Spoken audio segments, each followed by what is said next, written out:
Chapter 373, Reincarnation Tribulation. After slaying the evil emperor, the Jiuyuan world did not dissipate and maintained its heaven and earth form. The beings trapped in the illusion realm awakened one after another. Yilan, upon waking, instinctively turned around, and when she saw Guan was unharmed, she immediately sighed in relief. An Xin opened her eyes, spotted Guan's figure, and drew closer to him, while patting her chest with a frightened expression on her face. When all the disciples of the Supreme Sect had woken up, everyone gathered to discuss the recent events, all with tense minds, guarding against the evil emperor striking again. Little did they know, the master of the Jiuyuan world had already turned to ashes and smoke. Guan, having searched through the evil emperor's soul, had a subtle look in his eyes as he glanced at Long Qing and heaved a slight sigh in his heart. Long Qing turned out to be the sole survivor of the dragon lineage, and the evil emperor had been sent to eradicate the dragon family bloodline completely. The man in black at Qingtian Peak was Long Qing's subordinate. Long Qing's reincarnation was to avoid the pursuit of the forces behind the evil emperor. Battle Court. The Battle Court of today was no longer a force led by descendants of the dragon family. It was exactly for this reason that the master of the Battle Court had wanted to eradicate Long Qing, fearing that a powerful member of the dragon family could be resurrected through their bloodline. Years ago, the reincarnated Long Qing hid very well. To avoid the pursuit of the Battle Court, Long Qing's subordinates sneaked into Qingtian Peak, unnoticed by gods or ghosts, and came to the great heavenly spirit land. But the turmoil in the silent destruction domain years ago had caught the attention of the evil emperor.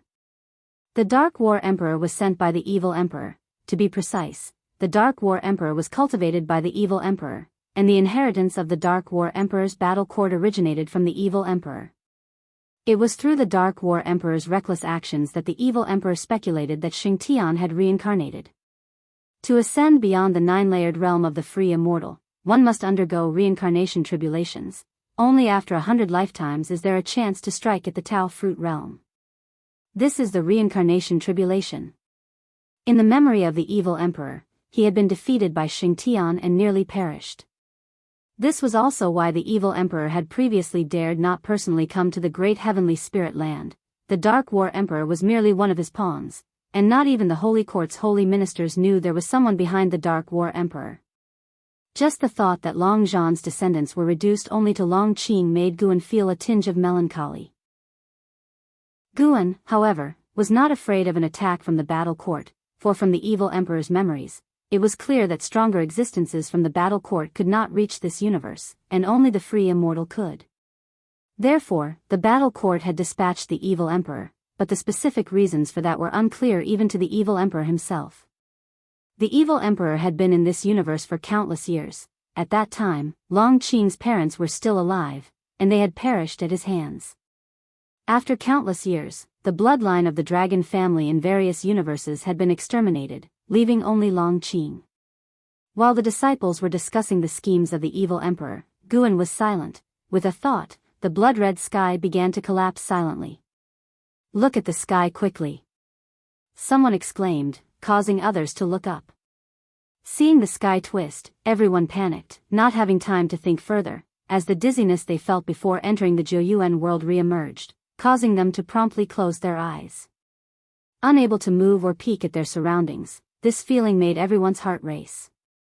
Only Guan kept his eyes open. Under his divine thought's impact, the Jiuyuan world began to collapse, and he divided its karmic forces into the power of rules, distributing it to everyone, bestowing them a fortune. Utilizing karmic causation, Guan sent everyone back to their respective places in the great heavenly spirit land. Meanwhile, the great cultivators in the universe saw a giant black orb begin to tremble and dissolve into black mist, making them even more nervous, fearing that something might have happened to their juniors inside. As the black mist dispersed, they sensed something and turned their heads, their faces revealing joy. They felt the presence of their juniors. No matter what the evil emperor had planned, at least their juniors were alive. The ancient immortal emperor and the saint ancestors furrowed their brows, exchanging glances, both seeing confusion in each other's eyes. What's happening? On the other side. Taizong Continent, Supreme Sect Subsect. Yilan abruptly opened her eyes, saw Guan sitting across from her with eyes still firmly closed, breathed a sigh of relief, then looked around with a look of surprise on her face. Zhenqin then awoke, followed by Guan. Are we back? Could it be that all the heavenly demons have been wiped out? Zhenqin asked cautiously. Guan took a deep breath and said, I'm not sure. Did you feel anything extra in your minds? He had used the karmic power of the evil emperor to enhance the being's insight into the way of cause and effect, which had nothing to do with him, so he wasn't concerned that someone could infer anything about himself through this. Besides, his own method of divine thought naturally shielded him from karmic deductions. Yilan and Zhenqin nodded, then began to share their insights. It wasn't just them, all the beings who had returned from the Jiuyuan world were curious about the karma Tao they found in their minds. After a long discussion, Guan stood up and said, I've been delayed long enough, I must go back. Yilan wanted to say something, but Guan turned and walked away, deeply concealing his abilities and his renown. It's fine, we're back now, listen to the noises outside, Zhenqin comforted her, saying that with their level of cultivation, they could hear the sounds outside the estate, confirming that they were indeed back. Yilan frowned, worrying about being pulled into the Jiuyuan world again. Yet upon second thought, if that mysterious existence wanted to do so, what would be the point in releasing them? Having just returned to the third Medicine Valley, Guan was stopped by an Xian and Long Qing, who excitedly spoke of their newfound enlightenments, drawing more and more people to gather around. Hearing about their half-day ordeal, the disciples were astonished. Long Qing looked toward Shenxinzi, who was approaching, and asked, Master, what exactly is the Jiuyuan world? Shenxinzi furrowed his brows. He was not chosen, and he replied, I do not know either. Tell me in detail about your experiences. Long Qing nodded and then began to recount to Shenxinzi about their journey to the Jiuyuan world. When he reached the part about battling the heavenly demons, he became visibly excited. While Long Qing captured everyone's attention, Guan slipped back into the house. With the fall of the great emperor of evil, this disaster brought by the heavenly demons seemed to be drawing to a close. There should be peace for a while, as long as the immortal dynasty and the holy court do not fight among themselves. Guan saw a large number of great cultivators returning to the outer heaven, and all the sects were inquiring about their disciples' experiences. It was unknown what changes this cycle of karma and fortune would bring to the great heavenly spirit land. The beings chosen for the Jiuyuan world were all geniuses, those with extraordinary chi fortune. In tens of thousands of years, they would be the ones dictating the fate of the great heavenly spirit land. Tens of thousands of years, it still seemed so distant. Guan, now 425 years old, felt such sentiments in his heart. Above the sea of clouds, a woman in yellow robes flew along. It was Zhu Shi with the Tai Chu swallowing yuan body. She gazed at the majestic mountains towering into the clouds in the distance, a look of anticipation in her eyes. Mortal world peak, I have finally arrived, Zhu Shi murmured to herself. 50 years had passed since their journey to the Jiuyuan world. In those 50 years, she traveled the world. Some years ago, when she heard that Mortal World Peak was recruiting mortal spirits, she decided to try her luck. Mortal World Peak was one of the top immortal sects in the world. If she could take root here, she would not need to wander anymore. At the same time, atop Dingtian Peak, Guan, who was reading in the mountaintop courtyard, sensed Zhu Zai's presence and felt a touch of surprise. Was this a coincidence? He had no intention of looking after Zhu Shi. He wanted to see how she would fare after joining Mortal World Peak. Beside him, an Xian, who was practicing Taoist Gang primal energy, turned her head to Guan and said, Master, the Gang Qi inside my body is going haywire, I can't control it. Her tone was anxious, clearly in panic. Guan, lying in his chair, did not get up but just lifted his left hand and flicked his index finger towards her. A jet of strength energy shot out, entered Enzin's body, and instantly calmed the rampaging Gang Qi, restoring its normal flow. An Xian breathed a sigh of relief. Looking at Guan with admiration, she asked, Master, how are you so powerful? When will I be able to cultivate to your level? Cultivate for 100 million years, Guan replied offhandedly, flipping the page with his left hand. 100 million years? How long is that? Who can live that long? An Xian complained, feeling like her master was teasing her. Guan ignored her and continued reading. This book was not the Green Hero Travelogue, but a rare book he found at Mortal World Peak, which recounted an extraordinary tale from Mortal World Peak, a story of a disciple who fell in love with a female demon. This book was a banned one, quite hard to come by. Based on Guan's experience, the writing in this book was not as delicate as that by Xian Tianyi, but it had its charms in the bizarre. The demoness reincarnated several times to find the protagonist, which was quite touching. As dusk approached, Guan finally got up, stretched, and then left with an Enchanting. After returning to the Supreme Sect, the pair landed in a grove and made their way toward Mystic Valley. An Enchanting was talking animatedly about her cultivation progress for the day, very lively. Guan was not bothered by her enthusiasm and listened attentively, offering occasional guidance. Arriving at Mystic Valley, Guan spotted a familiar face. Jiang Qiong. Jiang Qiong was standing in front of a garden railing, admiring the flowers in full bloom. Guan asked an Enchanting to head back to the Third Medicine Valley on her own, and he approached Jiang Qiong. Looking at Jiang Qiong's back skeptically, an Enchanting didn't stop but headed towards the transmission array platform. How long have you been here? Guan's voice reached Jiang Qiong's ears. Without turning around, she focused on a flower and responded, about 2 ancient hours, I'd say. Only when Guan came to her side did she turn to face him and size him up. So many years have passed, how come you are still at the nascent soul realm? When I was in the Jiuyuan world, I felt your presence. You must have gained some opportunities, Jiang Qiong asked with a frown. Guan raised an eyebrow. What realm are you in that you look down on the nascent soul realm? Jiang Qiong huffed, I am preparing to challenge the unification realm. I came to see you before attempting tribulation crossing. Unification realm? Guan's eyes widened, showing a look of surprise. Jiang Qiong's lips curved up in a smile, unification realm, that's all. I actually find it rather slow. In today's world, what is the unification realm even worth? Guan fell silent. Thinking she had demoralized him, Jiang Qiong changed the subject, you should talk some sense into your disciple. That girl Zhenqin wants to take revenge on the ghost mother of Ephemera. If I hadn't intervened, she would have already died at the hands of the ghost mother. Chapter 374 The Book of the Reincarnation Path Emperor. Upon hearing Jiang Qiong's words, Guan frowned and then sighed, how can I persuade you? It's true that Su Han was indeed forced to death by the ghost mother of Ephemera. That year, when Su Han was pursued and had no choice but to follow the ghost mother of Ephemera, she taught him the defying fate divine skill.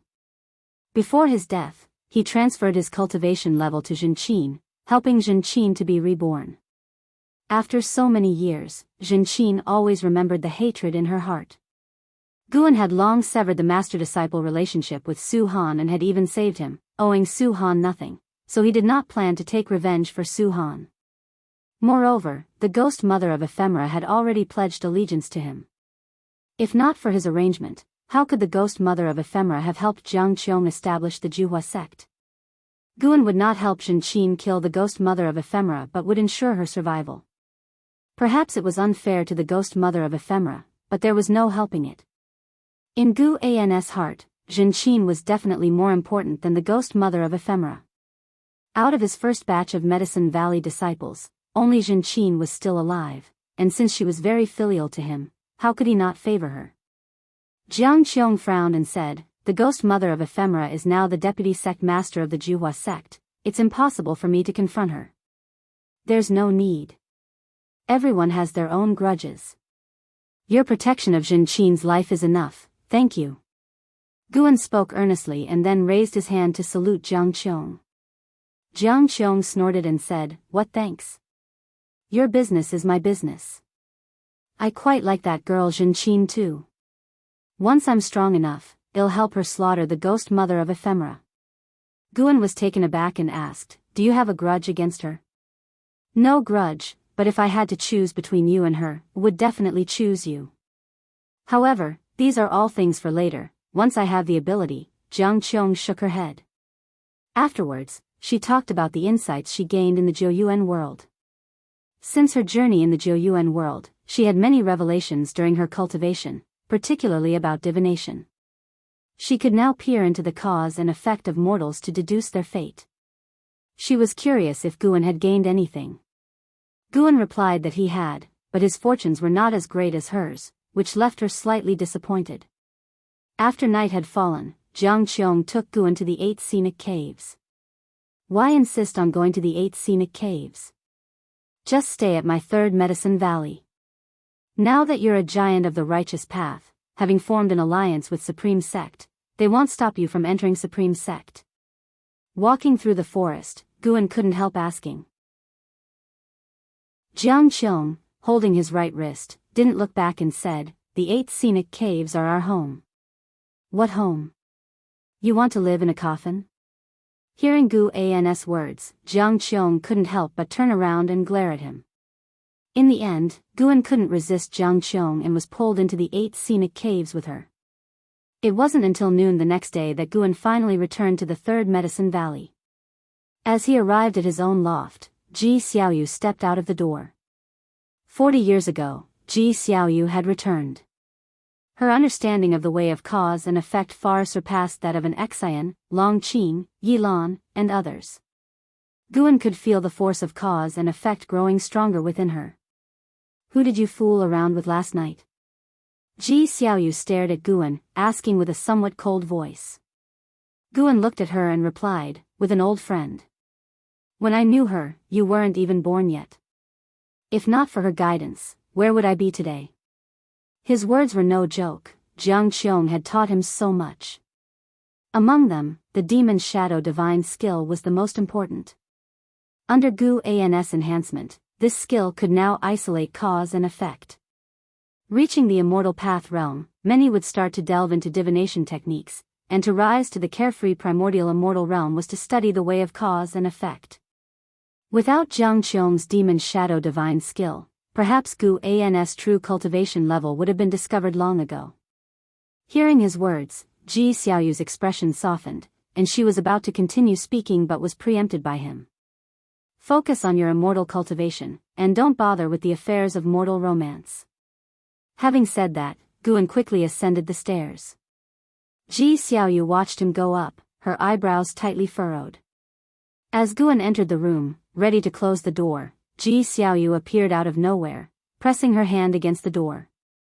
"What are you doing?" Guan frowned at Ji Xiaoyu, a look of fear on his face. Ji Xiaoyu stepped forward expressionlessly, startling him into stepping back. Bang! After Ji Xiaoyu entered the room, the door closed heavily behind her. Guan kept retreating until he reached the table, looking at Ji Xiaoyu's expressionless face with trepidation. What did this woman want to do? Was she going to hit him or was she trying to learn from Jiang Qiong? Just thinking about last night's chaos gave Guan a headache. Sigh. Why were so many women interested in him? Even if he refused, it wouldn't work. Ji Xiaoyu walked up to him and said, "Over these years, I've been delving into the way of cause and effect and have discovered that your disciple Long Qing has extraordinary karma. Where exactly did you find him? Do you know his true identity?" Hearing this, Guan asked in astonishment, "Extraordinary karma? What do you mean? What's wrong with him? Could he be the reincarnation of a heavenly demon?" Ji Xiaoyu scrutinized Guan's expression, feeling that he did not seem to be lying. Her expression softened as she said, "Whether he is a heavenly demon or not is yet to be determined. You keeping him by your side is sure to bring you disaster. Otherwise, hand him over to me, or let Shinshinzi take him to the Bitter Sea Buddha sect. That doesn't seem right. He's grown up in the 3rd Medicine Valley since he was a child. How could I possibly drive him away?" Guan frowned. Ji Xiaoyu took a deep breath and said, "His lineage is not simple. I can feel that my primordial Taoist talisman is very wary of his karma and unwilling to intervene. I'm not joking. Don't you want to live in peace forever?" Guan thought to himself, "Of course his lineage isn't simple. He's my descendant from a past life." Guan asked, "Does that elder also know about this?" He was referring to the Sun and Moon Netherworld Emperor. That rascal was still inside the house recuperating and did not eavesdrop on their conversation. Perhaps, Ji Xiaoyu replied, her face showing some impatience, unsure if it was because of Long Qing or Jiang Qiong. Guan clenched the fate-determining pen in his hand and, after hesitating for a moment, said, "No, I can't abandon him. He sees me as a father, how could I banish him? So what if there's a great karma? Maybe by the day I die, he will not have faced his karmic retribution yet." Looking at Gu An's determined face, Ji Xiaoyu felt frustrated. Why was this man so stubborn? What if he brings catastrophe to the entire Medicine Valley, or even to the Supreme Sect? Ji Xiaoyu asked with suppressed anger. Guan said sternly, "Your karma is not simple either. If you encounter trouble, would I have to avoid you to prevent misunderstandings? Impossible. I can't do it. I, Guan, am not that kind of person." His words rang with conviction, causing Ji Xiaoyu's expression to soften.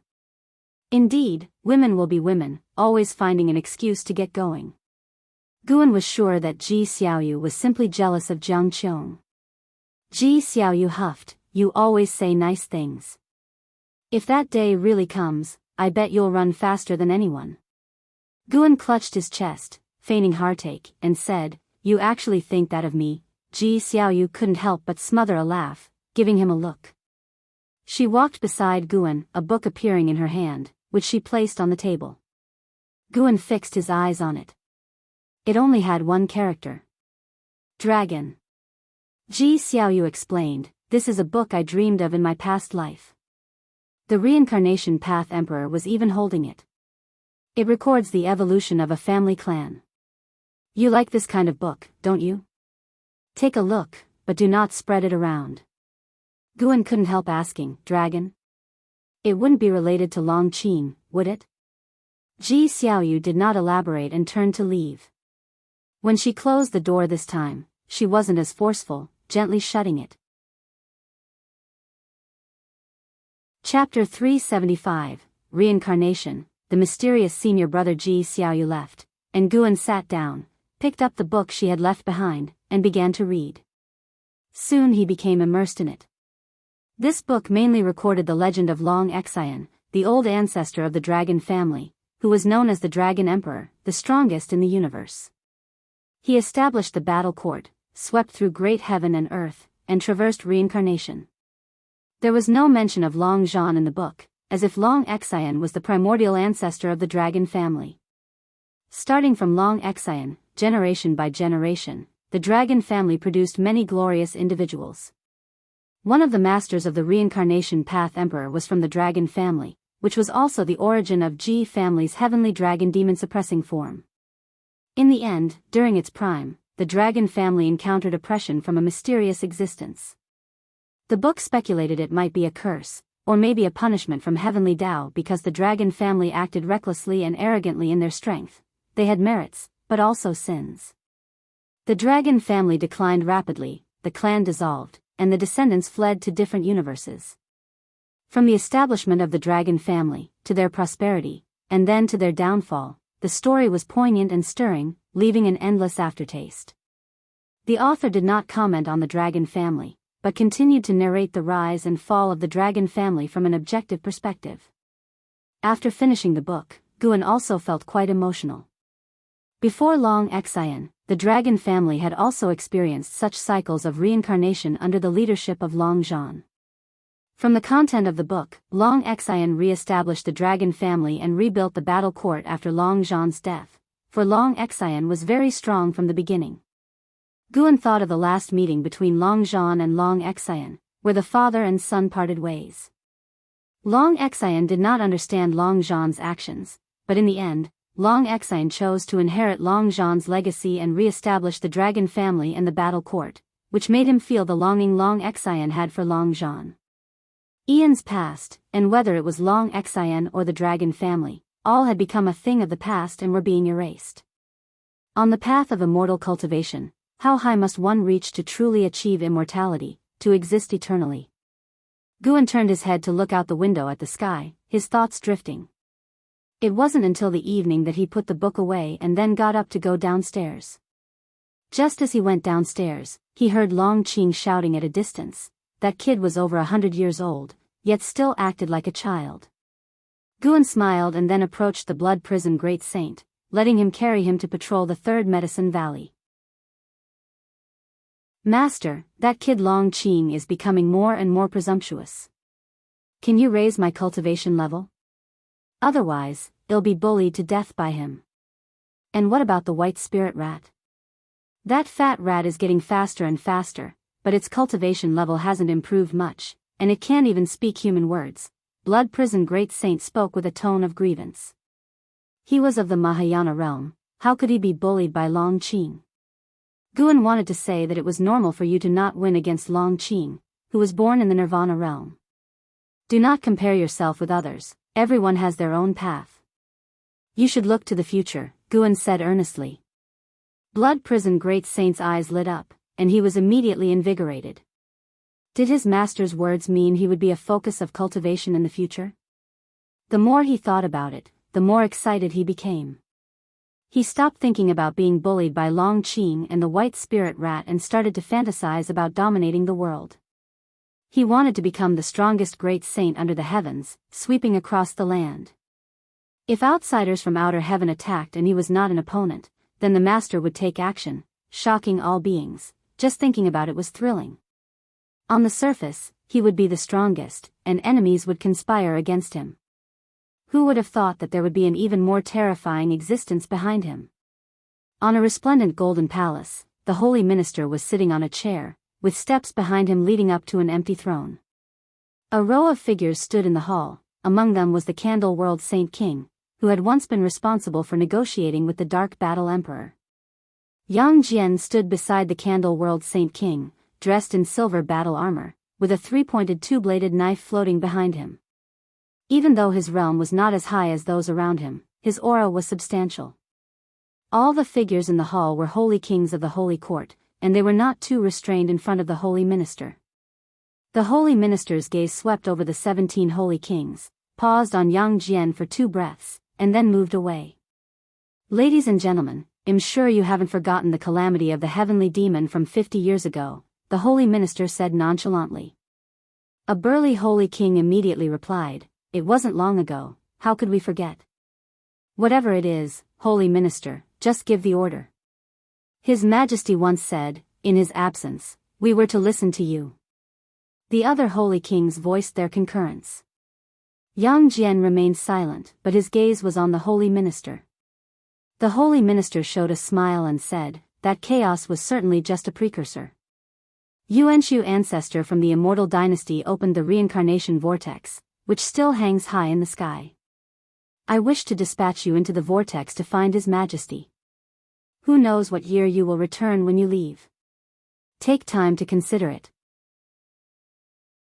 Upon hearing these words, the holy king's expressions shifted slightly.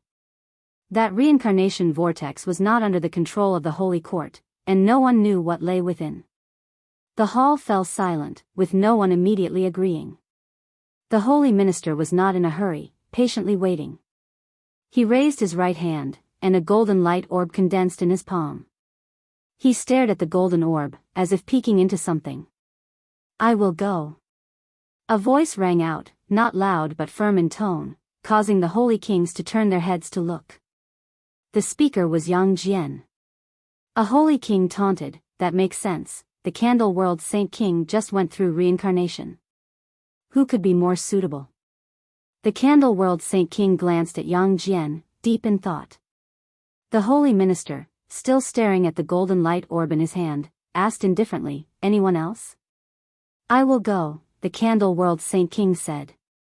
These holy kings were astonished, having not expected him to agree. It wasn't his usual style of conduct. Yang Jian also glanced at the Candle World Saint King. The holy minister nodded and continued waiting. Realizing the holy minister was still waiting, the holy king sensed something and their faces turned unsightly. One of the holy kings asked, Holy minister, must we agree? It's entirely voluntary. The words of the holy minister allowed the holy kings to breathe a sigh of relief, but then the holy minister's voice rose again. I assume you are all voluntarily going? I haven't misjudged you, have I? The holy kings were shocked and looked at the holy minister in disbelief. As for Yang Jian, his expression remained calm, as if he had already foreseen this turn of events. The holy minister raised his right hand, and the golden orb in his hand burst into a dazzling light, making his expression seem even colder. You must go to reincarnation. For you, it is an opportunity, your chance to strike at higher realms. Of course, the premise is that you survive. In reincarnation, there are countless great powers experiencing reincarnation tribulations. Act with extra caution and do not disturb those unrelated to the holy court. The holy ministers in different tones set this matter in stone, leaving the holy king's faces extremely unsightly. In the depths of autumn. Inside the mansion courtyard, Guan was drinking wine, while Xiaochuan swept the grounds nearby. With so many servants in the house, and you being able to cast spells, why bother to sweep the grounds yourself? Guan asked, his divine thought gazing skyward. He saw 17 figures from the holy court flying toward the reincarnation vortex, among them Yang Jian. These people threw themselves into the reincarnation vortex without hesitation, and immediately after, their presences completely vanished, which piqued Guan's interest in the reincarnation vortex. What exactly is reincarnation like inside there? As Xiaochuan swept, he laughed and said, "Isn't this just a habit I've picked up?" "It's what you taught me, brother." Guan turned to Xiaochuan and asked, "Have you not cultivated these years?" Xiaochuan's cultivation level had stagnated for decades, and his lifespan had shown no sign of increasing. Old age makes it hard to persist. Besides, my children and grandchildren often bring me troublesome matters, Xiaochuan said with a shake of his head and a wry smile. He added, "I'm 472 years old this year.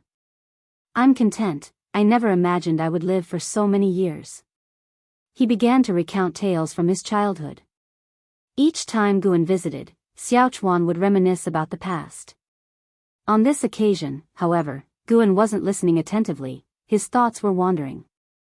Seeing Yang Jian and the others enter reincarnation, a bold idea suddenly came to him. If he sealed Xiaochuan's memories and then implanted a destruction Dao seal into his body, no matter what kind of reincarnation he underwent, Guan would be able to find him. When the time came, he could help him recover his memories. Wouldn't they be able to reunite? He had tried his best to impart the traditions of immortal cultivation to Xiaochuan, but alas, Xiaochuan's maximum lifespan still increased very slowly. Even though he could elevate Xiaochuan's cultivation level, it didn't affect his maximum lifespan. The higher he reached in realm, the more acutely Guan felt the terrifying decree of the ineffable destiny. "Xiaochuan, if there is an afterlife, would you still want me to find you?" Guan suddenly asked. Xiaochuan stopped his sweeping, turned his head to look at Guan, and cheerfully said, "Brother, if you could find me, you must have become an immortal, right? If you don't mind, I would indeed hope to see you again. But don't worry about it too much, everyone has their destiny. Am truly only grateful to you." Without Guan, what would his life be like today? His only regret in this life was that he failed to repay his mentor. "I'm just speaking hypothetically. If I become that powerful one day, I would need to consider whether or not to help you escape the suffering of reincarnation," Guan said with a laugh. Xiaochuan responded with laughter, "If there's a chance for that, I would definitely want it. So, let me thank you in advance for taking care of me, brother." Becoming an immortal? How distant a dream. Xiaochuan had heard of the existence of the immortal path realm, but he had not heard of those who possessed eternal life, nor had he heard of the true immortal gods. Those who were comparable to immortals were nothing more than powerful cultivators. If you undergo reincarnation, in what kind of family would you wish to be born in the next life? Guan continued to ask, as he poured himself another drink. Xiaochuan took interest, set aside the broom, walked over, and sat down, starting to ponder as he sank into reverie. His requirements were not high, born to parents that could accompany him, and hopefully with better aptitude for cultivation. Sunset gave way to moonrise. The two talked into the night, and at Xiaochuan's invitation, Guan stayed at the estate. He left at dawn. Xiaochuan, assisted by a young girl, watched Guan depart. The girl, filled with curiosity, watched Guan's retreating figure. She turned her head to Xiao Chuan and asked, "Great-grandfather, who exactly is he? Is he really your mentor? He looks so young." Xiao Chuan stroked his beard and laughed. "Yes, he's my mentor. But as to who he really is, I'm not sure myself. My mentor is very mysterious. Maybe," the girl pressed, "maybe what?" Xiao Chuan shook his head and walked away. As Guan disappeared at the end of the street, the girl hurriedly followed her great-grandfather, pressing him with questions. Chapter 376, The Smallness of Heaven and Earth Noon. Tianya Valley. Guan rode upon the blood prison great saint toward the mouth of the valley, with an Exian following close by. This was not the first time Guan had brought an Exian to Tianya Valley, but every time she came, she was very happy, primarily because the 3 monkey demons of Tianya Valley had a good relationship with her, and she had specially brought along many pastries. From a distance, Luo Hun caught sight of Guan and a smile spread across his face as he went to greet him. "Guan, His Majesty brought someone back with him, someone who came especially to find you." "Guess who it is?" Luo Hun arrived beside the blood prison great saint and asked with a smile. Guan already knew of the person's arrival, but since the other party practiced a certain energy-concealing sorcery, he did not want to point it out directly, so he asked with a puzzled look, "Who? Am I familiar with them?" Luo Hun smiled mysteriously and said, "Since you can't guess, let's go have a look." Guan nodded. With Luo Hun leading the way, they made their way to a courtyard. Before even entering the courtyard, Guan heard the laughter of Li Xiandao. As soon as the blood prison great saint stepped into the courtyard, Guan's gaze fell on the person beside Li Xiandao. Wuxin, Void Crossing Realm, 3rd layer 469/1800/4200. After many years apart, Wuxin had reached the Void Crossing Realm. Such progress at his age could indeed be considered incredibly swift. The current Wuxin still looked like a monk, but he was not wearing a kasaya. Instead, he donned a brocaded robe that restrained his body, and there was a certain commanding presence about him that the young monk of the past didn't possess. Upon seeing Guan, Wuxin's face showed excitement. He stood up, somewhat at a loss for what to do. Guan dismounted and approached the table to salute Li Xiandao, followed by an Exian, whose eyes were filled with curiosity.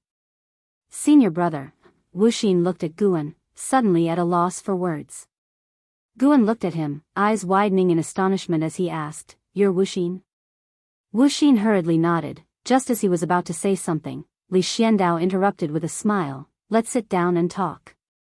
He motioned to an Exian with his hand, indicating for her to sit down as well. Luo Hun didn't stay in the courtyard, leading the blood prison great saint away to not disturb the 4 of them. "I really didn't recognize you just now, you've changed so much. How have these years treated you? I heard before that you've achieved miracle after miracle under His Majesty's command," Guan asked warmly, easing Wuxin's awkwardness as the master and disciple caught up with each other. Wuxin was originally a spy planted by the Thousand Autumn Pavilion inside the Supreme Sect. The Taoist expansion skill, the precursor to the primordial reincarnation skill, was transmitted to Guan by him. Centuries had gone by, and with the power of the Taoist expansion skill, Wuxin's maximum lifespan had reached 4,200 years. It seemed that Wuxin's own talent was not lacking, but it was only because he practiced the Taoist expansion skill that it had not been revealed. In the past, the Taitsang continent was so backward that even the mystic heart realm was rarely seen. The fact that Wuxin encountered an immortal-seeking Taoist of the Nirvana realm at a young age proved his exceptional chi fortune. An Exian sat obediently to the side, listening attentively to her master and grandmaster catching up, curious about Wuxin. Li Xiandao did not interrupt, listening to their conversation with a smile. Guan silently reflected on Li Zuando's talent. Li Xiandao now had reached the 5th layer of the mystic heart realm, surpassing LV Badian. Yet his public cultivation level, like Guan's, only appeared as that of the nascent soul realm. After a while, Wuxin turned to look at Li Xiandao, who spoke with a smile, "I'm planning to send him to an immortal mansion for cultivation. Guan, would you like to go?" Guan shook his head, "I'd rather not. Thank you for the gracious offer, uncle." That so-called immortal mansion was, after all, similar to the factions like the Star Sea congregations. He was not interested in it. Li Xiandao was not surprised. Over the years, he had offered many opportunities to Guan, all of which were rejected. He understood that this young man had no desire to seek immortality. Senior brother, let's go together, it's a rare opportunity. Now that I've achieved the cultivation level of the void-crossing realm, I can surely protect you, Wuxin urged. An Exian wanted to laugh upon hearing this. Was the void-crossing realm really that strong? She did not show it on her face, as Guan had reminded her many times to control her facial expressions. Guan laughed, I really don't want to go, I'm quite comfortable now. Going to the immortal mansion would surely be stressful, and it's not certain that I would undergo a transformation. You go ahead, they'll be here waiting for you to tell me about your experiences in the immortal mansion when you return. Despite Wuxin's continued persuasion, it was to no avail. No matter how much he insisted, Guan remained unmoved. If you don't want to go, then don't. It's fine, staying in the Supreme Sect also offers plenty of opportunities, Li Xiandao said, putting an end to Wuxin's urging. Li Xiandao then looked at Guan and asked, Guan, what do you think the Taizong dynasty should do next for its development? Guan asked in surprise, isn't everything fine now? Why do you ask? Li Xiandao shook his head, it only seems fine on the surface. The internal class structure is solidifying. Life may be better than before, but the opportunities for commoners to knock on the doors of the immortal sects have not increased. Guan fell silent. Each year, the number of cultivators in the immortal cultivation world grows, but the vast majority are from families of cultivators. It's highly likely that a farmer's offspring will remain a farmer. Wuxin also fell into deep thought. As he served Li Xiandao, he saw even more issues. The current families were able to establish contacts overseas, and through various means such as intermarriage, sworn brotherhood, and exchange of interests, they were quickly growing stronger with unfathomable depths, making it difficult for Li Xiandao to suppress them. Who knows how powerful the entities backing those families could be? I do admire the immortal dynasty. If only all of the Taizong dynasty's citizens could become immortals, that would be wonderful. I wonder if they'll live to see that day, Li Xiandao said cheerfully. He was just being precautious. For now, his imperial power was quite stable. Guan continued the conversation, if that day really comes, who knows how long it will take. His tone was filled with emotion. He began to talk with Li Xiandao about the future visions, while Wuxin occasionally interjected, and an Exian listened throughout. Gradually, the topic shifted to Liya. After discussing Liya for a while, Li Xiandao asked, what about Yang Jian? It's been a while since we've seen him. Ling Tian often talks to me about him. I'm not sure where he's gone, but with his talent, he probably won't encounter any trouble, Guan said, shaking his head. Wuxin asked curiously, brother, I heard from His Majesty that Yang Jian's talent is no less than an house. Guan smiled and said, I'm not sure about that. They are both stronger than me anyway. You can ask an Exian, she grew up with an Hao. As he spoke, he gestured towards an Exian beside him, which made Wuxin take a new look at her. Could it be that this woman had such a connection? An Exian hurriedly said, I'm not in a position to judge, but my brother once said he looks forward to a battle with Yang Jian. Wuxin sighed, my cultivation speed is considered fast, but compared to those favored by heaven, it's still far behind. I wonder what their cultivation levels are now. Li Xiandao looked at an Exian, then glanced at Guan, contemplative. The four of them chatted for an ancient hour before Guan, accompanied by an Exian, stood up to pick herbs. Once they finished, they said their farewells and left. Wuxin watched Guan's retreating back, his eyes brimming with melancholy. Li Xiandao smiled and asked, what's the matter? Do you feel the relationship has become distant? Wuxin replied, a little, but it's more about regret. With brother's temperament, I'm afraid he won't rise to become an immortal, alas. In years past, Guan had seemed so formidable in his eyes. Now, he himself had a cultivation level of the void-crossing realm, while Guan had only reached the nascent soul realm, which left a bitter taste in his mouth. He wished for his brother's cultivation level to always be higher than his so that they could travel the path of immortal cultivation together. How many years could one live in the nascent soul realm? Don't underestimate him, perhaps he's hiding something, Li Xiandao said with a meaningful tone. Wu Xin, surprised, asked, hiding? What do you mean? Li Xiandao said slowly, the last time I saw an Xian was 20 years ago. In these 20 years, her cultivation has increased very slowly, but my intuition tells me that her progress has been significant. Perhaps they are also practicing your Daoist expansion skill. But the Daoist expansion skill can only lift restrictions once in a lifetime. If brother has reached the nascent soul realm, it must mean he has already lifted his restriction, Wu Xin frowned. Li Xiandao did not continue the conversation.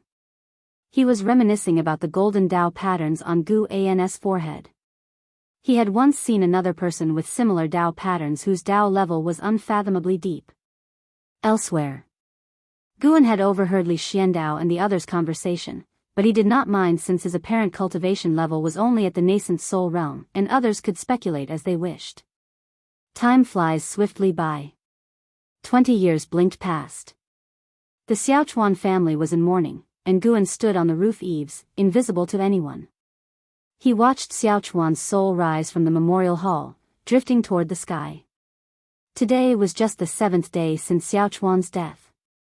Xiaochuan kept ascending, looking down at the people inside the Xiaochuan residence.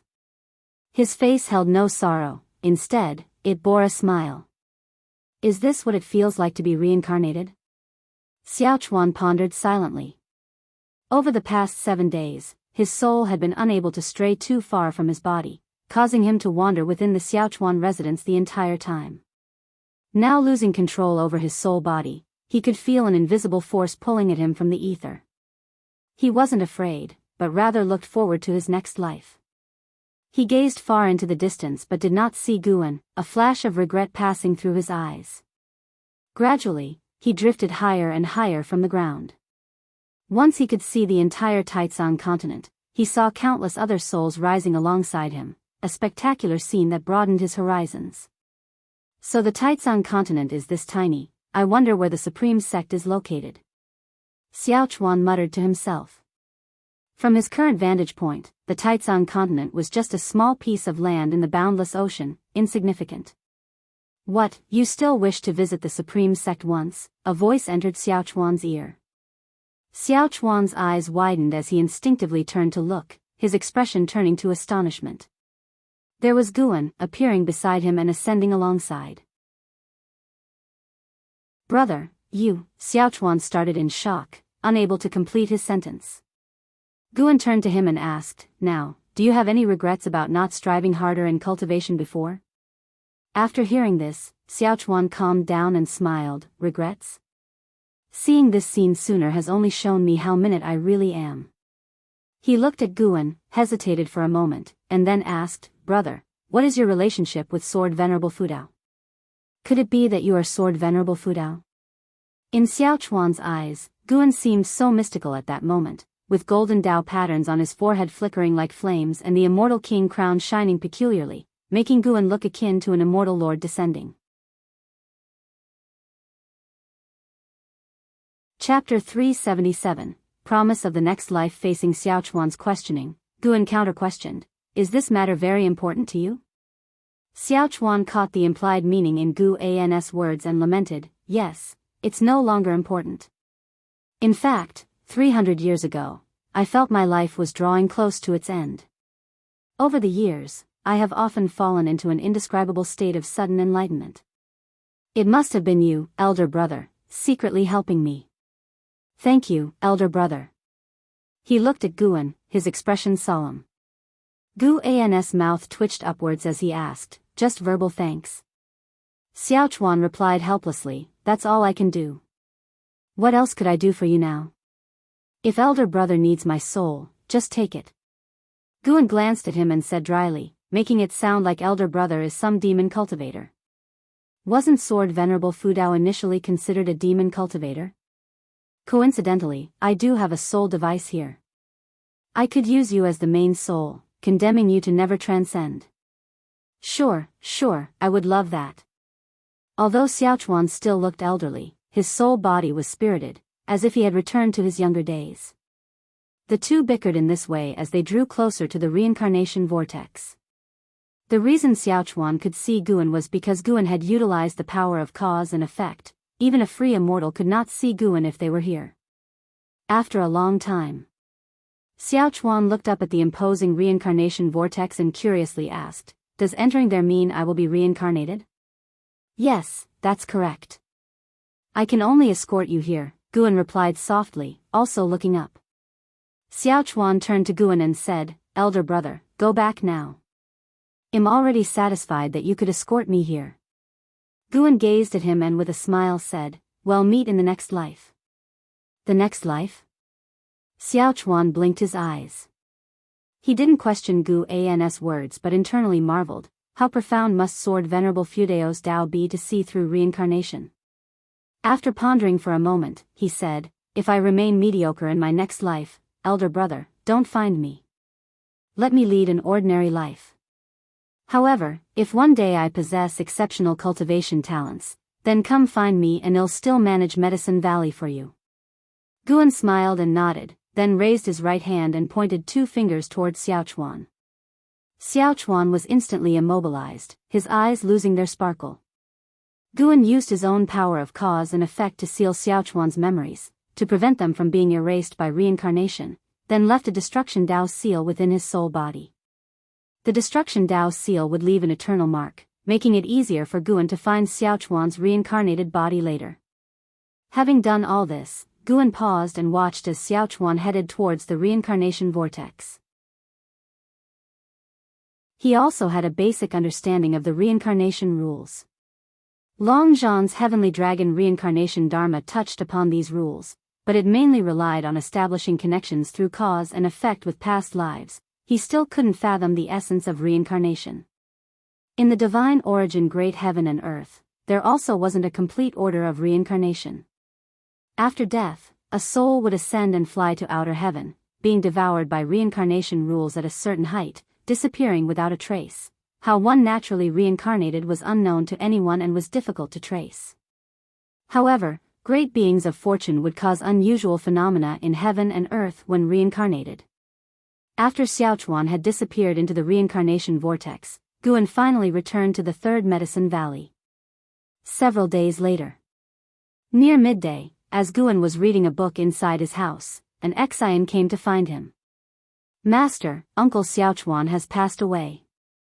He didn't want to trouble you, so he had his descendants deliver this letter later." An excian handed over a letter to Guan while carefully observing his expression.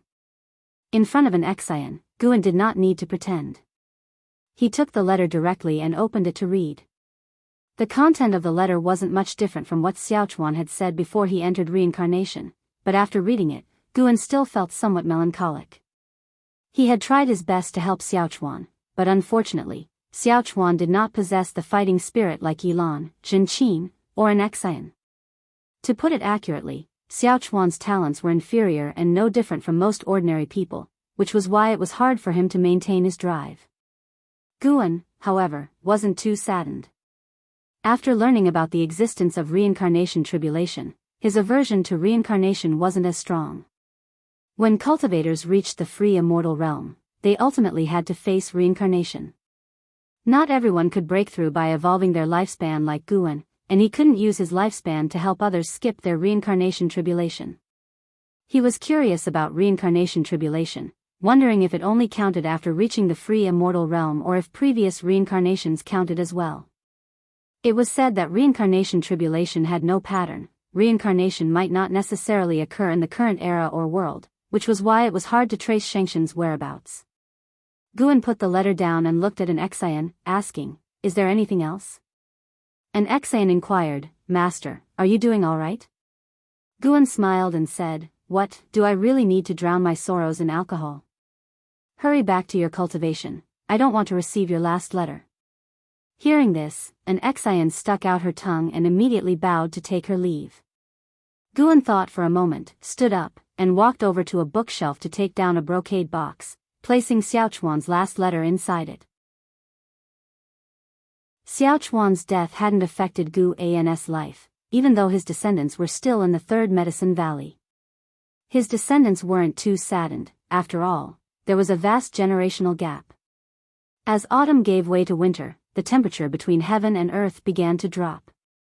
On this day, Guan had finished picking the most recently matured medicinal herbs in the Third Medicine Valley. He was in good spirits. Nowadays, his average annual lifespan income exceeded 3,500,000 years. He wasn't in a hurry to unlock the feature associated with a 10 billion year lifespan. He wouldn't wait anymore if his lifespan was sufficient for a breakthrough later. After all, the figure of 10 billion was really massive. He surely couldn't start stealing medicinal herbs again, could he? Returning under the attic, Guan gave a few instructions to his disciple before heading towards the chess area. More and more people were taking up chess, and as the birthplace of chess and Go, the Third Medicine Valley naturally attracted many enthusiasts. Playing chess in the Third Medicine Valley always felt special for cultivators. At this moment, Nine-Finger Divine Lord was demolishing opponents left and right. Guan approached from the back of the crowd and watched from a distance. His attention was drawn to a man nearby. The man, who had only reached the nascent soul realm, wore a blue Taoist robe and was not particularly handsome. Zhang Shi, nascent soul realm level 3681/1100/1800, his maximum lifespan wasn't high, yet for some reason, Guan was inexplicably drawn to him from the first glance. Zhang Shi felt Guan's gaze and turned his head, nodding slightly. Guan approached and asked with a smile, "Taoist friend, you seem unfamiliar, is this your first time here?" Zhang Shi answered, "I just arrived at Supreme Sect a few days ago. I came specifically for Go. This trip was worthwhile, the level of skill here is very high."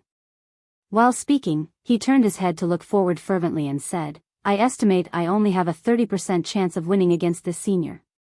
His gaze was fixed on Nine-Finger Divine Lord, and his words irritated Nine-Finger Divine Lord. Nine-Finger Divine Lord turned back to look at Zhang Shi and said, 30%?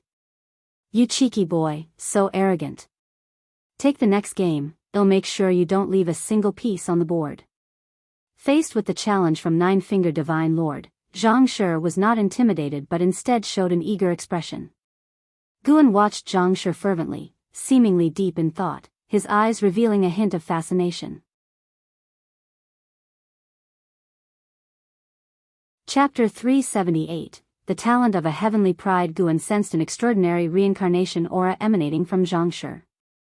He speculated that Zhang Shi had reincarnated and wasn't just any ordinary reincarnation but bore some similarity to Ji Xiaoyu. Could it be that Zhang Shi was a great power currently undergoing a reincarnation tribulation? Guan pondered this in his mind but did not continuously stare at Zhang Shi. After a while, the Nine-Finger Divine Lord successfully defeated his opponent and immediately waved to Zhang Shi. This fellow actually claimed to have a 30% chance of winning against him. To him, this was an outright provocation. A nascent soul realm cultivator daring to fantasize about winning against him? Did he think he was Guan? Under the encouragement of a group of cultivators, Zhang Shi walked to the chess table, sat down, and started to play chess with the Nine-Finger Divine Lord, who allowed him the first move. A fierce battle thus began. Guan watched for a while before moving to the side to find others to play chess with. Whether Zhang Shi could win against the Nine-Finger Divine Lord or not, Guan didn't care, he just wanted to relax for a while. Half an hour later, Guan had won 2 consecutive games of chess and stood up to leave. Zhang Shi and the Nine-Finger Divine Lord were still playing. At that moment, Zhang Shi furrowed his eyebrows, hesitating over his moves, while the Nine-Finger Divine Lord wore a smug smile, mockingly criticizing his slow play, accusing him of trying to wear out his opponent. Guan smiled and walked toward the distant mystic pure tree. The white spirit rat was napping under the tree, while an Xian was practicing qi absorption cultivation. This tree had become their fixed cultivation spot, which other disciples couldn't enjoy unless they performed exceptionally well. Approximately 30 minutes passed. Zhang Shi put down his chess piece and said, "I lost." The Nine-Finger Divine Lord, smiling smugly, said, "To beat me, you'd need another 100,000 years." Zhang Shi stood up, bowed to him, and then took his leave. Losing interest, the Nine-Finger Divine Lord stood up, making room for others. The audience wasn't too shocked. After all, the Nine-Finger Divine Lord was the second best chess player in the Medicine Valley, second only to the founder, Gu and Zhangshi began wandering around the valley, moving along the wooden railing, admiring the orderly, splendid medicine gardens. A figure brushed past him, causing a slight change in his expression. He turned his head to look. Long Qing was walking briskly towards Shinxinzi, not noticing him. "This aura, the dragon clan," Zhangshi murmured softly, though his voice was quite faint. Guan, who was nearby playing with the white spirit rat, heard it. Guan kept his composure, but his curiosity about Zhangshi's true identity grew. Zhangshi watched Long Qing leave. He did not linger for too long but chose to continue his stroll. Gradually, he passed by the venerable pavilion of Guan. The door opened, and a figure suddenly blocked his path: Sun and Moon Netherworld Emperor. Seeing the suddenly appearing Sun and Moon Netherworld Emperor, Zhangshi was not frightened but instead studied him. With a cold expression on his face and a shift in his divine thought, the Sun and Moon Netherworld Emperor formed a barrier around them, ensuring no one but Guan could hear their conversation. "Who are you?" the Sun and Moon Netherworld Emperor asked sternly. Smiling, Zhangshi responded, "Sun and Moon Netherworld Emperor, since you are here, I presume one of the Yin-Yang Four Emperors, the Reincarnation Path Emperor, has also reincarnated here?" As soon as these words were spoken, a murderous intent flashed in the eyes of the Sun and Moon Netherworld Emperor. Zhangshi continued, "There's no need to be tense. The Reincarnation Path Emperor's undergoing of the Reincarnation Tribulation is already public knowledge, and the Holy Court will not intervene." Hearing this, the Sun and Moon Netherworld Emperor's expression softened. He inhaled deeply and asked, "May I know the elder's name?"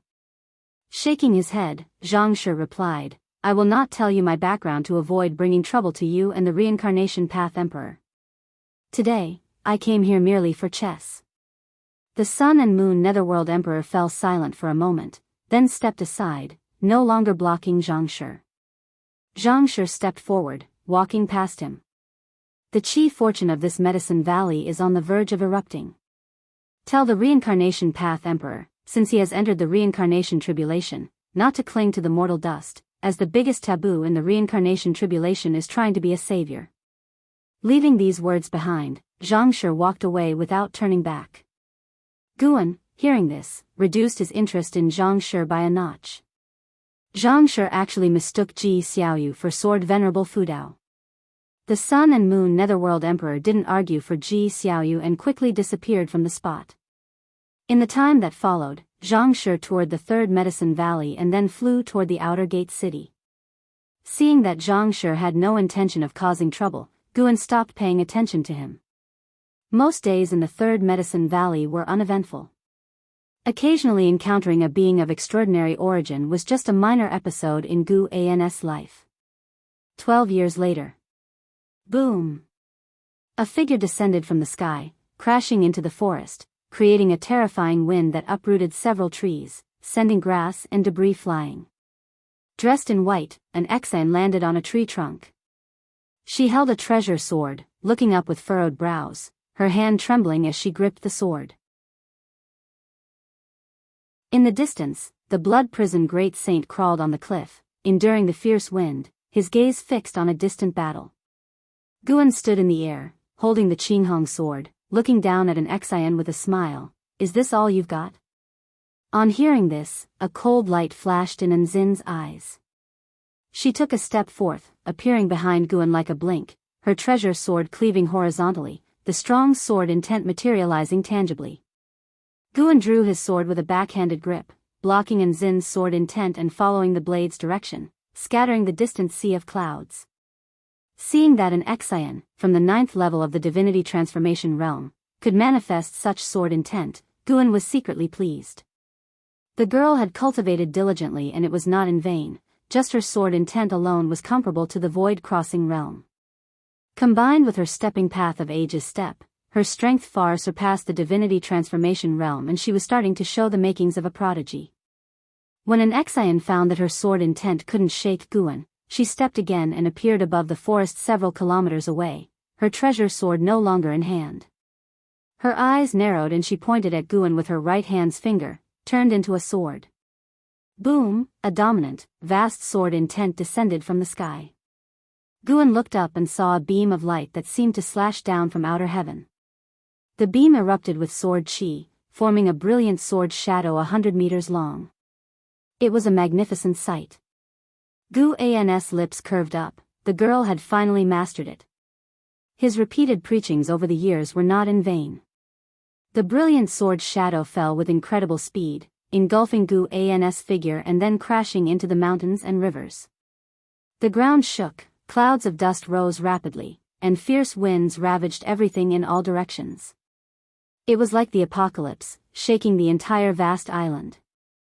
Blood Prison Great Saint watched, his heart secretly startled. He too recognized that Enzin's sword intent had surpassed the divinity transformation realm.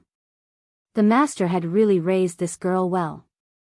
In that moment, Blood Prison Great Saint became even more convinced that the ancient treasure body possessed by Yang Jian was bestowed by his master. An Xian gasped for breath, the winds tossing her hair.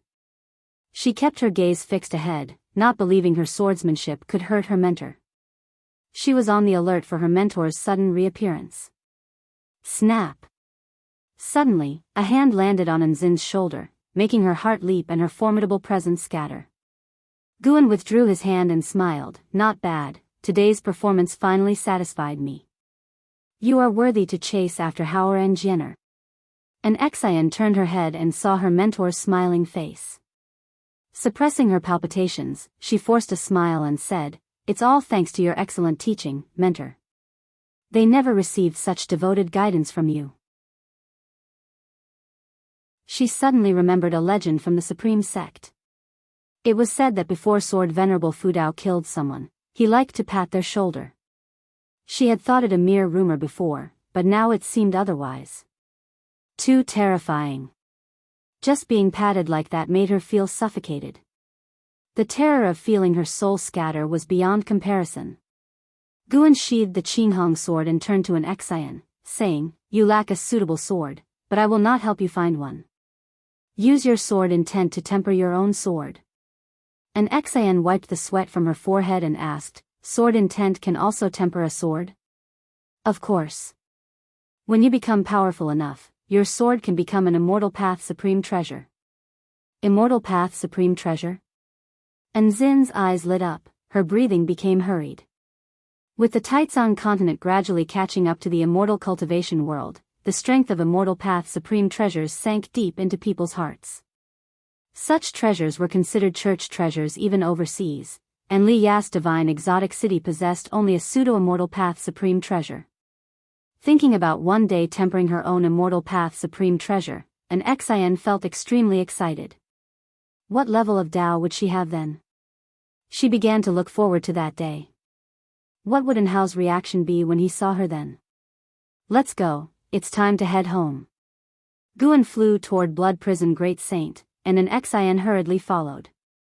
"Mentor, you know so much about Immortal Path Supreme Treasures, you couldn't be the legendary Immortal King, could you? At least you're at the same realm as the Immortal King. I guess you are at least at the 7th layer of Immortal Tao, no, the 8th. An Xian excitedly asked. The existence of the 9 heavens of Immortal Path had also been known in the continent's immortal cultivation world. She had heard that the most powerful individuals had only reached the 4th layer of Immortal Tao. She estimated her mentor's cultivation level as 7th layer, which was already a high estimate. Guan laughed, "Not that impressive, I am just a loose immortal." "I understand, a loose immortal without a fixed power, right?" An Xian giggled. The Holy Court had named Sword Venerable Fudao as the Holy Sword, Mortal World Peak named the mentor as Peak Master, the Supreme Sect even reserved a position in the Venerable Pavilion for the mentor, and there was also a mortal seeking island overseas. She guessed her mentor had even more backgrounds that hadn't been revealed. Guan smiled and remained silent, not bothering to explain.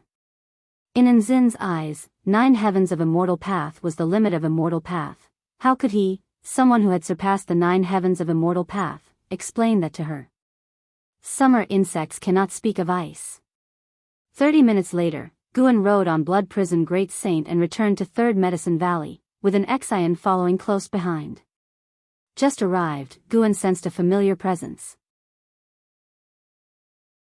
It had been a long time since he had seen this person. Zhou Tongyu. Guan had once written him into Supreme Immortal Venerable as the second protagonist. This man was also one of the foremost geniuses of the Taizong dynasty. After suppressing his power level and losing to Guan, they had formed a friendship. The last time Zhou Tongyu came, hoping to defeat Guan, he instead lost to Yang Jian. After losing to Yang Jian, at the subsequent Golden List conference, he lost to Wu Ju, helping Wu Ju thoroughly embark on the path of a genius. Since then, Guan hadn't seen him. Centuries had passed. Back then, Guan was just at the carefree primordial immortal realm. Time truly flies. Guan had not yet seen Zhou Tongyu, but he was already feeling nostalgic.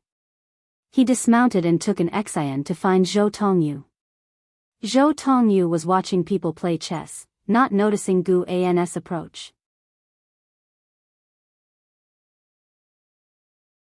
Chapter 379 Cultivation in the Tao Realm, Zhou Tongyu, Unification Realm Level 1534/3000/3100. He had actually reached the Unification Realm. It seems he had had some significant opportunities these past years.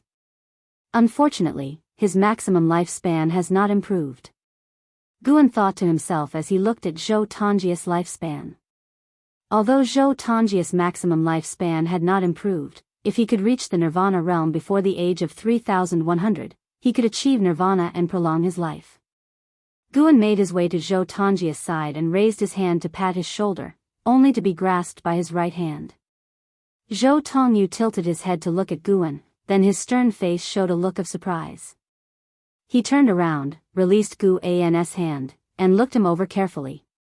Guan thought to himself that allowing Zhou Tongyu to catch his hand was to compensate for his regret, knowing that there were few who could interrupt Sword Venerable Fudeo's shoulder-patting motion. "Brother Gu, it's been a long time since we've seen each other. You look much better than before," Zhou Tongyu said joyfully. Guan smiled and nodded. "Indeed, it's been a long time. Shall we find a place to drink?" "Sure." Guan, hearing his agreement, raised his hand to signal him to walk in a different direction. An Xian had met Zhou Tongyu and had also heard about his loss to Yang Jian. She could feel that Zhou Tongyi's aura was very strong. If she wanted to surpass Yang Jian, she would have to defeat Zhou Tongyu first. Zhou Tongyu, unaware of what the woman behind him was thinking, had not come to find Guan for the sake of a challenge. He was now over 500 years old, not as petty or stubborn as before. His vision was higher, and he was now pursuing something higher. They sat down in a courtyard, and an Xian started to arrange the food and drinks. Guan and Zhou Tongyu made small talk, each speaking about their own general situation over the past years. After chatting for quite a while, the two laughed and raised their glasses, asking, "Where is Yang Jian? Why don't we see him around? I heard he's been gone for a long time." Guan replied, "When children grow up, they must spread their wings and fly. This Medicine Valley of mine can't keep him here."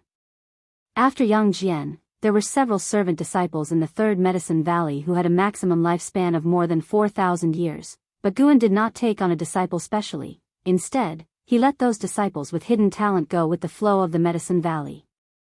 Within the third Medicine Valley, as long as one performed well, they would inevitably establish their foundation, especially those disciples whose talent had not been unearthed who could benefit even more.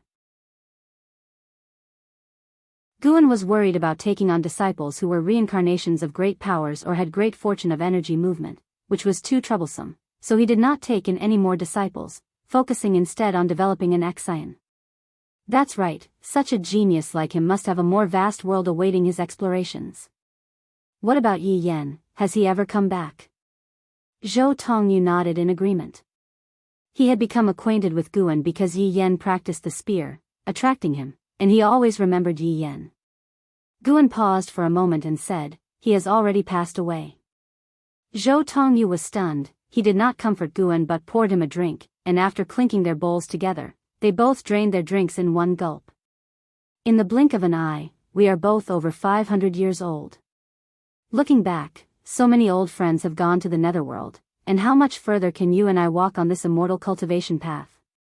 Zhou Tongyu expressed his heartfelt feelings. Over the years, he had experienced a lot, and he had come to find Guan because his old friends were few. Guan smiled and said, with Brother Zhou's talent and capabilities, you will surely enter the immortal path realm and have an immeasurable future. Why such sentimentality? After listening to this, Zhou Tongyu shook his head and laughed. The two continued to drink. And Xian, seeing that there was nothing concerning her, sensibly left. It was not until the evening that Zhou Tongyu finally bid farewell and left. Guan watched his receding figure, feeling a slight regret in his heart. Why not have a contest? Guan was still thinking about letting an Xian defeat Zhou Tongyu. That would certainly be interesting. But he had calculated that Zhou Tongyu was going to challenge Wu Ju next and it would attract a lot of attention, then he could go and enjoy the spectacle. In the Immortal Dynasty, within a bright hall where clouds and mist surged, the ancient immortal emperor sat on the imperial throne, overlooking everyone in the hall, with Enhao among them. Enhao was seeing the lord of the Immortal Dynasty for the first time, and the regal bearing of the other left him inwardly stunned. How high could this person's Tao level be? Enhao felt invincible just by glancing at him. Without exaggeration, this person definitely had the strongest aura he had ever seen, even better than his masters. He was truly the top of the great heavenly spirit land. The other people in the hall looked at the ancient immortal emperor with fervent expressions, as if they could not wait to kneel and worship. The ancient immortal emperor slowly spoke, "I have summoned you today, and you should understand why. Due to the chaos of the heavenly demons, the Immortal Dynasty has discussed with the Holy Court. No matter how we fight, we must not waste the overall power of the great heavenly spirit land, so we have organized this conference, allowing cultivators of both sides in each realm to have combat, and your victories or losses are related to the future development of the Immortal Dynasty." Everyone's breathing hastened. They had known about this matter before coming. This conference was not only about the prosperity of the Immortal Dynasty but also a great opportunity for themselves. And Hao's eyes sparkled, and his fists tightened. Confident in a contest of the same realm, he was determined not to lose. The ancient immortal emperor was very pleased with the expressions of everyone in the hall. He saw their confidence. The top 3 in each realm can enter the Holy Court's Tao realm for cultivation, and the first place will even obtain an Immortal Path Supreme Treasure that is unaffected by Chi Fortune. The ancient immortal emperor began to talk about the rewards for the conference, exciting everyone present. Having the ancient immortal emperor announce the rewards publicly dispelled the last of their doubts. They had to give it their all. Instead of the rewards, Enhao looked forward to having a sufficiently strong opponent. He, Enhao, didn't need any supreme treasures. When his realm was high enough, he could dominate the world barehanded. The stronger his opponents, the happier he was. What he pursued was fame. He wanted to make a name for himself in the world. He wanted to make everyone in the supreme sect proud of him. Having reached this point, he felt that he was already capable of representing the supreme sect, even the entire Taizong continent. He wanted those who had lost to him to take pride in their defeat. Controlling the world's holy court, huh? I hope you won't disappoint me. And Hao thought to himself, ignoring the latter part of what the ancient immortal emperor had said, not listening attentively. After a while, the crowd dispersed, and Enhao followed them out of the grand hall. Outside the hall was a spectacular sight above the sea of clouds. Just as Enhao was about to fly away, a voice called out to him, "Enhao, the geniuses of the Holy Court are very strong. I've heard that there's an unprecedented talent in the mystic heart realm, hailed as having talent surpassing that of the Holy God. Take this time to cultivate with me." Enhao turned to look. The speaker was a white-dressed woman as beautiful as a fairy, with a dignified posture, and her eyes looking towards him were like autumn waters, bright and moving. Enhao frowned and said, "Thank you for your kindness, but there's no need." Having said this, he turned and left. The woman in white stood there, stunned, seemingly not expecting such a decisive rejection from Enhao. Whispers from the surrounding immortal spirits arose, curious about Enhao's background, to dare to refuse a fairy's request. In the Immortal Dynasty, those who could be called fairies not only had to have a background but also a strong cultivation level. Enhao had not even reached the Nirvana realm, which was worse than the lowest ranks of the Immortal Dynasty. Some attitude, move forward 200 years and with such cultivation level, he wouldn't even qualify to step into the Immortal Dynasty, someone muttered, earning the agreement of those around. The woman in white said nothing and turned to leave alone, completely indifferent to the gazes of others. On his way to the third Medicine Valley, Guan rode the Blood Prison Great Saint, with an Exian following on the right, excitedly recounting the recent battle between Zhou Tongyu and Wu Ju. That Zhou Tongyu is incredible, his evil-suppressing golden body could actually withstand Wu Ju's fist technique. I thought he had no chance against Wu Ju. Master, is the evil-suppressing golden body considered an ancient treasure body? How could Yang Jian defeat Zhou Tongyu of the same realm? You aren't deceiving me, are you? Listening to Enzin's words, Guan also had many feelings. Zhou Tongyu had won, and he won very dominantly, avenging the shame of his defeat to Wu Ju many years ago. Now it was Wu Ju's turn to taste the fall from the peak of the clouds. Guan did not go to comfort Wu Ju, since the elder of the sect had taken him away to heal after the battle, and he had returned to the third Medicine Valley after watching the fight. The outcome of a single battle doesn't prove anything. If you don't work hard, you will eventually be surpassed by someone you've defeated. Right now, you have an advantage that others aren't aware of. You know the true cultivation level of no one else, well you can find out theirs, Guan said, seizing the moment to teach an Exian. An Exian nodded and replied, Master, don't worry, I definitely won't become arrogant and complacent. Actually, the evil-suppressing golden body has its shortcomings too. There is a spot at the base of the neck. If it is struck hard, all the chi energy will be dislodged. Guan began to explain the techniques of the recent combat, and an Exian listened attentively. Knowing more was always good. If she ever encountered an enemy with the evil-suppressing golden body in the future, it could come in handy. The Blood Prison Great Saint was also listening seriously, more worried than Enzin's excitement. These guys were growing so fast. The strength exhibited by Zhou Tongyu, as well as Wu Ju, was surprising. Deserving to be the geniuses of the great heavenly spirit land. The Blood Prison Great Saint was even more looking forward to the coming of the millennium. Guan had said that he would personally teach him how to cultivate at that time. What he needed to do now was to diligently cultivate the innate reincarnation skill, accumulate his cultivation, and build up momentum. Although he was a mount, Guan had not treated him harshly. He received just as many elixirs as an Exian. After returning to the third Medicine Valley, Guan went upstairs alone. Someone was already waiting in the room. Shenzhen. Seeing Shenzhen sitting in his spot, Guan closed the door and asked, What paintings are you going to show me this time? He could feel that the atmosphere downstairs had once again become unnatural. Although the change was very subtle, it did not escape his senses.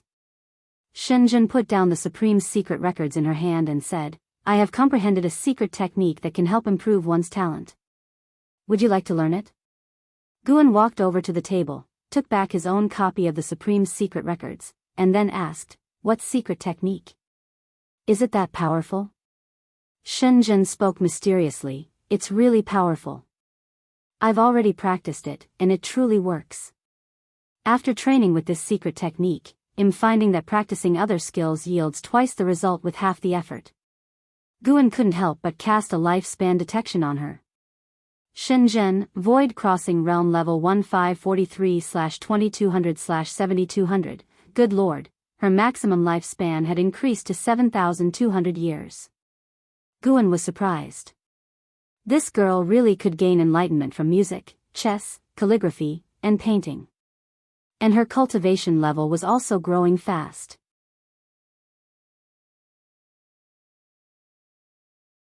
Chapter 380 Disaster. Judging by Shenzhen's limit lifespan increase, it couldn't be aimed at 9,999 years, could it? As a veteran actor, Gu An's face also involuntarily revealed a strange expression at this moment. He lectured Yilan, Zhenqin, and an Exian, putting in much effort, yet it paled in comparison to Shenzhen's limit lifespan increase. It didn't make sense. Could there really be existences favored by the heavenly Tao in this world? Wu Ju was one, and so was Shenzhen. Both didn't need the help of others, and their limit lifespans increased repeatedly on their own. Wait a minute. Guan suddenly realized something and spoke, Is that so? Then relay it to me.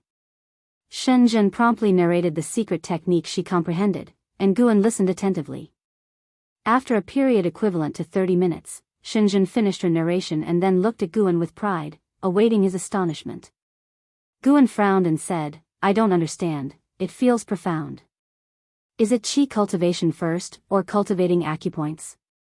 Though he said this, in fact, he had already seen through this secret technique. This secret technique bore some resemblance to the primordial reincarnation skill. Both touched upon the reincarnation technique. However, for lower realm beings, the reincarnation technique was extremely complex and hard to comprehend. With Gu An's perspective, even letting top-tier geniuses cultivate this technique, it would be difficult for them to succeed in a short amount of time. He inferred that Shinjin first practiced this secret technique 7 years ago. Mastered it in just 7 years? Something was off unless she already knew it from before. Guan combined this with the changes in Shinjin's aura, and his speculation grew ever firmer. Previously such beings were utterly inconspicuous, and now how could multiple appear? Guan thought for a moment, if he were merely a Taoist hidden immortal, it would be hard to see through reincarnation tribulation unless someone like Ji Xiaoyu, bearing an innate Taoist talisman and continuously awakening memories, made her reincarnation aura increasingly evident. Currently, it seemed Shinjin hadn't awakened any memories, she could only comprehend the cultivation technique. Looking across the world, there were very few beings immersed in reincarnation tribulation. Why did two appear by his side? Excluding Yang Jian as his cultivation level wasn't sufficient, and adding the previously passing Zhang Shi, Guan always felt there was an unseen mighty hand scheming against him. It couldn't just be a coincidence. You don't understand this? You're really dumb. Shinjin retorted with a glare, clearly displeased. It wasn't the response she wanted. Guan indignantly said, who could understand this? Maybe I should have Ji Xiaoyu come and listen. As soon as Shinjin heard this, she hastily rejected, that won't do. I am only imparting this secret technique to you, you must not teach it to anyone else. Why? There's no why. I'm teaching you because we have a good relationship. I don't care for anyone else. Did you hear me? If you spread it around, I will definitely trouble you. Shinjin raised her fist, threatening him. Guan could only agree, then with a sigh said, if this secret technique is true, then you are indeed amazing, always enlightening the path. Could you be an immortal reincarnated? He deliberately pointed this out, wanting to see Ji Xiaoyu's reaction downstairs. Shinjin bragged with a smile, I've said before that I am definitely the protagonist. The possibility that I am an immortal reincarnated cannot be ruled out. If you want to become immortal in the future, you'll need to cling to my coattails.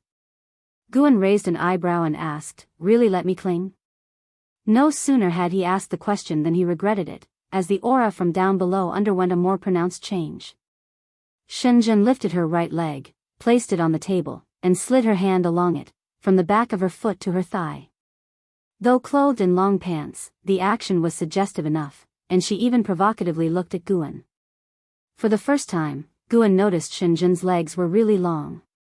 No wonder the women in the Supreme Secret Records were all long-legged beauties. Come on, it's not like you haven't clung before. Shinjin spoke coyly.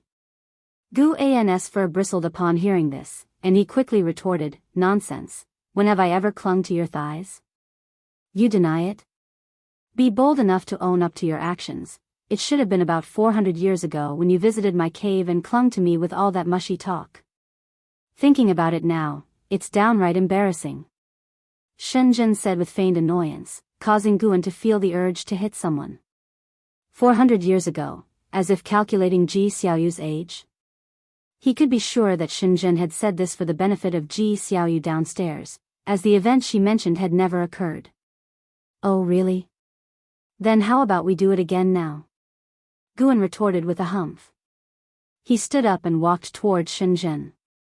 Shinjin looked at him provocatively, and just as he really reached out to touch her leg, she quickly drew back her leg and said, forget it, let's talk about serious matters. No, you've uttered the words, you must follow through. Seeing that Guan was indeed about to pounce, Shinjin quickly said, all right, I was only joking. You're so serious, can't take a tease. Afraid that someone downstairs will hear? Wait a minute, are you worried about the person below? I almost forgot, I was talking nonsense. Our past interactions were nothing but pure. Listening to her insinuating remarks, Guan was about to pat her on the shoulder. Shenzhen continued, really, I apologize, I was just joking earlier. Don't be mad at me. I was just testing to see if the person below would eavesdrop. I won't make such jokes in the future. Looking at her smile, Guan guessed she had also sensed Ji Xiaoyu's change of energy. In recent years, Ji Xiaoyu had achieved a breakthrough to the unification realm in the Supreme Sex Tribulation Crossing field, but Shenzhen had only the first level of the Void Crossing Realm cultivation level. How could she have noticed Ji Xiaoyu's energy change? Guan felt more and more that something was off about Shenzhen. He would have to be careful in the future not to show too much in front of her. She wouldn't eavesdrop, and besides, there are restrictions inside the room, Guan replied, sitting back down at the table and shaking his head. You seem to trust her a lot. Nonsense, I watched her grow up. She is destined to become a powerful figure renowned across the world, not some small-minded girl caught up in her emotions. You should learn from her and stop reading those indecent books all day, won't you? Indecent? I wrote a new volume of the Supreme Secret Records especially for you, and this is how you repay me. You've broken my heart. I won't give it to you now. Goodbye. Shenzhen stood up, flicked her sleeve, and walked away. Guan stood up to stop her and asked, for real? Shenzhen turned away, pretending to be angry. All right, I was just joking with you. I apologize, Guan sighed. This woman really had her ways, had me apologizing, and then turns it right back around. Guan could deduce that her new book was just made up, but he would have preferred to see the original. Flipping through the real pages provides such a sense of experience. Shenzhen gave a triumphant smile, pulled a book from her sleeve, and tossed it into Gu An's arms before she continued on her way. This creature doesn't close the door when she leaves, how impolite. Holding the latest volume of the Supreme Secret Records, Guan cursed in his mind and then waved his sleeve to close the door. He returned to his seat, placing the book on the table with all solemnity. That the Taoist hidden immortal of his stature should be reading such a book was fortunate that no one knew of his realm. Guan thought himself lucky. It wasn't that he was vulgar, he was cultivating. This was tempering the heart. Reading extensively prevents one from being tied down by women and losing their Taoist heart. After mentally preparing himself, Guan began to flip through the book. Meanwhile, downstairs, Ji Xiaoyu could not contain her curiosity and used her divine sense to peek at Gu An's book, immediately blushing and filled with indignation. This guy, never mind, I won't bring him along for cultivation, lest he truly becomes a menace someday. Ji Xiaoyu thought to herself and strived to cast aside her distractions, returning to her cultivation.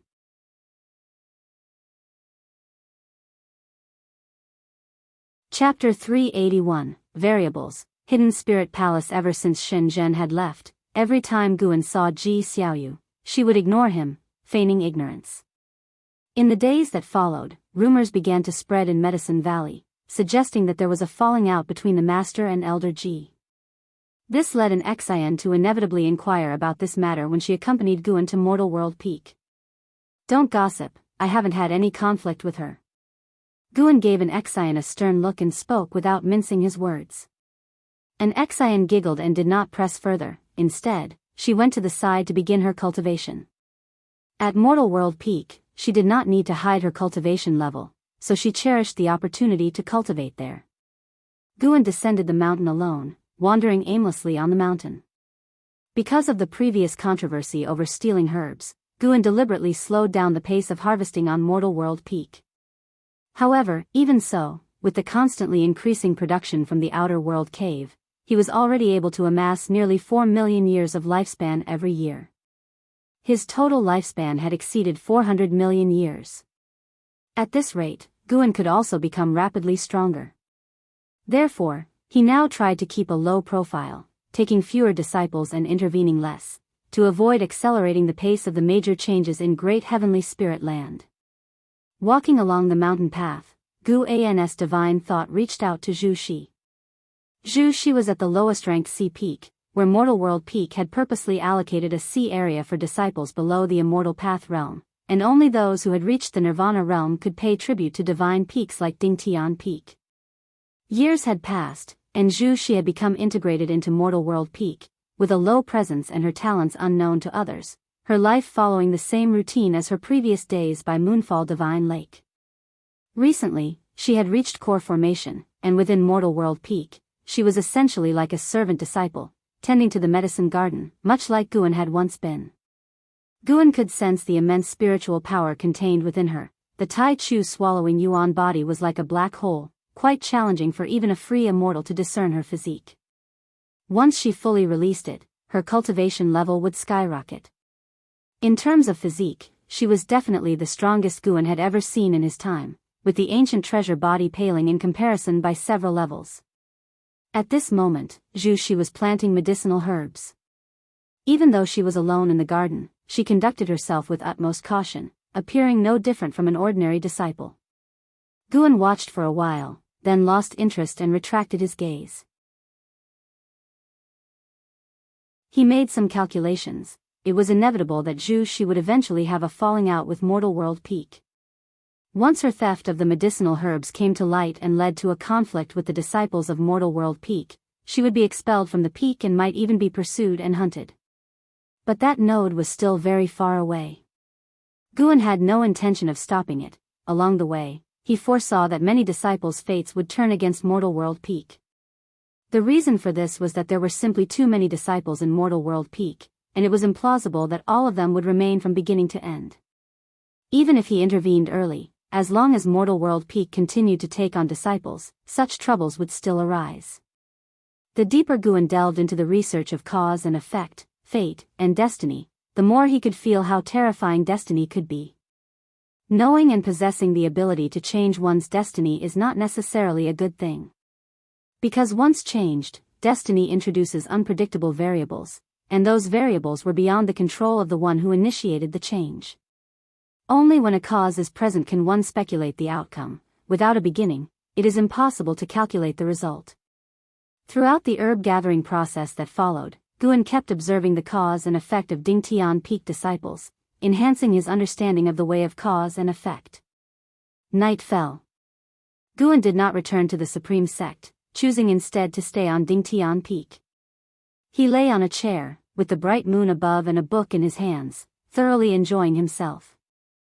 An Exian was still cultivating nearby, her body emanating specks of light star, ethereal and otherworldly, as if she could ascend to immortality at any moment. The courtyard resounded with the chirping of insects, adding a touch of vitality to the garden. Suddenly, Guan looked up, only to see a shooting star streak across the night sky at an incredible speed. Usually, such a shooting star signifies the arrival of a heaven and earth flying immortal. However, this time was different. Guan could feel that the other party's cultivation was far above that of heaven and earth flying immortal, likely a divine thought true immortal. Could it be that the immortal dynasty and the holy court are about to go to war again? Guan thought this to himself. The chi fortune of these two powers was too grand, capable of blocking cause and effect deductions. At least he was not yet able to comprehend it completely. He hoped for peace in the great heaven and earth, hoping the battle would wait 1,000 years or 10,000 years. By then, he would be more confident in handling any catastrophe. It's time to establish a new medicine valley. Guan quietly contemplated, as he had entertained such a thought for a while. He chose an underwater location for the next medicine valley. Eggs must not all be put in one basket. As the moon set and the sun rose, the next morning Guan sent an Exian back, then went alone to Immortal Seeking Island to exchange his own share of the island master's profits for a large quantity of medicinal herb seeds. He left this task to Island Master Sun Hanfeng.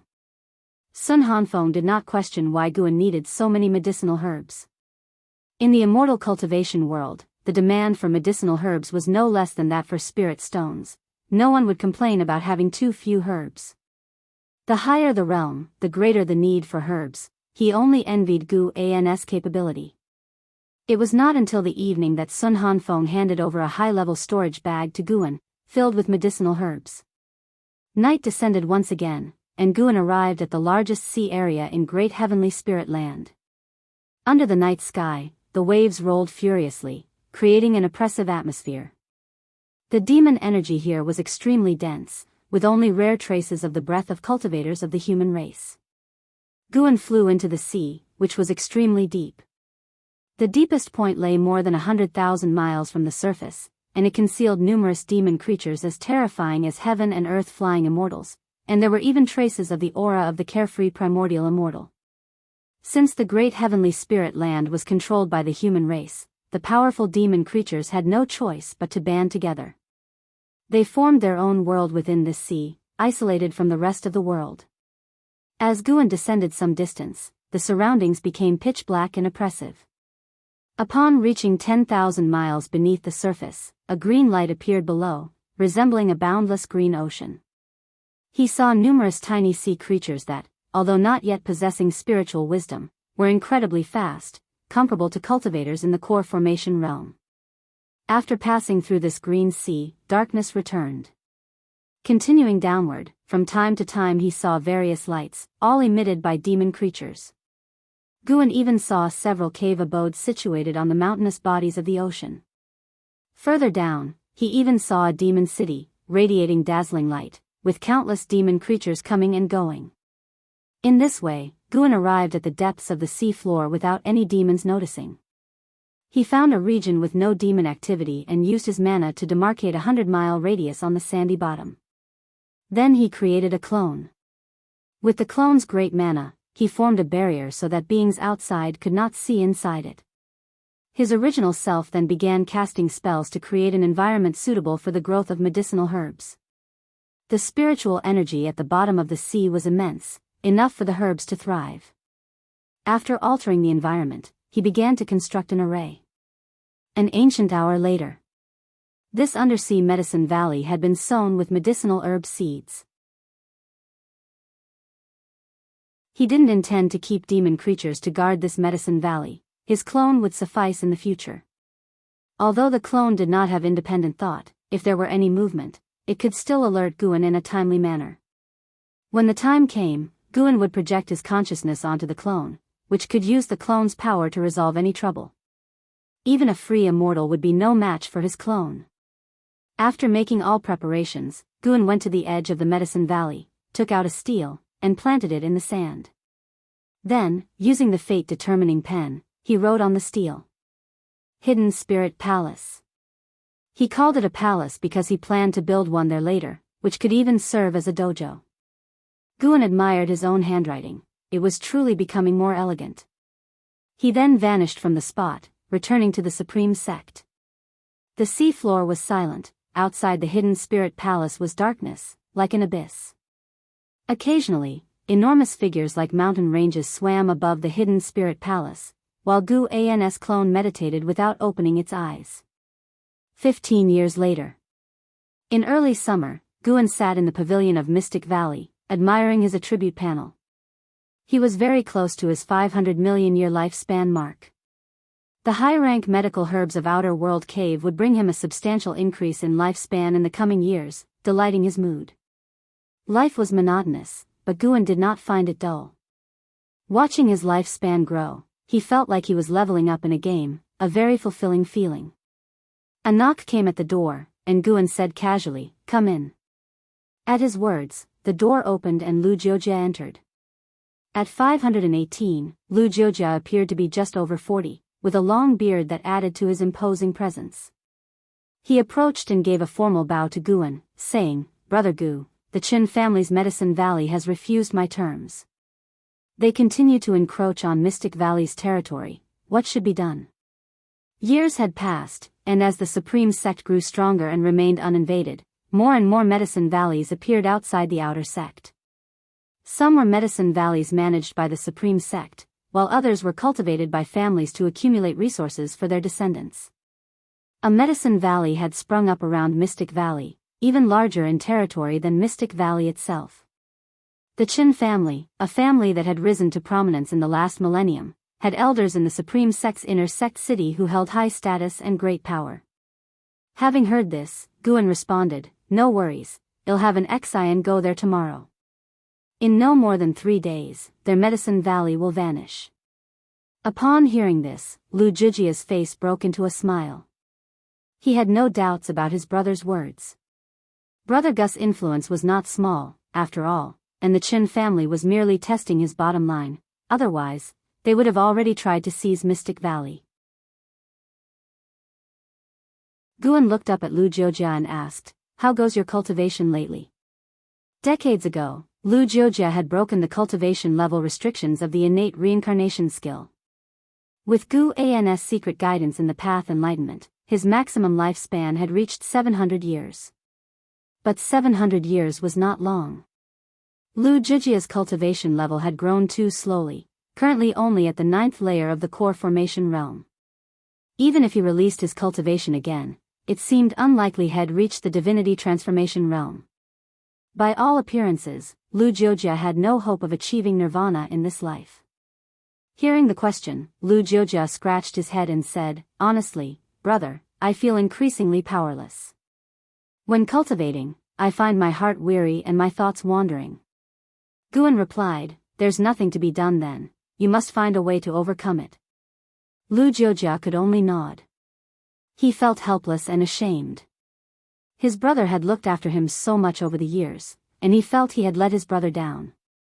Changing the subject, he said, "Speaking of which, brother, a prodigy has appeared in the Medicine Valley recently. Would you like to meet him?"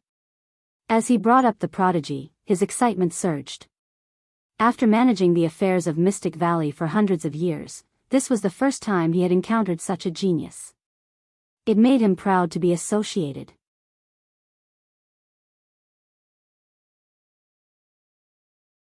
Chapter 382, Jiang Shi's Past. Do you want me to meet him? Guan picked up a book from the table and smiled warmly at Lu Jiujia. He no longer cared about mere talent. But humans are not emotionless plants. Lu Jiujia and that disciple shared a deep bond, almost like father and son, and he wished to secure a better future for the disciple, which prompted him to speak to Guan. Seeing his fellow disciples smile, Lu Jiujia gave an awkward smile and a false cough, saying, "I do hope you can meet him. Not only is his talent outstanding, but he is also very diligent. If that's the case, bring him up." Guan shook his head with a chuckle, dismissing the brotherly relationship.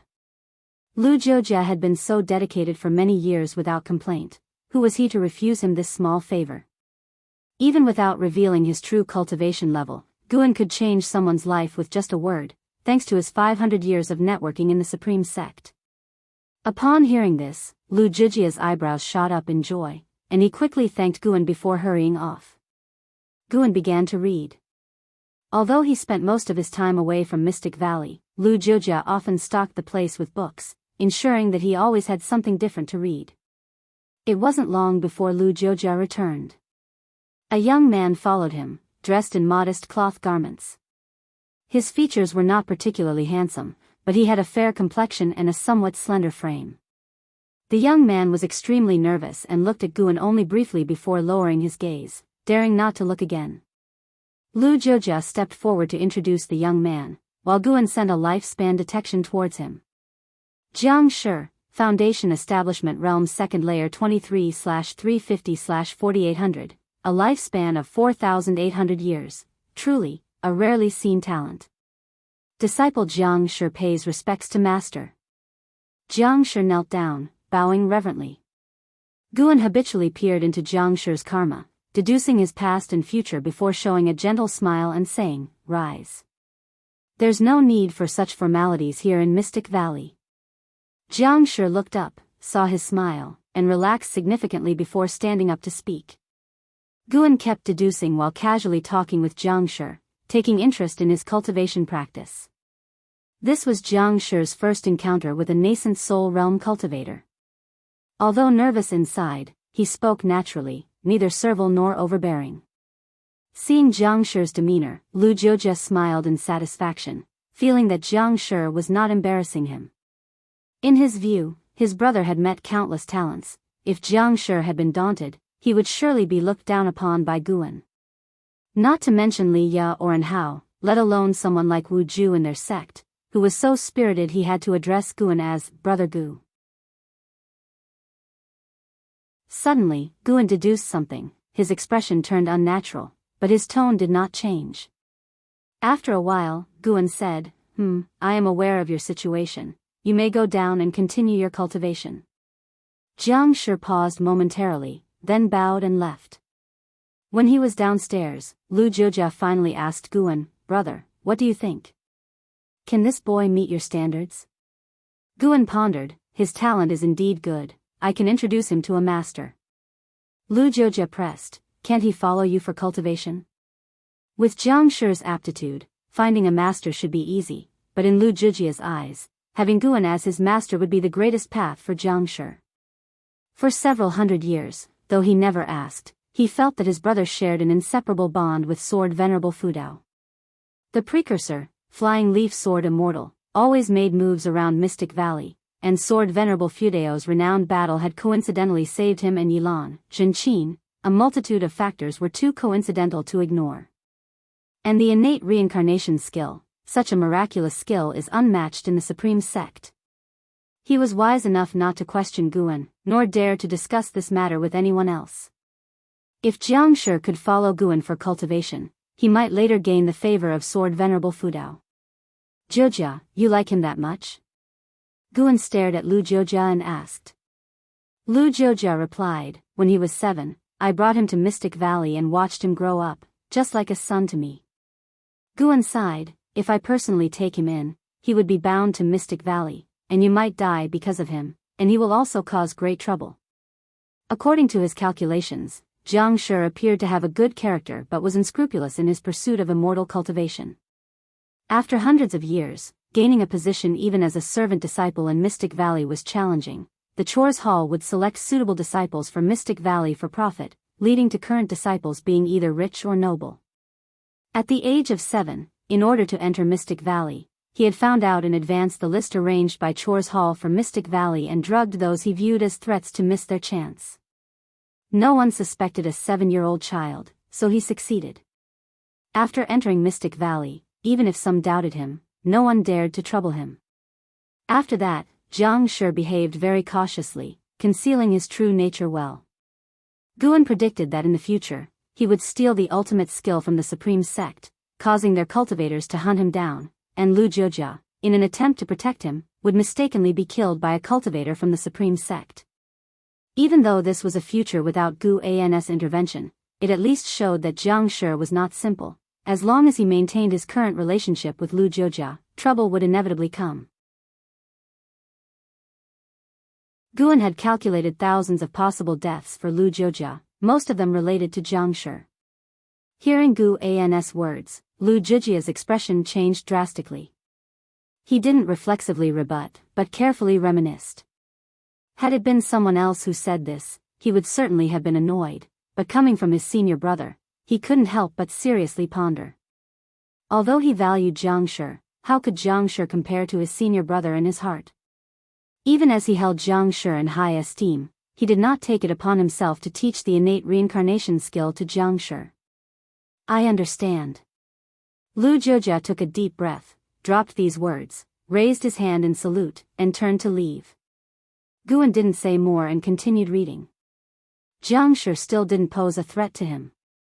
By evening, Guan left Mystic Valley and reached the Third Medicine Valley. He first found an Exian, revealed everything about the Qin family, and arranged for an Exian to visit the Inner Sect City tomorrow. The great elder of the Inner Sect City was from the LV family, and, which the relationship between Guan and LV Badian, the LV family would definitely take action. Summer passed and autumn arrived, and in the blink of an eye, half a year had passed. That night, Lu Jiujia was cultivating in his house when he heard a knock on the door and, without opening his eyes, said, "Come in."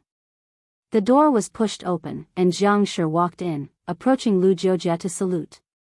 "What is it?" Lu Jiujia asked, his tone indifferent.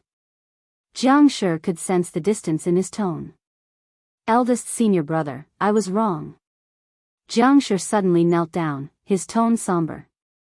In Mystic Valley, there was only one master, which was Guan. Even though they were like father and son, Jiang Shi could only call Lu Jiujia eldest senior brother. Lu Jiujia opened his eyes and furrowed his brows. Jiang Shi pressed his forehead to the ground and, gritting his teeth, said, "Although I'm not clear what exactly Master told you that day, I can feel your attitude. I admit that as a child, I did wrong, but I had no choice. Before my family was annihilated by the Emperor, they secretly sent me to Supreme Sect, and I had to find a way to preserve my life. At the age of 7, Mystic Valley was the most formidable place I had heard of, so he confessed all his childhood actions." Lu Jiujia was quite shocked after hearing this. He hadn't expected him to have done such things, no wonder senior brother had an issue with him. But as he listened, Lu Jiujia's feelings became complex. He saw his own reflection in Jiang Shi. He too had made mistakes, and if not for his senior brother's care, he would have died long ago. Although Jiang Shi's mistakes weren't as severe as his, he couldn't let Jiang Shi cling to his senior brother. After Jiang Shi finished speaking, Lu Jiujia sighed. Jiang Shi looked at Lu Jiujia, his eyes red, and did not stand up for a long time. Lu Jiujia, with a complex expression, said, "Don't blame your master. It's me not wanting you to cause trouble in Mystic Valley." Jiang Shi hurriedly replied, "How could I possibly blame him? Over the years, I've received so many elixirs in Mystic Valley. Without Master's protection, how could I possibly have reached Foundation establishment so quickly? It was my fault after all. If I were Master, I would have expelled a disciple like me from Medicine Valley long ago." Thinking of Guan, Jiang Shi truly had no complaints, only more awe. He had thought that no one knew of his childhood actions, but it turned out his master knew. Knowing this, yet still not abandoning him, how could he repay kindness with resentment? In previous years, he had also seen his master. Each time, his master would nod at him with a smile. Before, he merely thought his master was kind and didn't remember him, but now, knowing that his master had long understood his past, he felt his master was truly magnanimous, with the bearing of a sage. In fact, he was disgusted with his own past actions, but he had been driven to a dead end. At that time, his family was about to be executed, and he heard that the Valley Master of Mystic Valley had a very good relationship with the great cultivator, Leah, who was also the most favored son of the current emperor, so Mystic Valley became his only path to life. Lu Jiujia looked at him with many things he wanted to say, but when the words came to his lips, he couldn't utter them. "There are 2 paths for you, either go to a subsect, where Master will arrange a way out for you, and he will certainly not mistreat you, or stay in Mystic Valley and cultivate earnestly and temper your nature," Lu Jiujia said softly. Jiang Shi quickly said, "I choose to stay in Mystic Valley. I definitely won't let you and Master down. Do you want to hear my story?" Lu Jiujia stared at Jiang Shi, his expression turning somber. Jiang Shi naturally wanted to listen, so Lu Jiujia began to recount his own past, starting from when he joined Supreme Sect. Meanwhile, Guan was in the Hidden Spirit Palace at the bottom of the sea. He looked at the palace he had crafted, very satisfied. In the dim seabed, Hidden Spirit Palace glowed a ghostly blue, its walls reflecting the wave light, with 2 phoenix-shaped statues standing at the main gate. He was about to walk toward Hidden Spirit Palace when he suddenly sensed something and turned his head.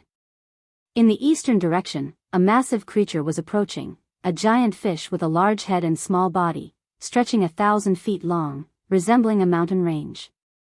It was chasing a small fish, like Mount Tai chasing a pebble. The small fish was extremely fast, darting like lightning. No matter how the giant fish chased, it just couldn't catch up. Guan's eyes narrowed, the surrounding seawater churned, luring the little fish to change direction and escape towards the Hidden Spirit Palace.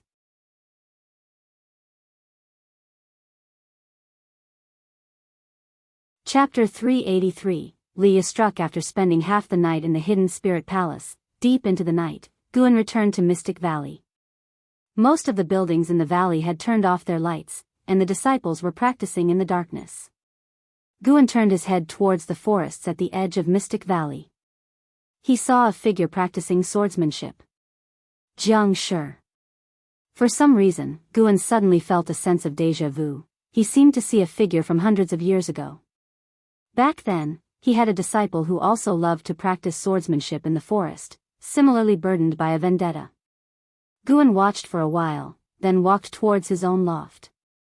Back inside his room, he did not watch Jiang Shi practice swordsmanship again. He recalled the prior conversation between Jiang Shi and Lu Jiujia and had no intention of intervening. The most important aspect of being human is that everyone has their own choices to make. Guan had already warned them, and Lu Jiujia just needed to make a choice following that warning. Whatever the choice, Lu Jiujia would have to face the consequences. If Lu Jiujia insisted on suffering, then so be it. The greatest care Guan could offer to those around him was to ensure they would not die before their lifespan ended. Of course, nothing was absolute. Perhaps Jiang Shi could change for the better.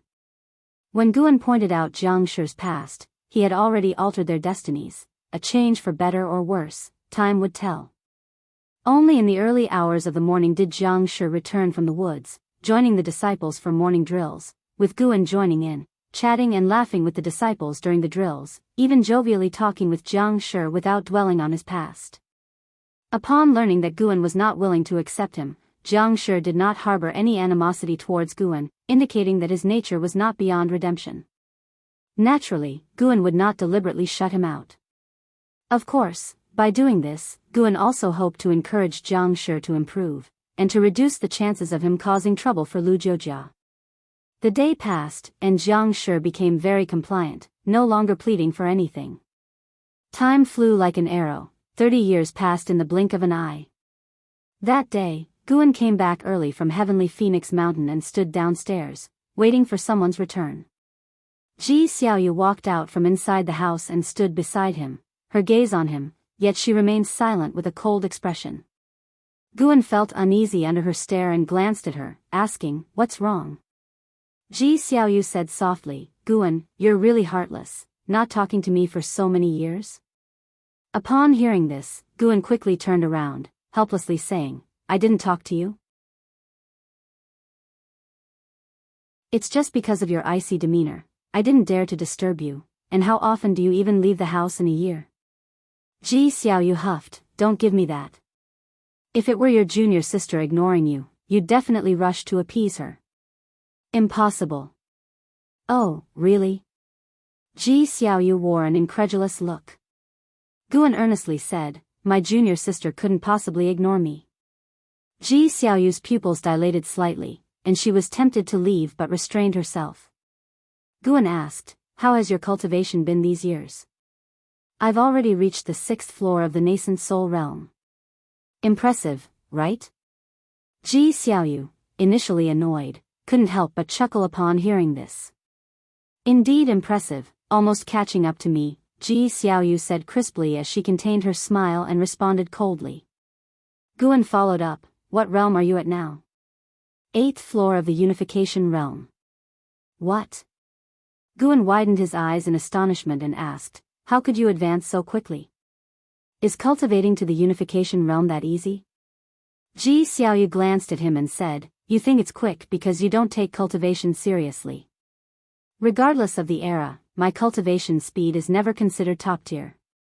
"That's true." I mean, in my eyes, you've always had an elite talent."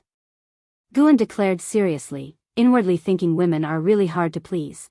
Praise you and you mock me, don't praise you and you get upset.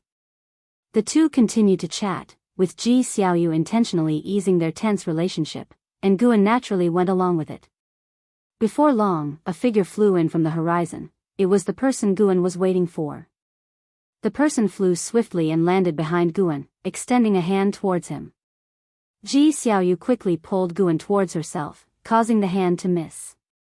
Guan took hold of Ji Xiaoyu's hand and turned to look. "Senior brother Li!" Guan exclaimed excitedly.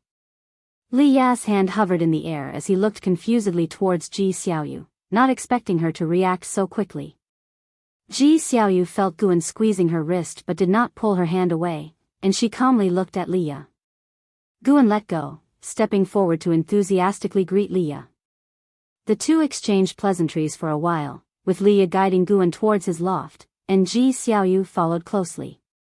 As they ascended the stairs, Ji Xiaoyu was still behind them, which made Li Ya puzzled as he looked at Ji Xiaoyu. "Let her come along, she's one of us," Guan said with a smile. Ji Xiaoyu's lips slightly curved upon hearing this. Leah felt awkward but didn't refuse. After the three entered the house, Guan began making tea for Leah and inquired about his experiences over the years.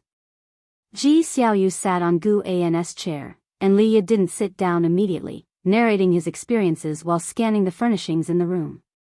Years had passed, yet there was little change in junior brother Gus' residence, evoking a rush of emotions in him. After Guan poured him a good tea, he brought over a chair and sat beside Ji Xiaoyu, listening to him recount his experiences. Hearing that he had entered the holy court, Guan couldn't help but exclaim, giving him ample face. Leah then spoke of the magic battle conference between the holy court and the immortal dynasty, piquing Ji Xiaoyu's interest. Guess who I saw in the camp of the immortal dynasty? And how? Surprising, isn't it? He actually joined the immortal dynasty. Leah remarked with emotion. Guan thought to himself that he was well aware, and he also knew that Leah had been defeated by him again. Leah, through fortuitous opportunities, had reached the mystic heart realm, and encountered Enhao in the magic battle conference. Enhao, stubborn as always, refused to use the power of divine exotic city and, unsurprisingly, was thoroughly defeated. It must be said that Leah was both fortunate and tragic. He could always keep up with Enhao's pace, but he just couldn't defeat him. Time and again, he was utterly crushed. Despite being in the same realm, he was no match for Enhao. Compared to Yang Jian, Leah seemed more like Enhao's destined rival. Did you two face off? Asked Guan. Leah shook his head and said, sadly, no. Almost out of luck, I wanted to test his sharpness. Puff. A laugh echoed in his heart, the laugh of the divine exotic immortal spirit. He pretended not to hear it, continuing with his lamentations, unaware that Guan could hear the inner voice of divine exotic immortal spirit, who was debunking his boast to Guan. How intriguing. Leah began talking about the exceptional talents from both factions, and Guan would exclaim from time to time, keeping the atmosphere lively. Ji Xiaoyu didn't utter a word, listening quietly all the while. You might not believe this, but the Immortal Dynasty actually won the Magic Battle Conference. They won one more match than expected. Who knows what changes this will bring about now? If the Holy Court can't suppress the Immortal Dynasty, war might be inevitable. Leah sighed. He even doubted if he had chosen the wrong path. Why does Enhao always have such smooth sailing? Ji Xiaoyu spoke up. The talents of the Immortal Dynasty are naturally superior to ordinary people. Such competitions are advantageous for the Immortal Dynasty. The Holy Court probably let them win deliberately, aiming for a peaceful situation. If it came to a direct war, the Holy Court would win, but it would be a Pyrrhic victory, severely damaging the Holy Court. Leah looked at Ji Xiaoyu with surprise, not expecting her to make such an astute judgment. He knew Ji Xiaoyu's identity, and had initially thought Guan kept her nearby to remember the third young miss of the Ji family. Now, it seemed, this Ji Xiaoyu was not so simple. Sensing Li Ya's amazement, Guan introduced her. This lady is no ordinary person, not yet 400 years old. She has already attained the 8th floor of the unification realm, possessing a talent not inferior to Enhao. More than being not inferior, Ji Xiaoyu's true self was a free immortal. It would take Enhao and Leah at least 1,000,000 years, maybe even longer, to cultivate to a free immortal. That impressive? Li Ya's expression changed. He was genuinely shocked. Despite being a cultivator of the mystic heart realm, only he knew the sacrifices had made. His rapid increase in cultivation level wasn't due to innate talent. How has the Supreme Sect produced another remarkable genius? Leah resignedly said, indeed on par with Enhao. Enhao had just achieved the Mahayana realm a few years ago, reaching it at the age of 500. It's monstrous. Miss Ji might be able to achieve Mahayana realm at the same age. He felt incredibly bitter inside. He could accept Enhao's achievements since Enhao, like him, had traveled far and faced life-threatening dangers. What about Ji Xiaoyu? Staying by Gu An's side and she could cultivate so quickly? Leah could hardly stay any longer. He took out 2 brocade boxes from his storage ring, saying, these are gifts I've prepared for you. Luckily, I brought an extra one, as a gift for meeting your younger sister. I have matters to discuss with the Supreme Sect, and I'll come back another time for a drink. With that, he stood up and walked towards the window. Suddenly remembering Ji Xiaoyu was still there, he turned and headed for the door. That much in a hurry? Almost forgot something important, it's urgent. All right then. Guan escorted Liya to the door and watched him fly away. He felt regretful. How had he managed to drive Liya away? Liya was actually his first true friend in this lifetime, and he quite missed him. If Liya didn't seek him out, he would have to go find Liya. Perhaps it was the presence of a lady that made it awkward between brothers. Guan closed the door, returned to the table, and saw Ji Xiaoyu already opening the brocade boxes. There were 2 jade pendants inside. I want this one, Ji Xiaoyu said undebatably, her cheerfulness undisguised. Without waiting for Gu An's response, she began casting spells on the 2 jade pendants.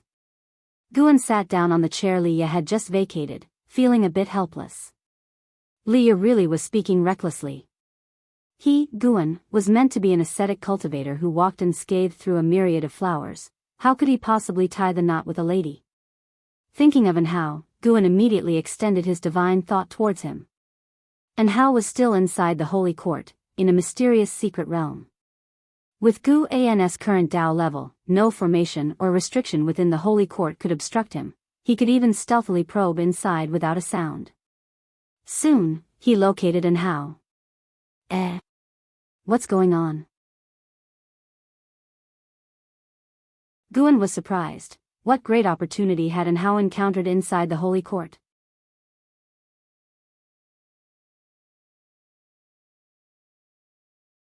Chapter 384, Great Fortune of Energy Movement. Deep Sea Dragon Carp. Guan saw Hao receiving guidance from a free immortal, who was none other than the saint ancestor of the holy court. He explored Hao's karma and understood the interactions between the two. To Gu An's amazement, the saint ancestor wished to groom Hao into the next Xingtian. Hao had refused, but the saint ancestor insisted on imparting his teachings, even if Hao would not become the Xingtian. Guan couldn't help but marvel at Hao's unparalleled chi fortune. The first time he met Hao, he couldn't resist lending a hand, and for some inexplicable reason, he took a liking to the young man. Since embarking on the path of immortality, Hao had made more friends than enemies, which was key to his smooth progression.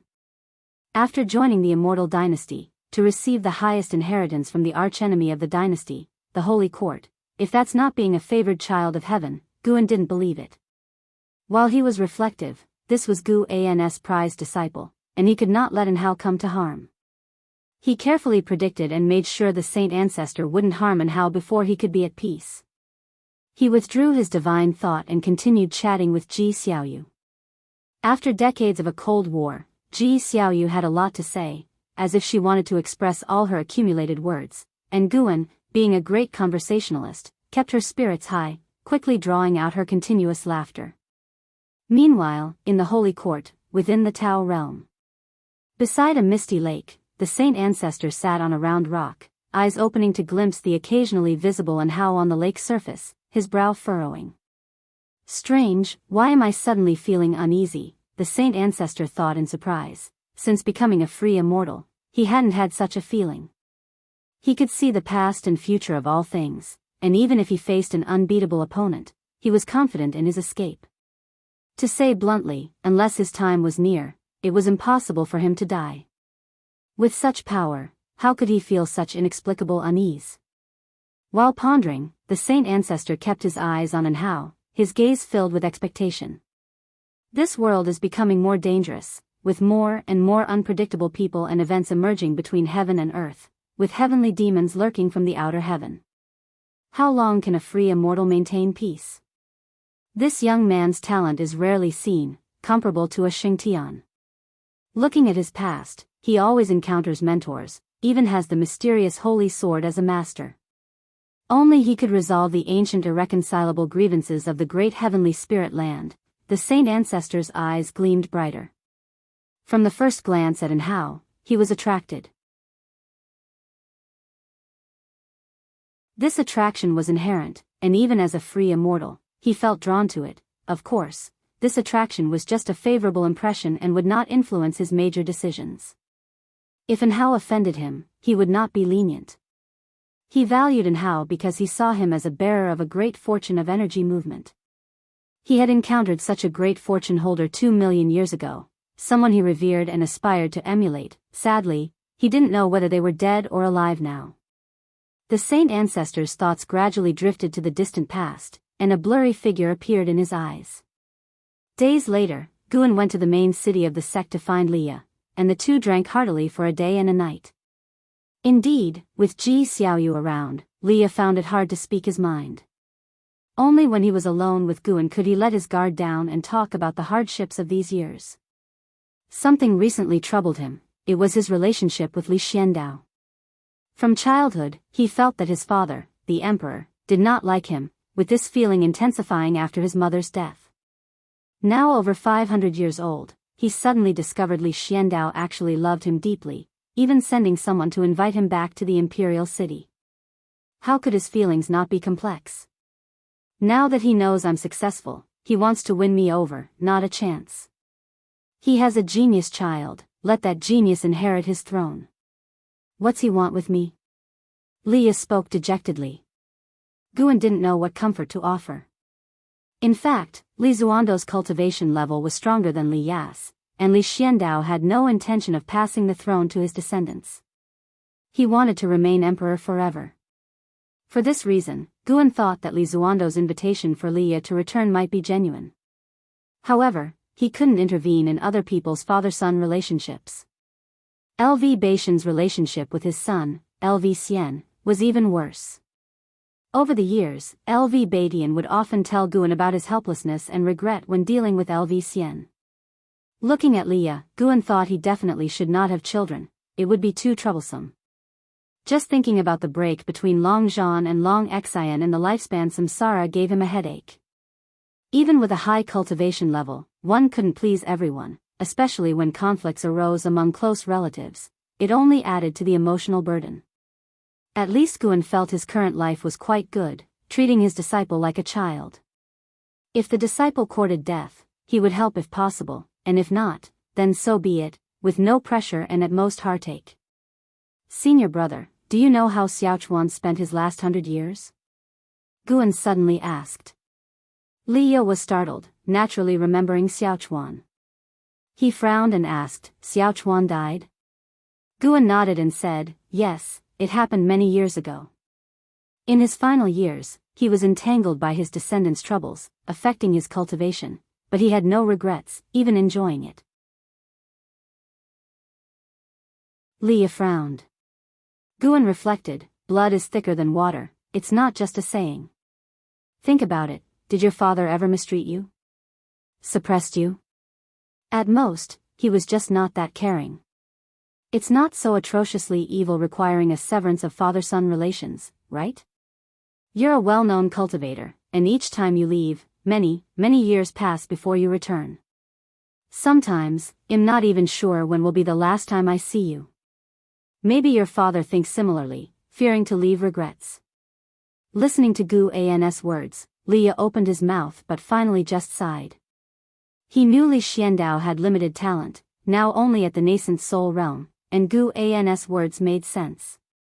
When I leave next time, I might not return for hundreds of years. At that moment, Leah felt loneliness as well as fear. He feared that many years later, he would be left alone in the world, without family or friends. Leah looked at Guan and asked, Junior brother Gu, how about you come with me to the holy court to cultivate? I'll find a way for you to stay there. His tone was resolute since, in his life, he had made many acquaintances, but most of them had been relationships of convenience. Guan was his first true friend. There had been another person before, Zhang Buku, but his whereabouts were unknown, with his life or death uncertain. Leah thought of the scene where Guan would die, and he felt terrible even if it were a peaceful death. I'd rather not. Isn't going to the holy court just asking for trouble? Oh, brother, don't overthink it. Maybe I have a natural destiny to live a long life of 10,000 years? Guan shook his head, and his easy smile made Leah feel even more distressed. Why should someone as good as junior brother Gu be limited by his talent, while someone as arrogant as Hao can always laugh last? Leah felt that the heavens were so unfair. Forget it, let's just drink. Guan urged and started looking forward to the scene thousands of years later, when Leah would find that he still wasn't dead. Sorry, brother, but your junior is bound to live longer than anyone. Leah only stayed at the Supreme Sect for a month before leaving. Guan, with a spectator's amusement, spied on Li Ya's return to the imperial city. As he expected, the meeting between Li Ya and Li Xiandao was extremely awkward. Even though Li Xiandao tried hard to force a smile, he couldn't dissolve the awkwardness between father and son. However, the fact that the two could sit down and talk was a good start. It's worth mentioning that Li Ya's first encounter with his younger brother Li Lingtian was unpleasant. The brothers fought, and henceforth, Li Lingtian had one more opponent he wanted to defeat. Royal family affairs are really complicated. Guan felt this way at the moment. Until the end of the year, Guan saw another family matter. The Ji family came to find Ji Xiaoyu, wanting her to return to the family, but she refused, causing a stiff conflict. Unlike in her previous life, Ji Xiaoyu had grown up this time and had become even tougher, beyond the control of the Ji family. Li Ya's and Ji Xiaoyu's situations further solidified Gu An's resolve not to start a family. At least not for now. Guan hadn't yet achieved longevity and had many enemies to surpass. How could he be hindered by familial ties? If he already had family, he would naturally take great care of them, but since he didn't, there was no need to deliberately create familial bonds to satisfy emotional needs. Another new year arrived, bidding farewell to the old and welcoming the new. After several days of festivity, Guan visited the hidden spirit palace alone. Over the years, this place continuously produced low-rank medical herbs, allowing Guan to harvest them each time he visited. He had just started collecting when he furrowed his brows. Why has it come again? He talked to himself. Only he and his clone were in the dojo of the hidden spirit palace, and his clone couldn't communicate with him. He was referring to a very fast little fish that approached the dojo every now and then. Even though his clone cast spells to drive it away, it never gave up. It seemed that the more he drove it away, the more it was attracted to this place. Guan decided to teach the little fish a lesson. He stood up and walked to an open area nearby. With a thought, a 1-meter-long fish appeared in front of him, and he stepped on it to pin it down. It was a goldfish resembling a carp, with scales brighter than gold and quite handsome. Its eyes were like gems. The goldfish widened its eyes, looking completely bewildered. Deep Sea Dragon Carp, Unification Realm, Second Layer 8504/12,000/15,000, to have lived 8,500 years and still be so small. Guan found it curious, as most demons grew larger as their cultivation level increased. Heavenly demons like Tian Yaoer, Tian Qing, and Tian Bai had very large true forms. The deep sea dragon carp started to struggle violently, but no matter how it thrashed, it couldn't free itself from Gu An's foot. Under Gu An's suppression, it seemed to have no cultivation, making little noise and not posing any threat to nearby medicinal herbs. Guan took out the Qinghong sword, looking like he was about to kill it. The deep sea dragon carp shut its eyes in terror and trembled incessantly. To Gu An's amusement, he saw tears streaming from its eyes, resembling pearls as they squeezed out. Scared now? Will you dare to swim here again? Guan asked. The deep sea dragon carp opened its eyes and hurriedly shook its head. Guan suddenly frowned, hesitating, but you've already discovered my dojo. Letting you escape might bring me trouble later. Never mind, I'd better eat you. Should I steam you, or should I grill you? The deep sea dragon carp's eyes widened in extreme fear, and its tears streamed down.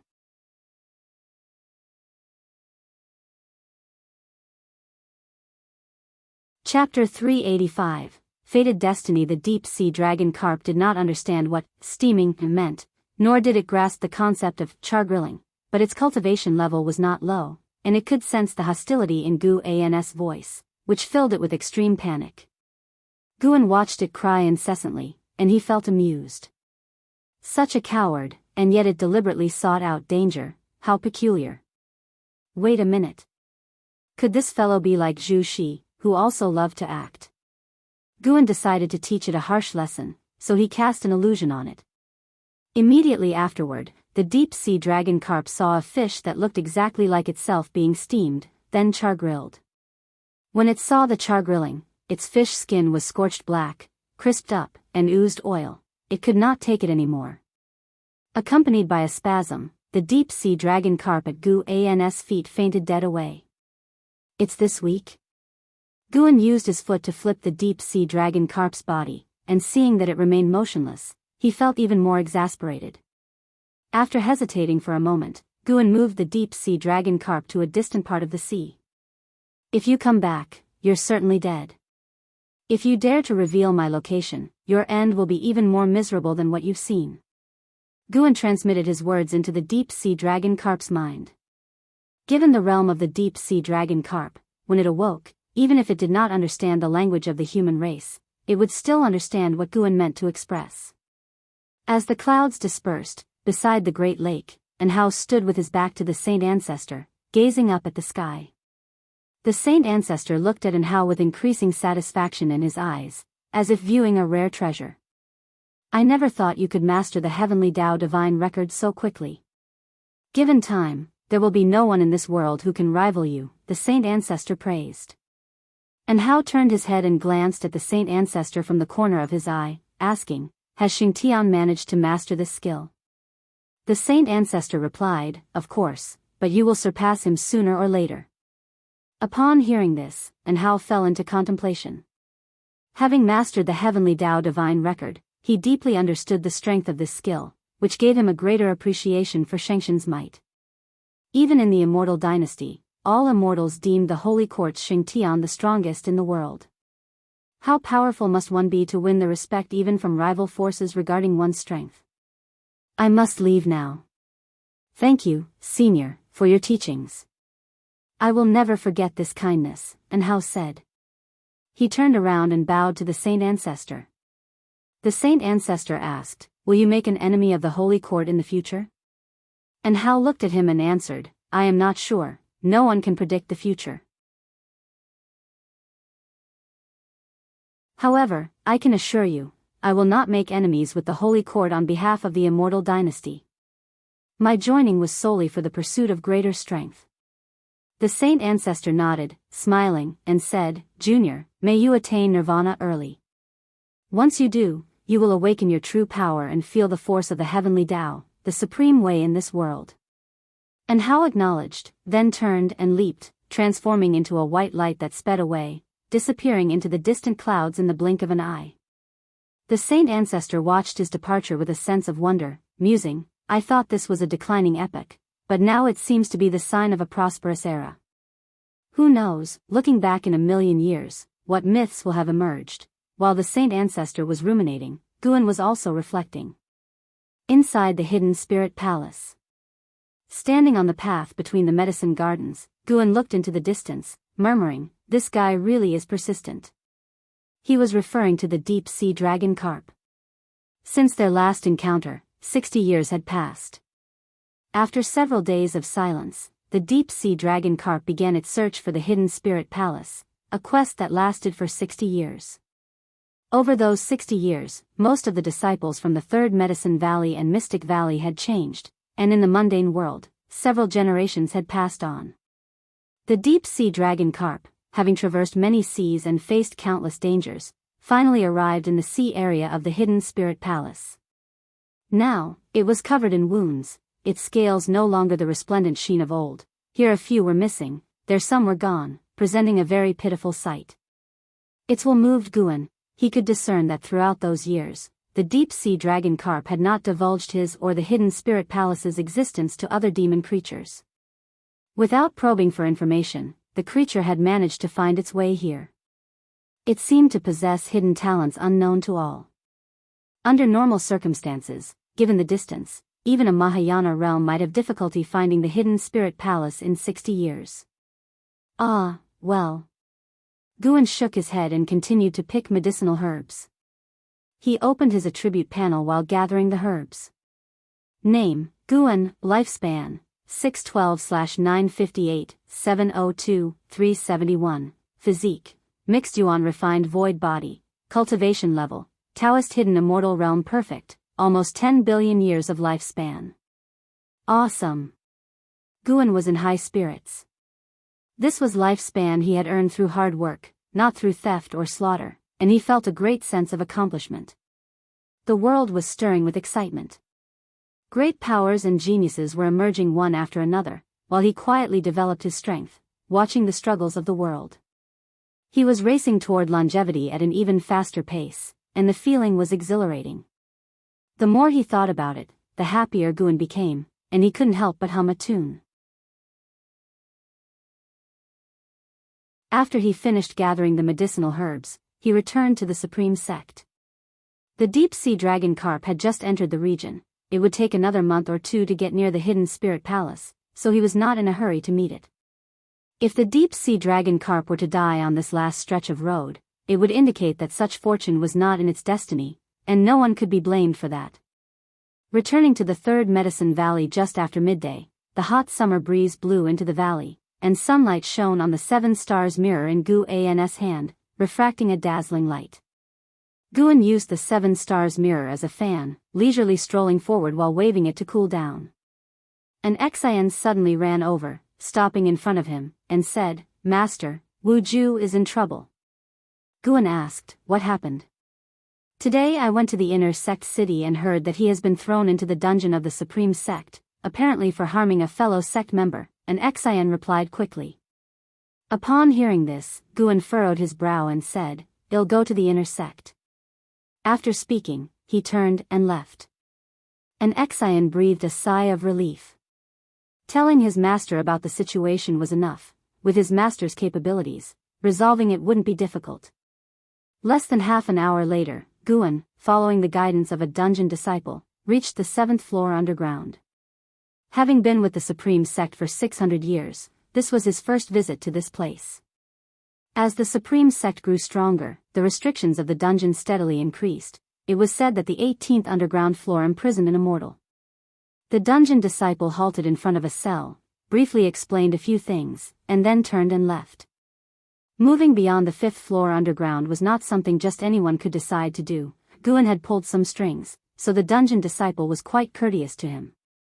The cell was made from special redwood, its surface carved with talismans and containing multiple layers of restrictions. Guan looked inside the cell door. It was dim inside, and Wu Ju, with his hair disheveled, leaned against the wall, sleeping.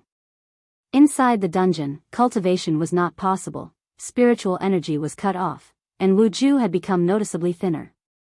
Guan had known when Wu Ju had been caught, but he was not worried about Wu Ju's death given the protections within the supreme sect, so he didn't come earlier. When an Xian found Guan, from the standpoint of causality logic, Guan should visit Wu Ju, too. Guan, who studied the way of cause and effect, began to see the causality in the world as a game. He was willing to abide by the rules of the game unless the game annoyed him, at which point he would change it. "Brother Wu, I've come to see you," Guan said, simultaneously casting a lifespan detection on Wu Ju. Wu Ju, Unification Realm 5th floor 614/4500/8300, His maximum lifespan finally increased. This kid really needed to experience hardship to reach path enlightenment. Everything coming too easily was not good. The Wu Ju in the dark slowly opened his eyes. His vision was blurred, only able to make out a silhouette outside the cell door. After Guan called out to him again, Wu Ju's vision suddenly became clear.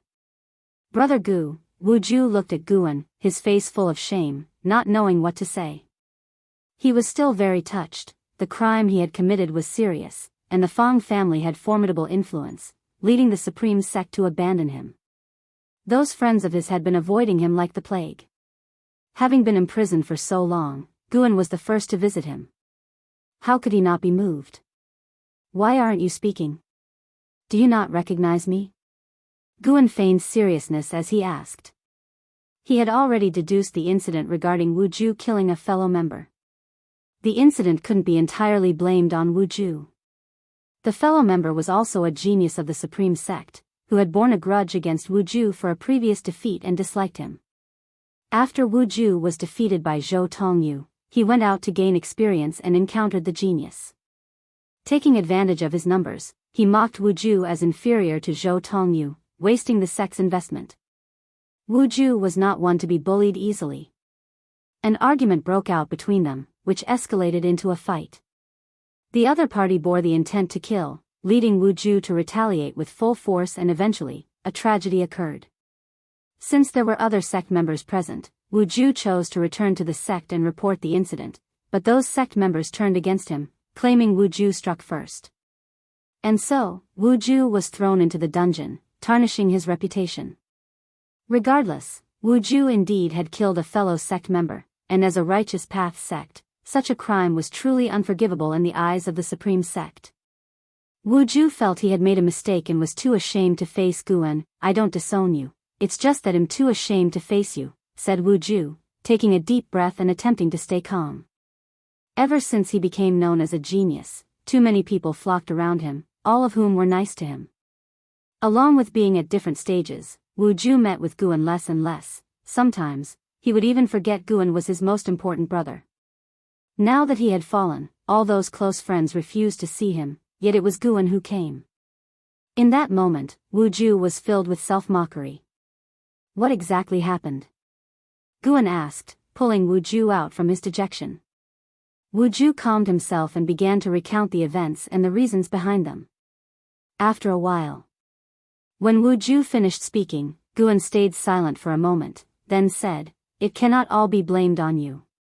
Didn't anyone upstairs believe you?" Wu Ju replied helplessly, "How could they believe it? It's not like they can use soul-searching skill on those people, and even if they did it to me, how many would be willing to believe?" Guan said, "No problem, I will speak to the sect leader about it." Wu Ju responded, "The sect leader has already spoken with me, asking me to bide my time until the controversy settles somewhat, and then he will find a way." As the Supreme Sect grew stronger, Lv Badian, being the sect leader, found his authority diminishing. Guan comforted him, "No problem, I will speak with him again. If that doesn't work, I will ask others to speak up as well. I refuse to believe that the so-called Xing family can have their way all alone within the Supreme Sect."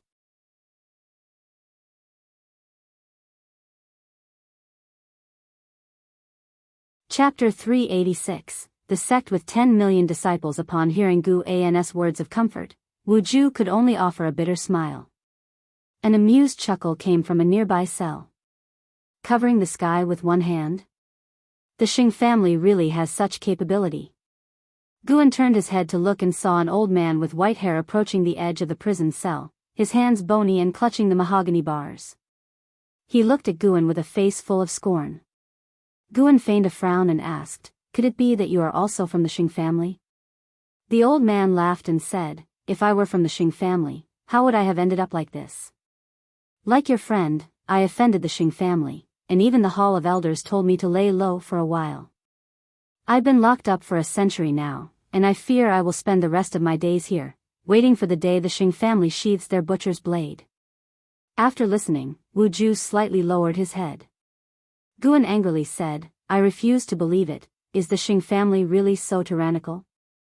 I am going to find the sect leader now." With those words, he left with a swish of his sleeve. Wu Ju opened his mouth but in the end said nothing. Deep down, he too harbored a glimmer of hope.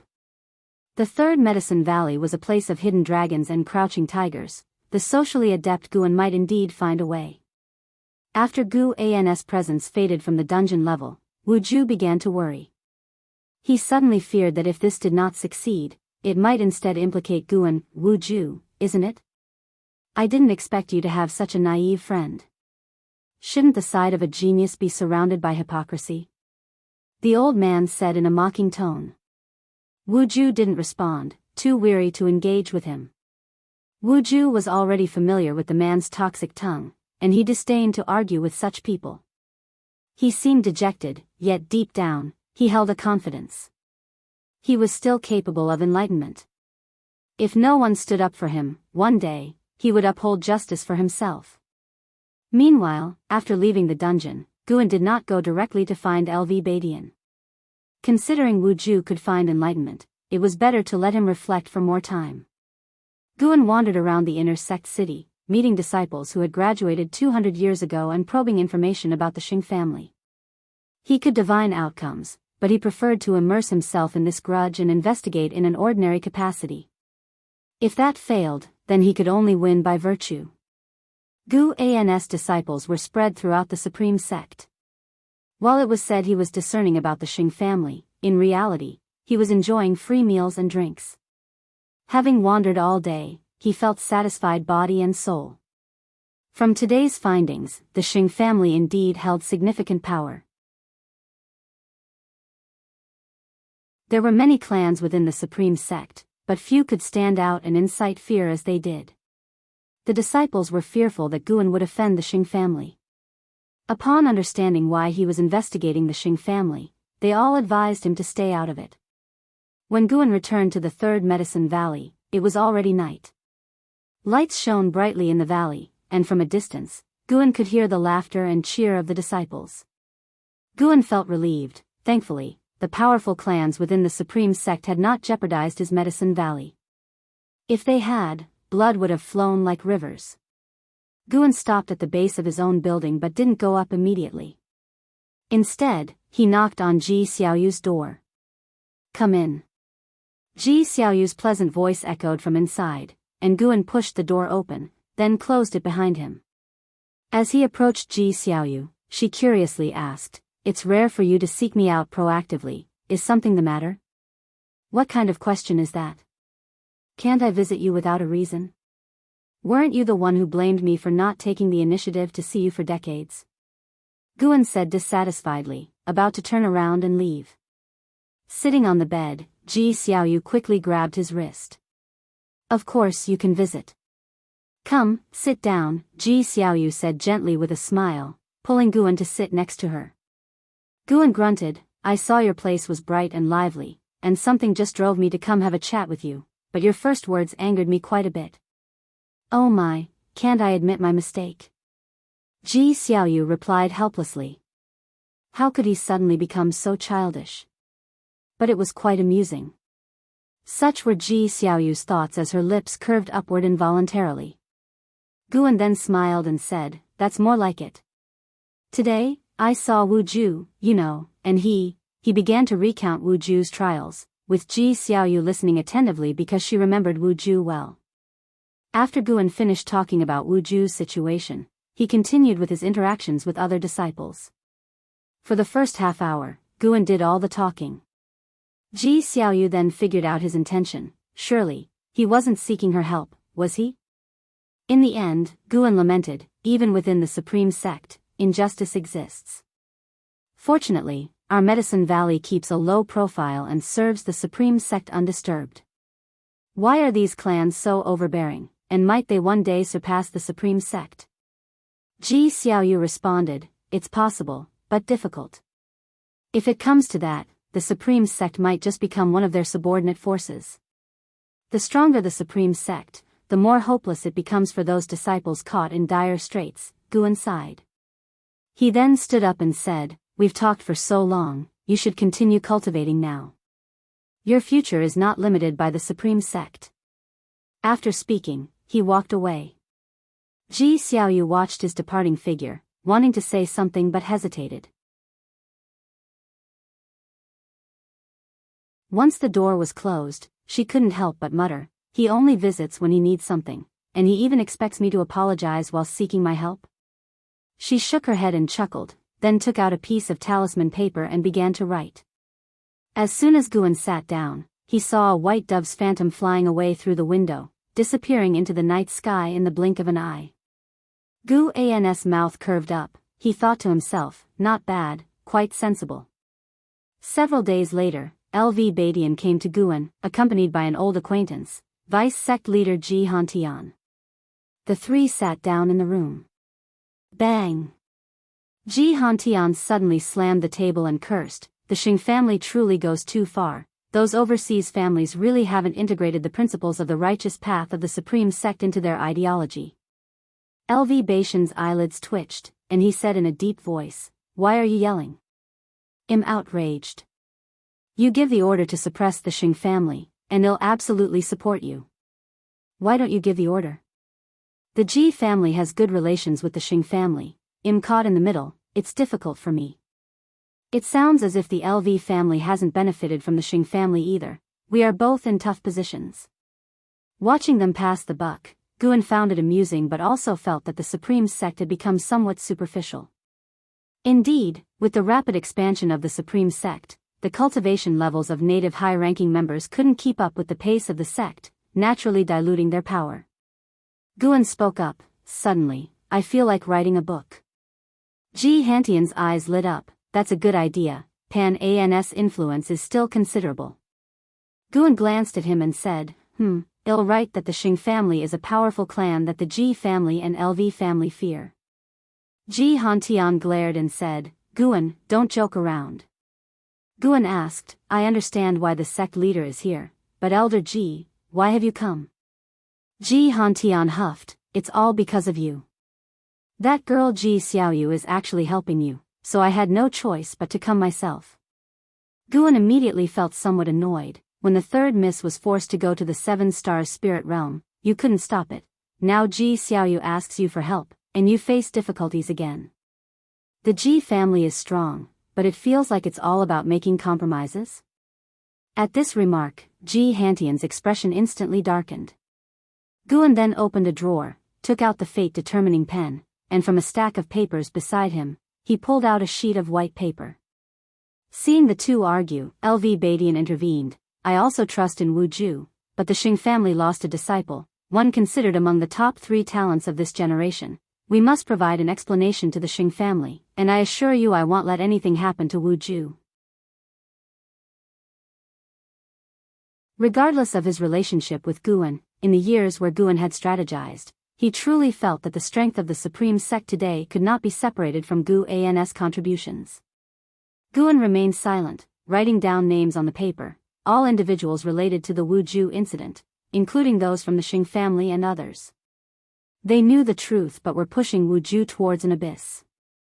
If they were compelled, that would be one thing, but the conflict began with them following the Xing family genius in insulting Wu Ju and even attacking him. Their lies were to protect themselves. Choosing to be lapdogs and bullying others, they should prepare for the backlash. "What are you doing?" LV Badian frowned and asked. Guan continued writing without speaking, making him genuinely afraid that Guan might do something foolish. He solemnly said, "The Xing family has a loose immortal. Do you know how high a loose immortal's cultivation level is? If the path of immortality were smooth, you'd have to cultivate for tens of thousands of years. The Supreme sect hasn't had an immortal live that long. Tens of thousands of years." This phrase weighed heavily, making LV Badian and Ji Hantian feel immense pressure just thinking about the age of the Xing family's loose immortal. Guan lifted his pen, gazing down at the names on the paper, and said with discontent, "I hate my own powerlessness. If I were an immortal, how could I stand by and watch my close friends suffer?" After saying this, he gripped the fate-determining pen and made 2 strokes on the paper, drawing a large X as if to vent his frustration. LV Badian tried to comfort him, "Don't think like that. And besides, the Xing family is just angry but hasn't pressed me any further." Guan looked at him. "Do you remember what I told you hundreds of years ago, when you were still Elder Tian?" Upon hearing this, LV Badian immediately fell silent. Ji Hantian spoke earnestly, "Guan, don't act impulsively. If we mess up, all 3 of us could be in trouble. We could be abandoned by our families, you could be abandoned by the Supreme sect. All these are possible." Guan said, "Fine, I understand. They'll pretend I don't know about this matter." Seeing his indifferent expression, LV Badian was somewhat uneasy and asked, "Really? I am but a nascent soul realm cultivator. I can't break into dungeons or step through the Xing family's gate. What can I do?" Guan replied. LV Badian, after hearing this, could only sigh. "I won't see you out, but I'll remember what you've said." While speaking, Guan pulled out a book from beside him. LV Badian wanted to say more, but Ji Hantian tugged at him, and after exchanging glances, they stood up and left. Although Guan felt somewhat disappointed, he could also understand. Not everyone had the same confidence as him. Nonetheless, he had already taken action. What happened next depended on how these two responded.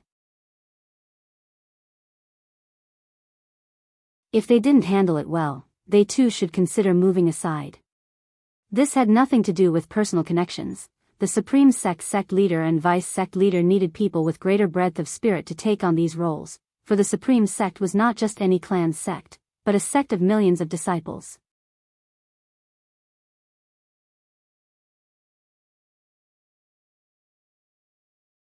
Chapter 387, The Final Road. LV Badian and another left, and after about half a month, rumors suddenly spread throughout the Supreme Sect. A group of crazed disciples were proclaiming throughout the inner sect city the incident of Xing family's genius bullying Wu Ju, and consequently being killed in retaliation. The matter of Wu Ju killing a fellow sect member had already caused a huge uproar, and now these disciples were telling a different story, so how could it not provoke controversy? Even though those disciples were quickly controlled, the news still spread rapidly.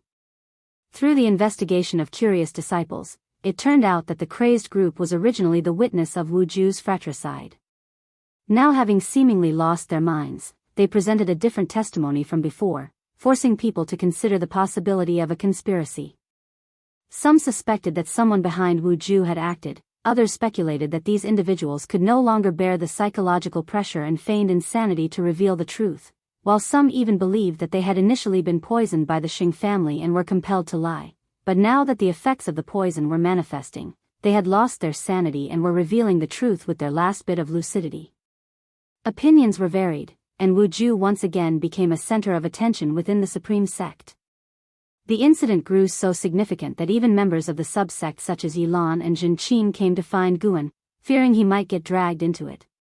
The Xing family is truly ruthless, to actually poison someone. TSK, even the subsect is discussing this now. Wu Ju is regarded as a top genius of the Supreme Sect, yet he lacks a family background. If this matter isn't handled well, those disciples without a family background will feel disheartened, Jinqin remarked astonishingly. Yilan was rather calm, saying, which sect could maintain peace over hundreds of years? There's always some troublemaker. Sword Venerable Fudao hasn't appeared for many years. It might be that the nobles are testing his attitude. Holding a book, Guan focused his divine thought on the distant ocean. The deep-sea dragon carp was being pursued by a group of demon creatures, in grave danger. This guy too had gone through 81 difficulties, just one short of completion. Jinqin tossed her hair casually and said, "Let them create chaos, it's about time." Guan looked at her and asked, "How about you? Have you been dealing with the ghost mother of ephemera lately?" Upon hearing the name Ghost Mother of Ephemera, Jinqin's smile vanished, and she snorted, "I'm no match for her. I can't trouble Senior Jiang anymore, I can only cultivate first." Fueled by her hatred for Su Han, Jinqin's zeal in cultivation remained high, which also made her innate reincarnation skills quite effective. That's good, it's not easy for Jiang Qiong either. After saving you, she must be feeling quite awkward facing her own deputy sect master, Guan continued her thoughts. Jinqin nodded, then changed the subject. I heard from a master that the Yuanshu ancestor truly opened up a reincarnation realm right in the heavens, but who really knows what reincarnation is like? Speaking of reincarnation, Guan thought of Xiaochuan, who had been in the reincarnation vortex for a long time without reincarnating, at least within the great heavenly spirit land. Guan temporarily couldn't track his destruction Dao seal. Could he have reincarnated into another great heaven and earth? Is a divine thought true immortal that powerful? If there really is a reincarnation, I'm quite looking forward to it, just afraid that in reality, there is no reincarnation. If every person is reincarnated, then where did the original souls come from? Yilan raised a question. The two women began to explore the subject of reincarnation, intentionally avoiding the topic of Wu Ju. Guan chimed in occasionally, and time passed quickly.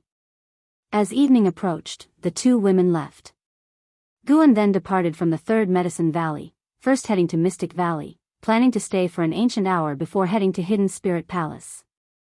Upon arriving in Mystic Valley, he saw disciples gathered together, listening to an older disciple talking about the Xing family, with Jiang Shi standing in front of a tree, also listening intently.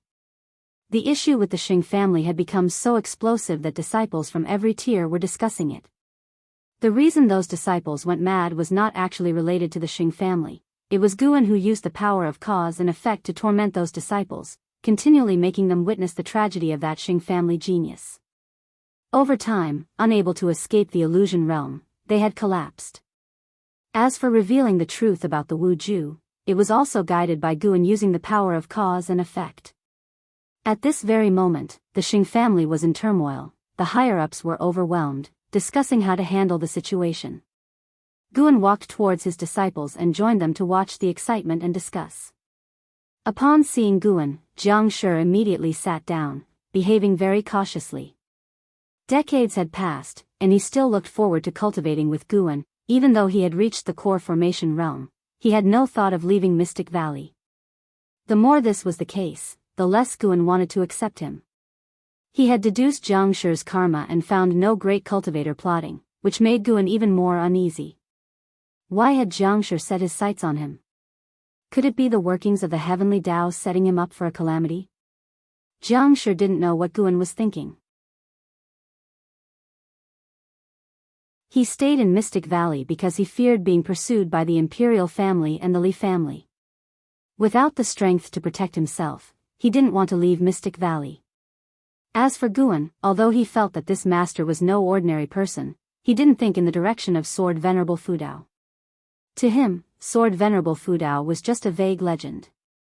Except for Lu Jiujia, all Mystic Valley disciples in their lifetime had never seen Sword Venerable Fudao act. They harbored doubts, suspecting that Sword Venerable Fudao might not even exist.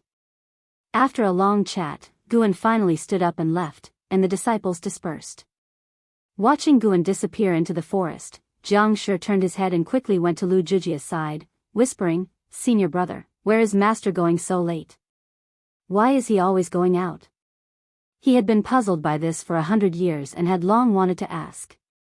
Lu Jiujia glanced at him and said, "Mind less about where your master goes."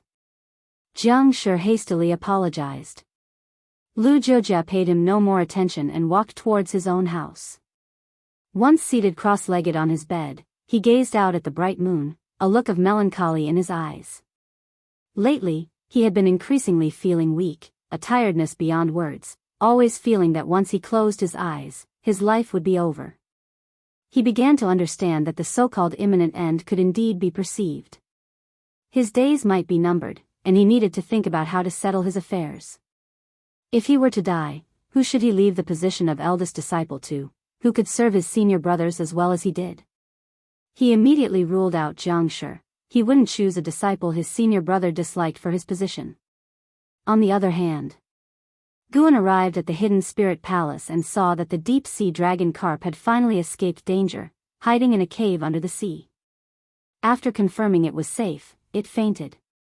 "You escaped a calamity, let your final journey be easy," Guan murmured to himself, then flicked his hand, sending a spell through the sea in a way incomprehensible to mortal spirits, entering the body of the deep-sea dragon carp to help it recover from its injuries and regain its demonic power.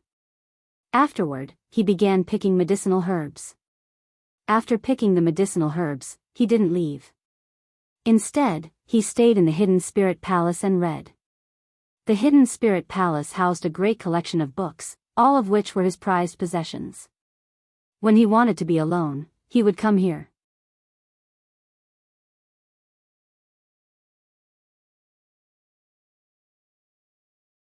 Chapter 388, The Strongest Immortal Dynasty. The night deepened, and the Hidden Spirit Palace, located at the depths of the sea floor, fell into tranquility.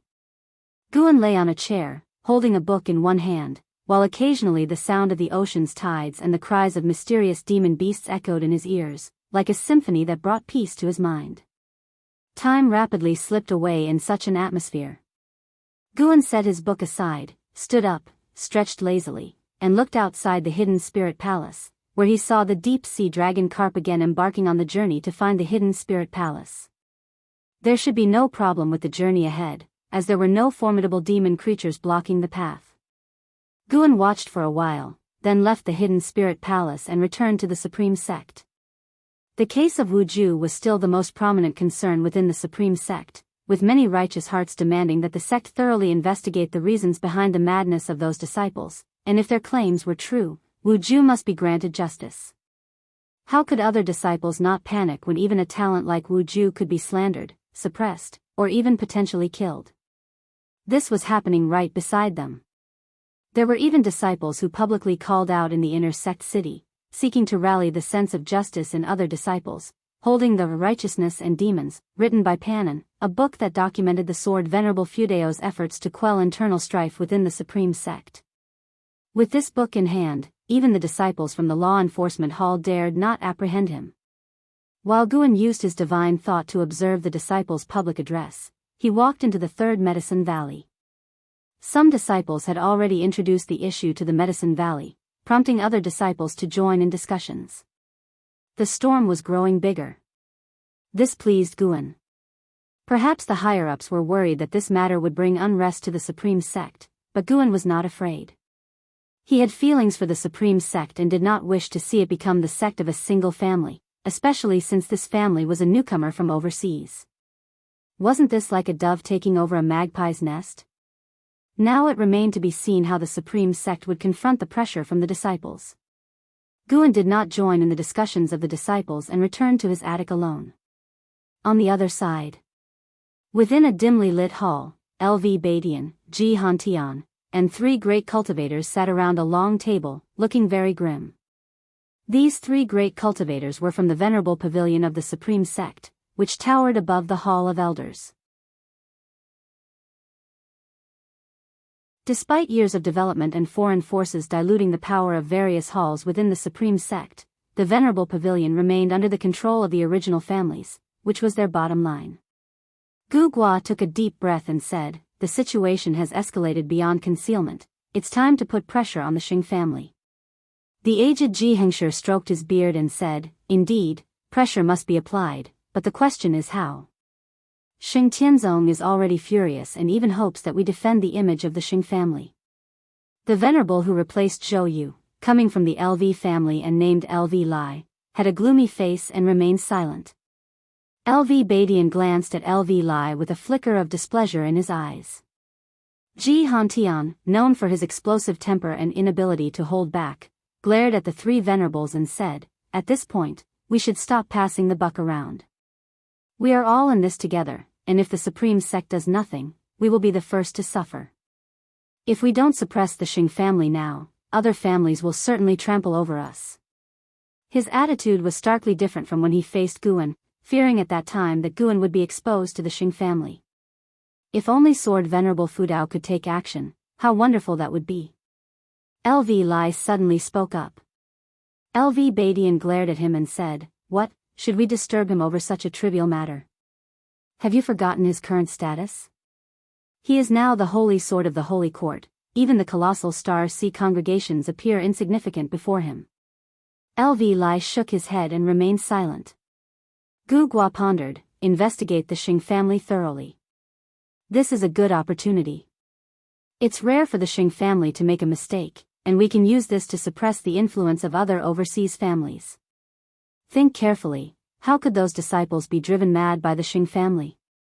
Even if it were true, the Xing family would never let them out. The talent of Wu Ju is no small matter, and he rose from humble beginnings. Throughout history, where have there been so many strokes of luck? Anyone who rises from obscurity has surely the backing of a great power behind them."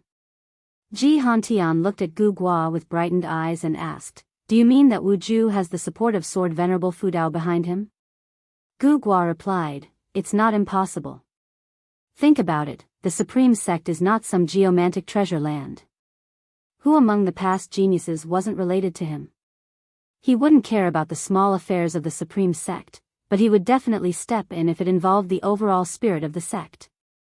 This group of disciples who inexplicably went mad is the best proof." Upon hearing this, everyone fell silent. The shadows on their faces gradually dispersed. If they had the support of Sword Venerable Fudao, what was there to fear? Perhaps he is also watching our actions.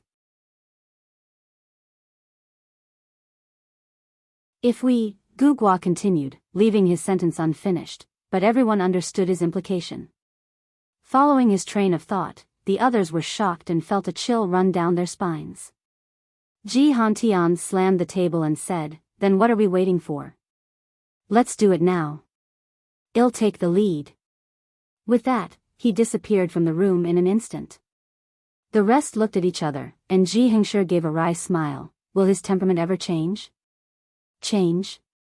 Maybe in the next lifetime. I'm off as well. LV Badian laughed and stood up to leave, vanishing as well. The three venerable pavilion members did not linger long, vanishing from their seats simultaneously. An hour later, a piece of news shook the supreme sect. The venerable pavilion ordered a thorough investigation of the Xing family and deployed a large number of disciples to surround the Xing family's residence. As soon as this news came out, cheers erupted in the cities of the supreme sect. The truth had yet to be verified, but the Xing family's reputation had already soured. This was because other disciples who had been oppressed by the Xing family were also exerting their influence, spreading word of their high-handed behavior. In the evening, Guan sensed the breath of battle emanating from the main city of sect, but it quickly faded. The one who had made a move was the Nine-Finger Divine Lord. LV Badian personally went to invite the Nine-Finger Divine Lord, who himself held the position of an elder and thus was not afraid of the Xing family. The Nine-Finger Divine Lord had intervened, moved by what LV Badian had said, for LV Badian hinted that Sword Venerable Fudao was secretly observing this farce. Guan did not mind the Venerable Pavilion using his influence as leverage. After all, it was the truth. Moreover, without giving them some confidence to forcefully confront the Xing family, it would have been difficult. What Guan wanted was their stance. That night was destined to be restless. When the sunlight of the following day streaked across the entire supreme sect, many legends had already spread among the populace. 2 days later, the supreme sect posted a declaration, revealing the cause and consequences of Wu Ju's case, clearing his name. It also informed the disciples that the Xing family too was unaware of the truth, deeming it all a misunderstanding. Although many disciples were dissatisfied, wanting to directly topple the Xing family, the supreme sect would not abandon a noble family over this affair, especially since the deceased was a genius of the Xing family. Wu Ju came to find Guan as soon as he was released, expressing his gratitude. "Me? I had nothing to do with it. I spoke up for you and ended up getting lectured by the sect leader and the vice sect leader," said Guan, shaking his head while he poured Wu Ju some tea. Wu Ju showed a smile and said, "They're only scolding you because they're worried you might get into trouble. They're probably just trying to stabilize you first while they prepare the evidence." He felt that the frenzy among the disciples was stirred up by the likes of LV Badian and others, who dared not openly claim it was the intention of Sword Venerable Fudao. Faced with numerous speculations, they neither denied nor acknowledged. Guan huffed, "Who knows what they're thinking? But as long as you're cleared of the charges, I'm happy. We must drink joyously all day and night today, you can't run away." Wu Ju laughed, "With your cultivation level and mine, you think you can outdrink me?" After this ordeal, he had gained clarity about many people and events. He did not harbor resentment but swore to become stronger and to repay Guan. A noble family, huh? If that was the case, then I too must become a noble family. Holding his bowl of wine, Wu Ju thought to himself as he looked at Gu An's smiling face. He also wanted to become Gu An's support, as a way to repay him. Guan didn't know what he was thinking, but regardless, it didn't matter to him. The issue with the Xing family was, in his eyes, no issue at all. Helping Wu Ju had many methods, choosing this way simply added a bit of fun and anticipation to life. Guan turned his gaze towards the window. A gale had begun to blow outside, as if the world was on the brink of great upheaval. Compared to the grand trend of the world, the Supreme Sect's minor incidents were insignificant. The Immortal Dynasty was poised to make new moves. Lately, Guan had sensed the return of many existences above the Immortal Tao fifth layer heaven to the great heavenly spirit land, all of them spirits from the Immortal Dynasty. Although the Holy Court had not welcomed a large influx of powerful individuals, they were clearly strengthening their positions in every domain. It seemed that the Magic Battle Conference had not brought long-term peace but had given the Immortal Dynasty greater hope. Beneath a night sky sprinkled with dazzling stars, atop a colossal palace with no ceiling, the young Xian Emperor was meditating below a golden light sphere, eyes closed, hands continually casting spells. A figure appeared above the grand hall, the ancient immortal emperor.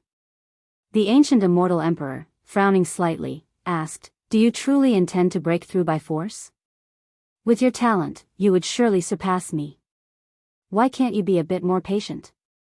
Without opening his eyes, the young Xian Emperor replied, "It's not that this emperor lacks patience, but Xingtian isn't giving this emperor a chance. If we let him succeed in his tribulation crossing, the immortal dynasty will no longer exist. His talent, as you know, is clear. The realm you could not traverse, he will surely reach, it's just a matter of when." The ancient immortal emperor said, "The reincarnation tribulation is not that simple. Do you want to gamble the fate of the immortal dynasty on his failure?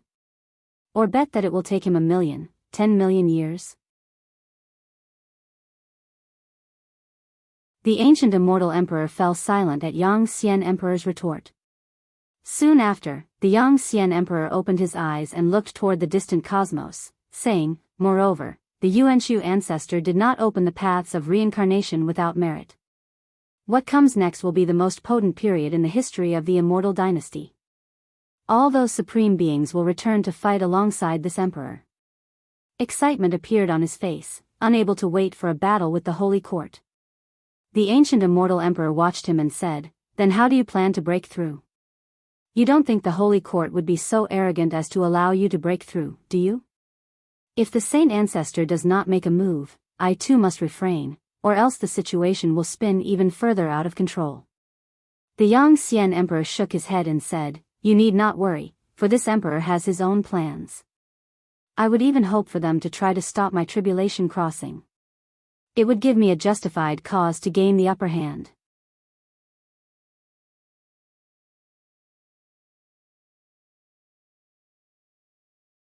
Chapter 389. Do you know what my cultivation level is?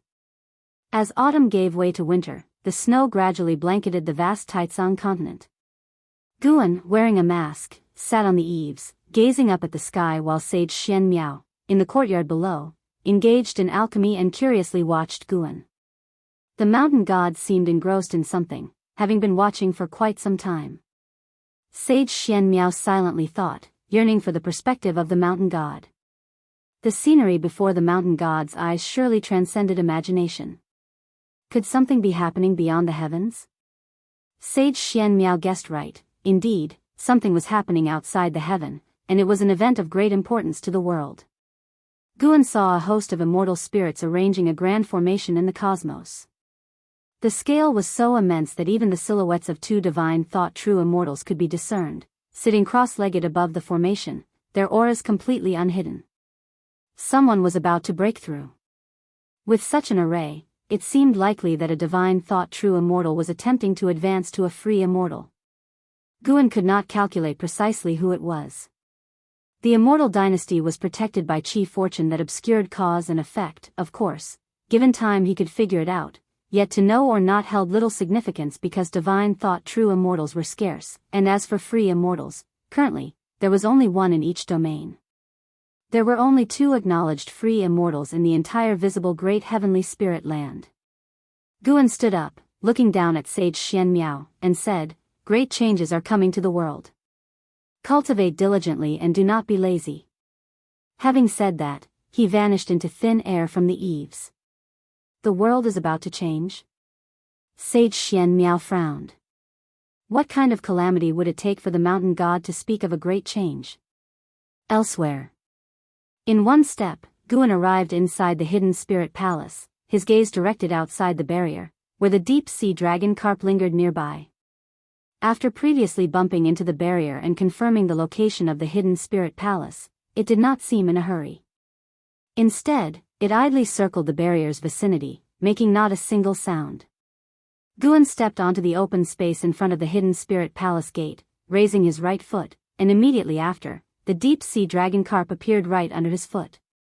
The deep-sea dragon carp was stunned, its fish-eyed gaze widening. This time, it did not struggle but instead watched Guan calmly and steadily. "Do you have a death wish?" Speak, steamed or grilled? Guan asked expressionlessly, looking down at it. The fish eyes of the deep-sea dragon carp turned teary once again.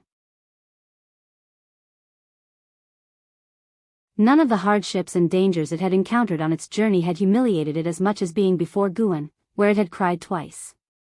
Guan's heart remained unsoftened. After a moment's thought, the primordial divine eye appeared on his forehead, shooting out a beam of golden light into the body of the deep-sea dragon carp. The deep-sea dragon carp shivered as its body stiffened.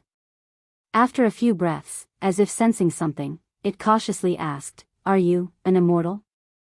It spoke with a human voice, sounding like a young boy, full of childishness. Guan did not move his foot, asking, "Whether I am or not, what does it have to do with you?" "Immortal, will you take me in? I will submit to you as my master, just teach me divine skills, and I will obey you forever," the deep-sea dragon carp pleaded with tears, its tone brimming with misery that would tug at one's heartstrings. "Why should I take you in? Please, I beg you, how did you hear of immortals' legends at the bottom of the sea?" "Since I was little, I've had many memories that are not my own, likely passed down by my ancestors. I have seen the descent of immortals, and they look just like you. I am human, and the human race exists in this world." "No, you are different from the human race. You give me the same feeling as those immortals." Hearing this, Guan narrowed his eyes, directly employing the great imprisoned soul immortal technique to search through its memories. The eyes of the deep-sea dragon carp lost their luster, appearing as if dead, and it even began to blow bubbles from its mouth. After a long while, Guan withdrew his divine thought, his expression peculiar. There actually were immortals. In the memories of the deep-sea dragon carp, that was a very ancient time, and Guan could not determine how long ago it was through its memories because its bloodline memories were intermittent. The immortals in its memory were undoubtedly beings beyond the 9 heavens of immortal path. There were 5 in total, descending from the heavens, casting mysterious crystal stones into the Tsanghai. That was the only fragment, yet the vision was clear. It demonstrated that the ancestor of the deep-sea dragon carp cherished this memory deep in their bones, unwilling to forget. Guan recalculated, verifying that the deep-sea dragon carp indeed had no other significant karma, before he felt at ease. He gently kicked the deep-sea dragon carp, jolting it awake. Without Guan's suppression, the deep-sea dragon carp suddenly soared upward, floating midair. The deep-sea dragon carp looked at Guan timidly, very nervous. "I can take you in, but are you sure you are willing to give up your freedom for eternity?" Guan asked. The deep-sea dragon carp, overwhelmed with joy, eagerly nodded and said, "I am willing. As long as I can cultivate with you, as long as I can become an immortal, I am willing." "Become an immortal? You'll have to prove your worth first." Guan cast a disparaging glance at the deep-sea dragon carp, then began to introduce it to the situation at Hidden Spirit Palace. The deep-sea dragon carp listened intently, fearful of disappointing Guan. After finishing his instructions, Guan told it to stay put for the time being and that he would teach it cultivation technique later. Then he went back to the Supreme Sect. The deep-sea dragon carp turned its head to look at Hidden Spirit Palace, its fish eyes shining brightly, filled with exuberant excitement.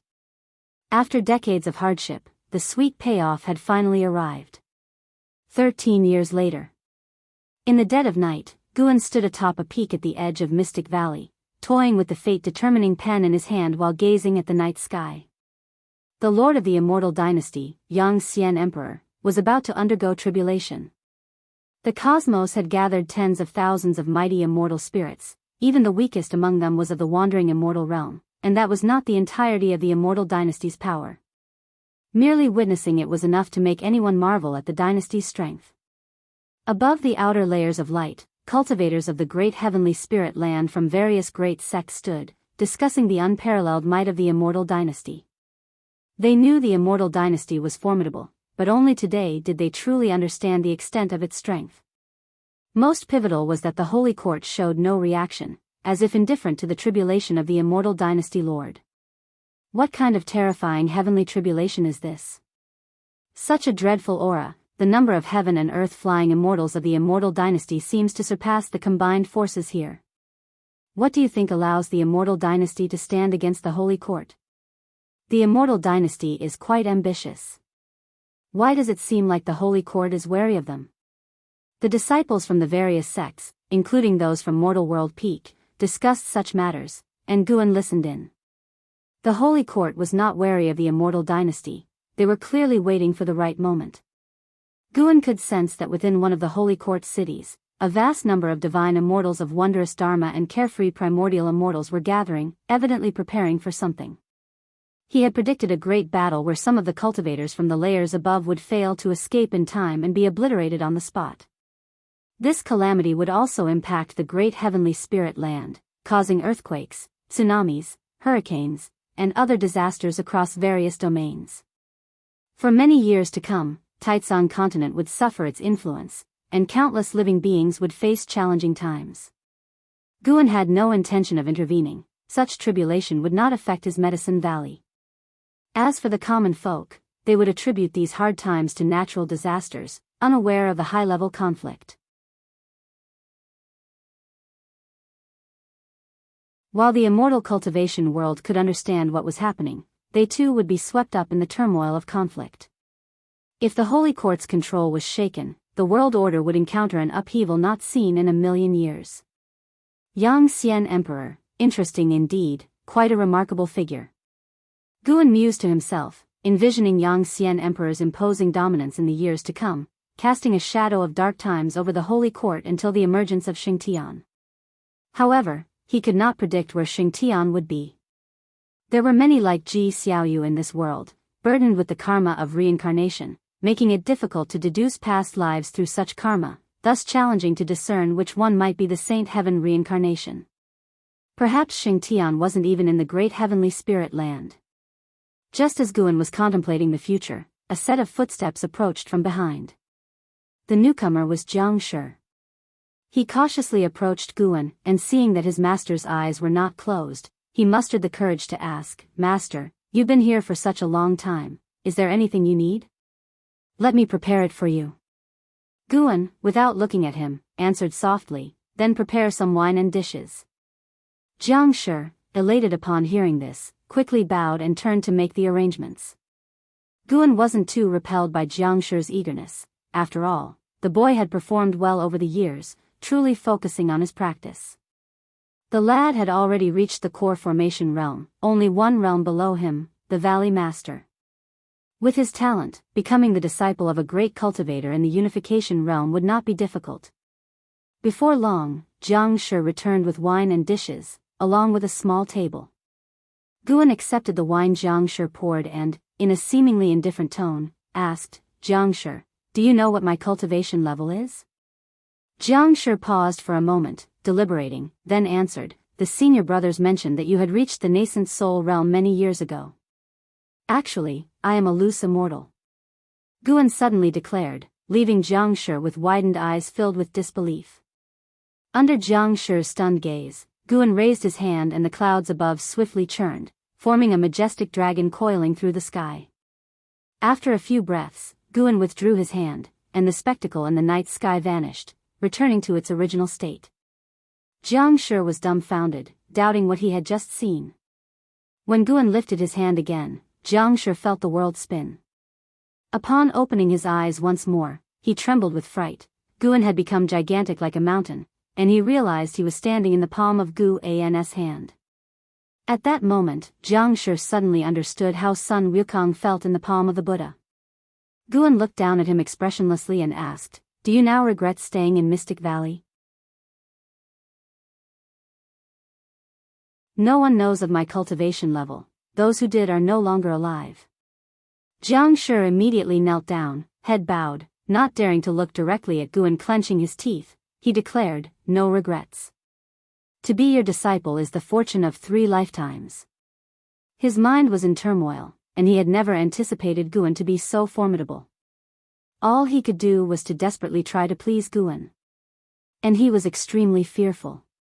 After all, Guan had previously taken a dislike to him. Would he simply kill him now? He suddenly regretted coming up to the mountain to ingratiate himself with his master. But wait! If his master wanted to kill him, why go through such an elaborate display? As Jiang Shi pondered this, his uneasy heart slowly calmed down. An approving glint passed through the eyes of Guan observing him. Even though the lad had made mistakes, he was not unforgivable. Lu Zhijia's time was drawing near, and it might well be time to cultivate him. The reason for Gu An's change of heart toward Jiang Shi was the latter's unwavering dedication over decades to stay in Mystic Valley. He knew what Jiang Shi feared, but that was not important. What mattered was Jiang Shi's ability to remain seated in meditation, unlike Yang Jian, who sought to venture out upon gaining strength.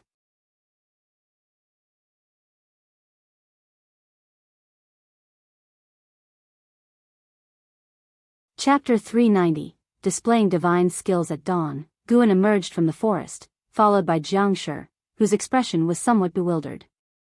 Lu Jiujia, who was organizing the disciples for training, turned his head and noticed Jiang Shi following Guan, which sparked surprise within him. This young man actually dares to seek out his senior brother? In his heart, Lu Jiujia lamented, seeing that Jiang Shi clearly looked defeated. Guan continued on, joining the ranks of the disciples in preparation for training. Lu Jiujia did not ask Jiang Shi for details but urged him to join the queue quickly as the training was about to start. An hour later, Guan left Mystic Valley, and only then did Lu Jiujia dare to pull Jiang Shi back to the house to ask about what had happened the night before. Under the control of Gu An's divine thought, the disciples in the valley were unable to perceive the disturbances of the previous night and even failed to sense the approach of Guan and Jiang Shi's energies. Facing Lu Jiujia's inquiry, Jiang Shi shook his head and said, "Senior brother, don't ask. Rest assured, I am fine. I will devote myself to building up Mystic Valley and won't let you or master down." After hearing this, Lu Jiujia felt uneasy. Why did it seem that this young man had grown closer to his senior brother? Even closer than him. Lu Jiujia thought it over and figured, since he didn't have many years left to live, wasn't this situation what he had hoped for? He respected Guan and treated Jiang Shi like a son, naturally hoping for a closer relationship between the two. "Perform well, your master will take note," Lu Jiujia said solemnly as he patted Jiang Shi on the shoulder. Jiang Shi nodded, his eyes blazing with a fire named combativeness.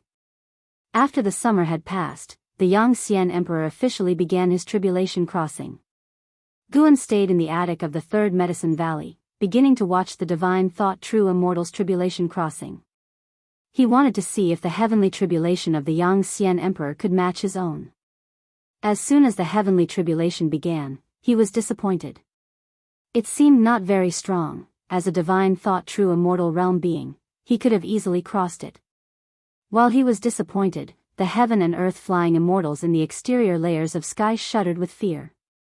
Even from a great distance, they could feel the terror of the heavenly tribulation. What kind of heavenly tribulation is this? So far away and yet the pressure is still so terrifying. Which level of the immortal path's heavenly tribulation could this be? All I know is that from the 5th to the 6th level, the heavenly tribulation is nowhere near as frightening, and this is just the beginning. Could this tribulation affect the great heavenly spirit land? The immortal dynasty is truly formidable.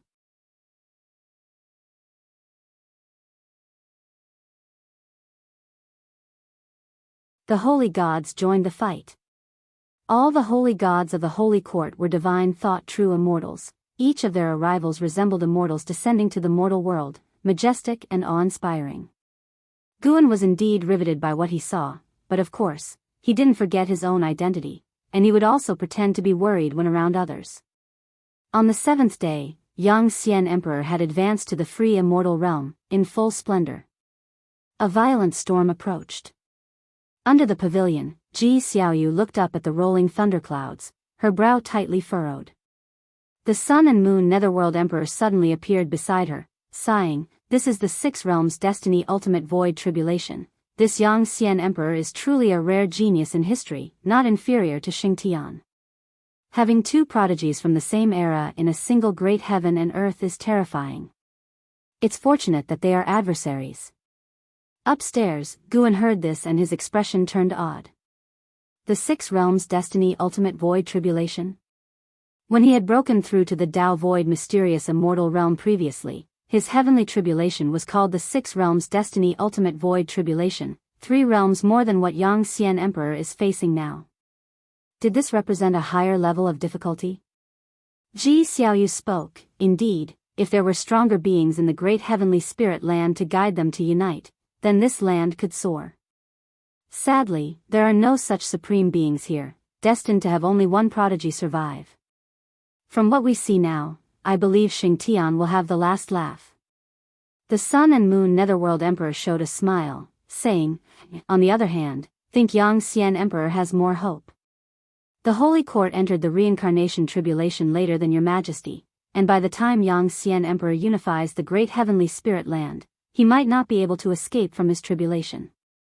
After hearing this, Ji Xiaoyu did not continue the conversation, her gaze firmly fixed on the sky.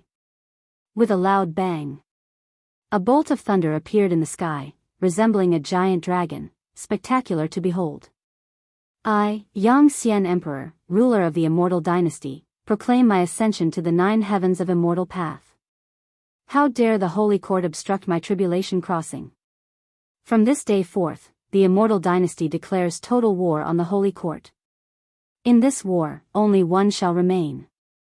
The voice of Yang Xian Emperor resounded, his tone mixed with towering rage, and the most profound part was that only beings of the immortal path realm could hear it, inaudible to mortal spirits. Guan couldn't help but admire, this guy's acting was also very strong. Clearly, he had been deliberately waiting for the Holy Court to make a move. The Holy Court had no choice but to act, unable to watch the birth of a free immortal in the immortal dynasty. Their failure to act this time meant that the Holy Court was defeated by the immortal dynasty twice. Guan was full of anticipation for the future. As the great chaos commenced worldwide, continuously more suicidal attackers would invade the Taizong continent, and he hadn't taken action in a long while, eager to display his divine skills.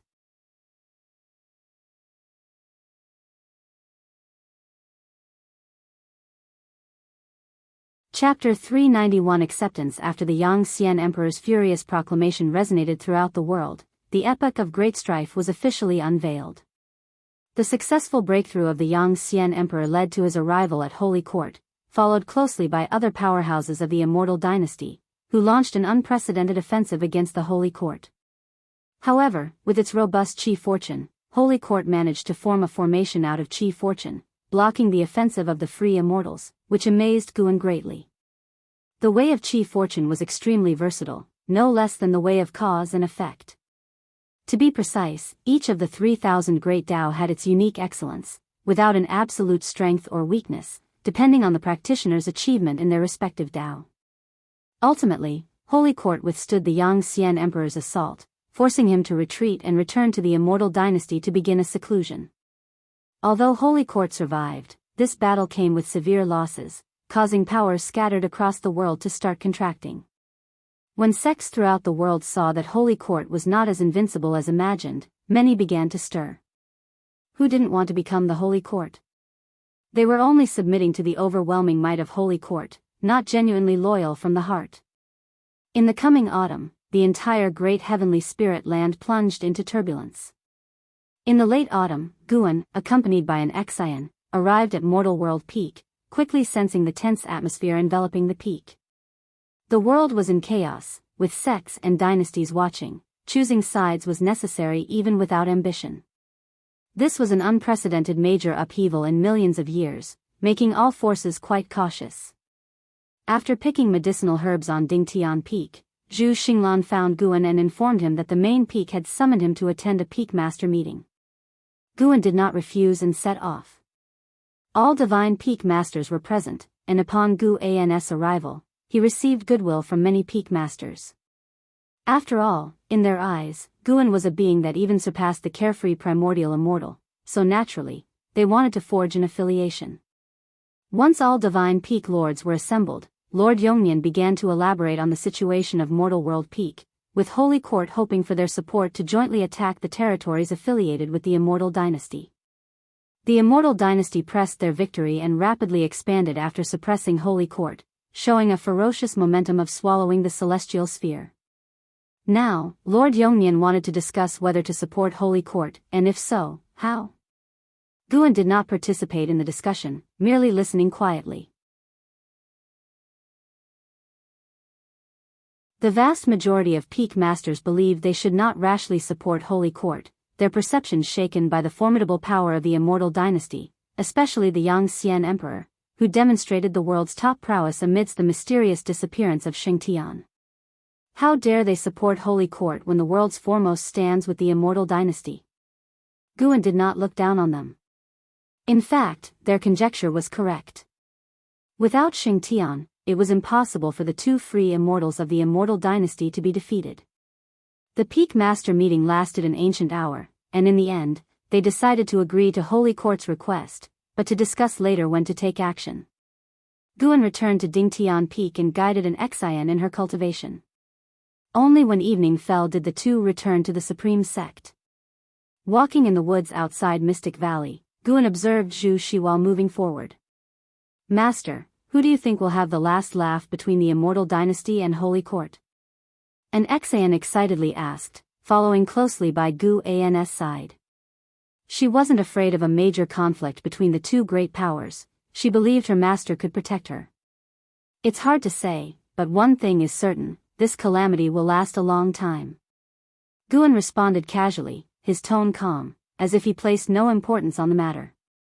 An Xian then asked how powerful the Yangxian Emperor truly was, having heard many disciples of Mortal World Peak discussing him today, calling him the strongest of this era, the pinnacle of the immortal path. Very powerful, very powerful. Even with Howard's talent, reaching that level would need hundreds of thousands of years. Gu An's response astounded an Xian. Hundreds of thousands of years. After the shock, an Xian fell into boundless speculation. Would she still be alive after hundreds of thousands of years? Her gaze involuntarily turned towards her master. For her master to mention hundreds of thousands of years so casually, to him, would hundreds of thousands of years be like 10 years, or even 1 year to ordinary people? Anyway, she felt that no matter how strong the Yangxian Emperor was, he couldn't be as formidable as her master. Guan didn't know what she was thinking, but when he saw Zhu Shi pretending innocence after stealing medicinal herbs and sobbing in front of her master, he almost laughed. Given time, the Tai Chu swallowing Yuan body would surely become a supreme warrior of the world, perhaps even surpassing the Yangxian Emperor. Unfortunately, she was born too late and caught in such turbulent times, truly bad luck. Wait. Could it be? Born to meet the calamity? Guan showed a look of interest and began to deduce Zhu Zai's fate. The Tai Chu swallowing Yuan Boda's fate was hard to predict, but as a Taoist hidden immortal, Guan could deduce some traces of cause and effect. As the years gently passed, with the immortal dynasty and Holy Court entering full-scale war, the whole world burned in warfare, with far more shooting stars visible at night than ever before. Continuously, overseas cultivators fled to the Taizong continent to seek refuge, also bringing many grievances and conflicts which kept spreading. 20 years swiftly passed. At the end of summer, Guan stood shoulder to shoulder with Lu Jiujia on a cliff, gazing into the distance. Lu Jiujia had a full head of white hair, and the twilight air around him grew heavier with each passing year. The effects of the youth-preserving pill had already faded. These years, the atmosphere within the Supreme Sect has truly become more tense, and even the sky above doesn't look as blue as before, always appearing gloomy, Lu Jiujia remarked with a sigh. Clouds scattered across the sky, not covering the entire sky, nor showing signs of wind or rain. Guan replied, yes, it really is a season full of incidents. What do you think, are we lucky or unlucky in this life? We always encounter various calamities, although we have passed through them safely under the protection of the Supreme Sect. Lu Jiujia chuckled, naturally, we are lucky. Those seniors also thought their lives were filled with hardships. Everyone feels they weren't born in the best of times. I'm surprised you understand it so well, Guan said to Lu Jiujia, relieved. Watching as Lu Jiujia's days were numbered, he couldn't help but think of Xiaochuan. Why hasn't Xiaochuan reincarnated yet? Could it be that he reincarnated in another world? Guan thought of the immortal dynasty summoning back so many powerful immortal spirits from the reincarnation vortex, and felt that the reincarnation vortex was not so simple. That's thanks to the good teachings of my senior brother. Besides, I won't live too many more years, and the calamities in my life are all made by myself, no one else to blame. Anyway, I am quite satisfied with this life, Lu Jiujia said, shaking his head with a wry smile. Guan snorted, how come you all have no regrets when it's time to die? Are you afraid of burdening me? He had already seen many pass away, each one departing with a smile, leaving him not too sentimental, only occasionally feeling nostalgic. Ha ha ha, senior brother, don't think too much. Is it possible that under your care, we really had a good life? We have all ventured out and experienced the dangers of the world, which is why we cherish our current lives and are content with the lives we have led. You really don't need to think too much, no one should be responsible for another's life. Lu Jiujiao laughed heartily, then spoke earnestly. He could tell that senior brother cared about the cultivation of those around him. He knew senior brother did not seek wealth or honor for his close ones, but rather hoped that they would live long. Guan smiled, where am I overthinking? Actually, I am also selfish, I just don't want to end up lonely. Lu Jiujiao laughed, everyone must die eventually, it's inevitable. True, let's talk about the Great Sun Divine Sect instead, who knows when they might attack. Really? The Broken Sea domain is under the protection of the Holy Court. Could the Great Sun Divine Sect really be stronger than the Great Cold Demon Sect of yore? Lu Jiujia frowned, speaking of the Great Sun Divine Sect, which had been a hot topic recently. Even the realm of heaven and earth flying immortal had strongly entered into the consciousness of Supreme Sect's disciples. Various rumors all pointed to one thing: the Broken Sea domain was about to face an unprecedented threat, and the Taizong dynasty situated there would find it hard to escape unscathed. Guan smiled, how about we make a bet, guess whether the Great Sun Divine Sect can defeat Sword Venerable Fudao. Upon hearing this, Lu Jiujia instantly raised his eyebrows. I bet they are no match for Sword Venerable Fudao. Gu An's smile stiffened, no, let's draw lots, decide the order of choice. I want. You itching for a spanking? Don't think just because you're old, senior brother won't dare to thrash you. Oh come on, the disciples are watching, what kind of example would that set? The prestige of the first disciple must be maintained, don't make it difficult for the next generation's first disciple. The two began to bicker, laughter echoing endlessly. Mountains ranged in succession, and in one forested mountain, numerous pavilions nestled. A young man knelt in the courtyard, his face stubborn, his gaze fixed on the main gate. No matter how long you kneel, I will not hand over your ancestors' brocade bag to you, a woman's voice came from the gate. Why not? The young man gritted his teeth. My father and my grandfather's deep-seated vendetta, are you really going to ignore it? They are also your descendants. Exactly for that reason, I cannot let you continue to risk your life. What's wrong with being immortal? Once you step into the world of immortal cultivation, no one ends well. Being immortal, when facing power, when encountering cultivators, we are just meat on the chopping block, at the mercy of others. The young man's voice nearly broke at the end. The mysterious woman inside the gate fell silent. After a long while, the mysterious woman spoke softly, the bloodline of the Yin family is deeply cursed. None of your ancestors had a good ending, not even my son, who did not live past 30. The deeper you cultivate, the worse the outcome, yet still, you persist? Perhaps the brocade bag left by our ancestor is meant to resolve this issue. It's useless. I don't believe it. Just give it to me, let me decide for myself, someone has to try. The young man said sternly, his body trembling because he had been kneeling for too long. Emotions stirred, his chi blood was somewhat deficient. Clang, the gates suddenly opened, a brocade bag flew out, landing in front of the young man.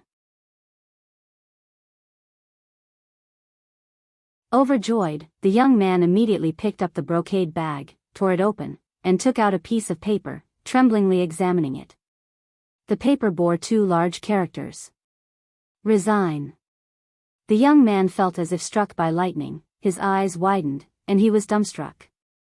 Why, the young man murmured to himself, his hands involuntarily clenched into fists, and the paper was crumpled with them. His fingernails dug into his own flesh, blood seeping out, staining the paper in his hands.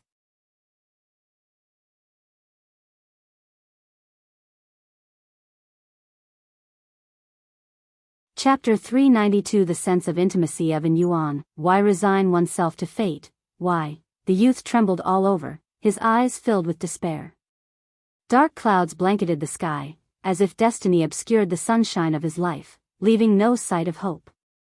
The mysterious woman in the building did not answer, nor did she offer any comfort. She had once felt the same despair when she came across those two characters. She did not resent that man either, after all, he warned her before he left.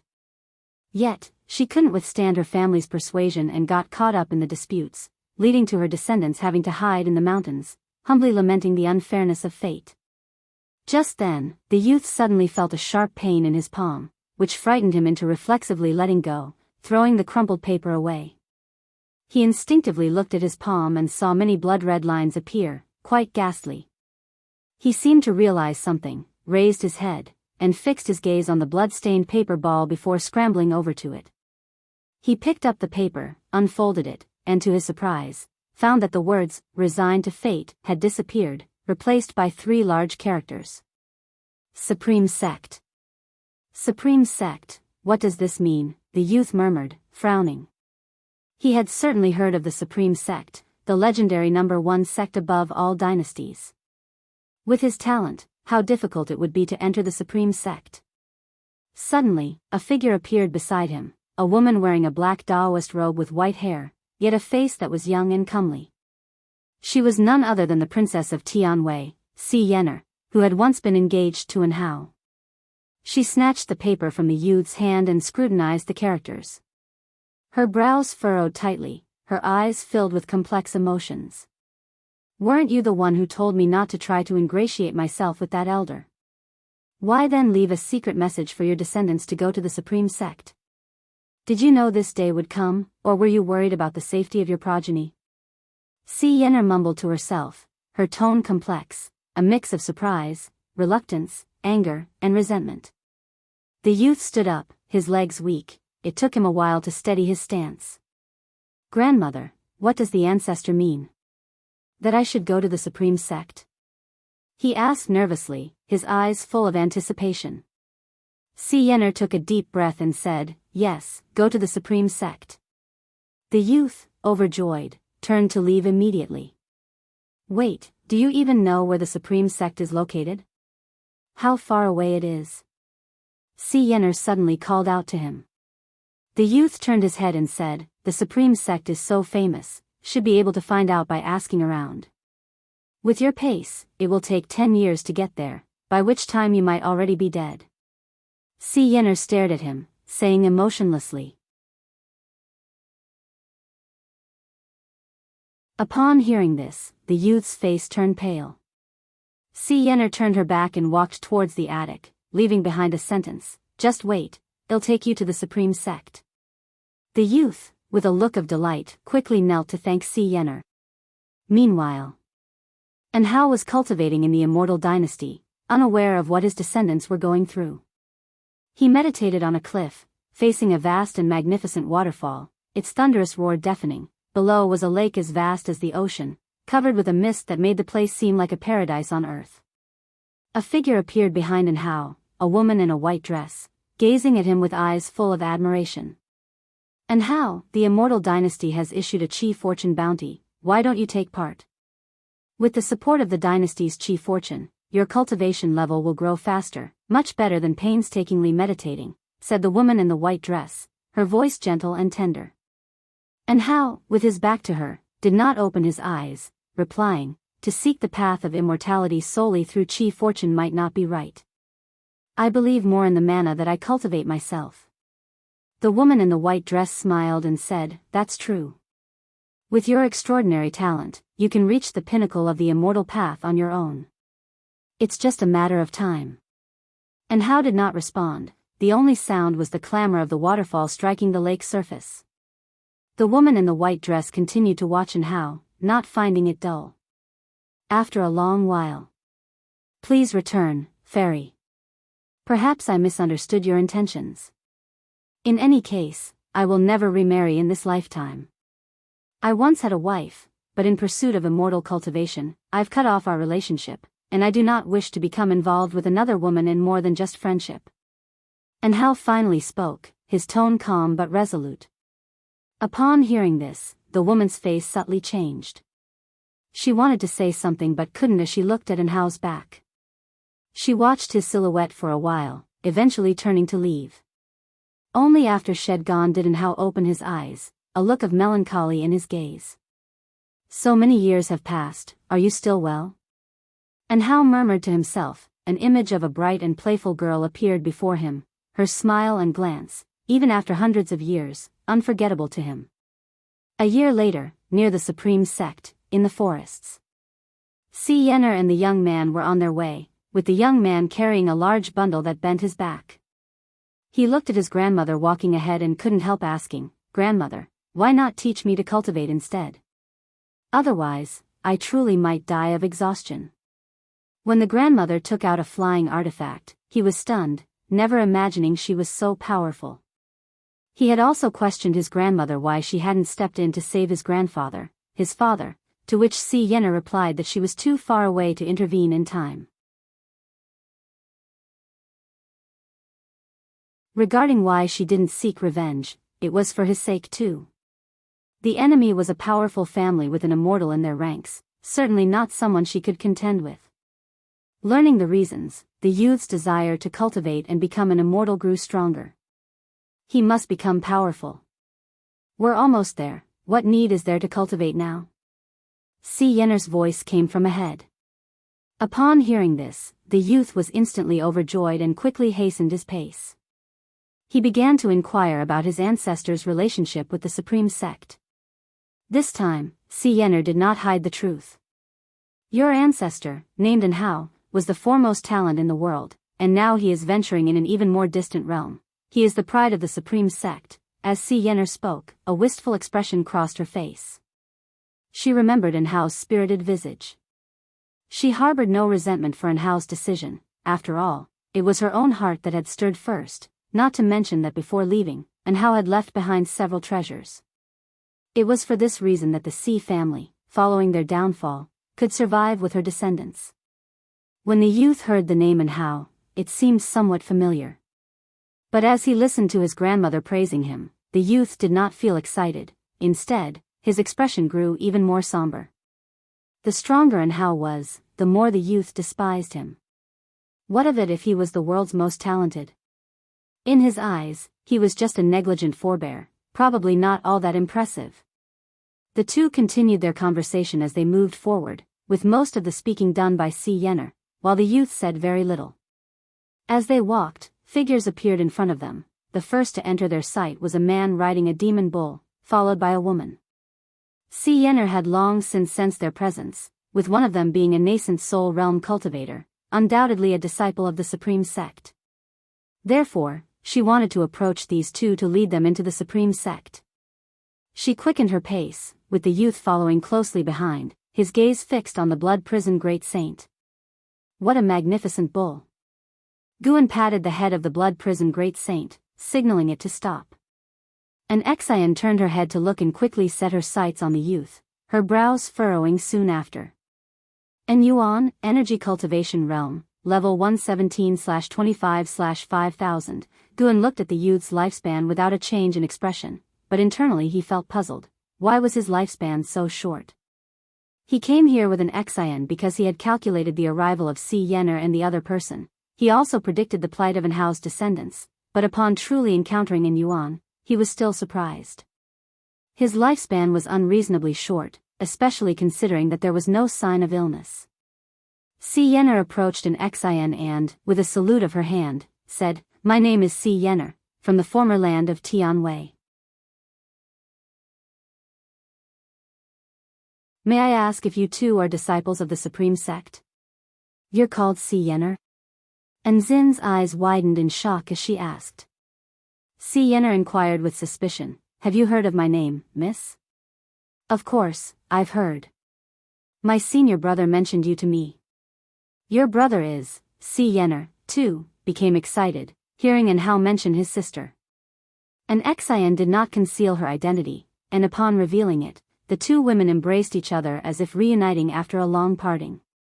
And Yuan stared blankly at an Xian, not expecting this woman with the grace of an immortal to be his ancestor's junior sister. So young, she looked about his age. Who is this? Si Yenner turned her attention to Guan, asking with curiosity. An Xian hastily introduced, "This is my master, although not the same as the one shared with my senior brother, he is my second master." Si Yenner suddenly understood. She, of course, knew who and how's master was, the renowned sword venerable Fudao. This fact, she had not mentioned to An Yuan. Guan smiled and asked, "You aren't here looking for An Hao, are you? He has already joined the immortal dynasty, and even a Mahayana cultivator would need decades, even 100 years to reach the immortal dynasty from the ends of the earth." The immortal dynasty. Si Yenner immediately lapsed into a daze. She had naturally heard this name, as the Yuanshu ancestor who opened reincarnation came from the immortal dynasty. Has he already reached such a state? Si Yenner suddenly felt fortunate that she had not been overbearing in the past. Had she clung to him in the Taizong continent, would An Hao have achieved such greatness? "Come back to the valley with us first, we can talk more after a few days' rest." Gu An's words matched Si Yenner's intentions. She swiftly bowed in thanks and gestured for An Yuan to speak. An Yuan, just coming to his senses, quickly bowed in salute. The group headed towards Mystic Valley. An Xian and Si Yenner walked arm in arm at the front, while An Yuan cautiously followed behind the Blood Prison Great Saint. The Blood Prison Great Saint turned its head to glance at An Yuan, a strange look in its eyes. An Yuan felt uneasy all over, watched by the demon. Could it be wanting to eat him? He indeed looks quite a bit like An Hao, it's just that the talent is far inferior. I didn't expect the offspring of such a genius to be so disappointing, the Blood Prison Great Saint remarked. Upon hearing this, an irate An Yuan glared, but he dared not retort. Guan slapped the Blood Prison Great Saint on the back and said crossly, "Why speak so of the younger generation? Do you believe I could make you worse off than him?" The Blood Prison Great Saint, shivering all over, did not dare to speak further. And Yuan curiously looked at Guan, feeling a newfound fondness for him. For some reason, from that first glimpse of Guan, he felt a great liking for him, sensing that his smile was so gentle, bringing him a feeling of kinship. Guan waved An Yuan over, beckoning him to stand beside the Blood Prison Great Saint.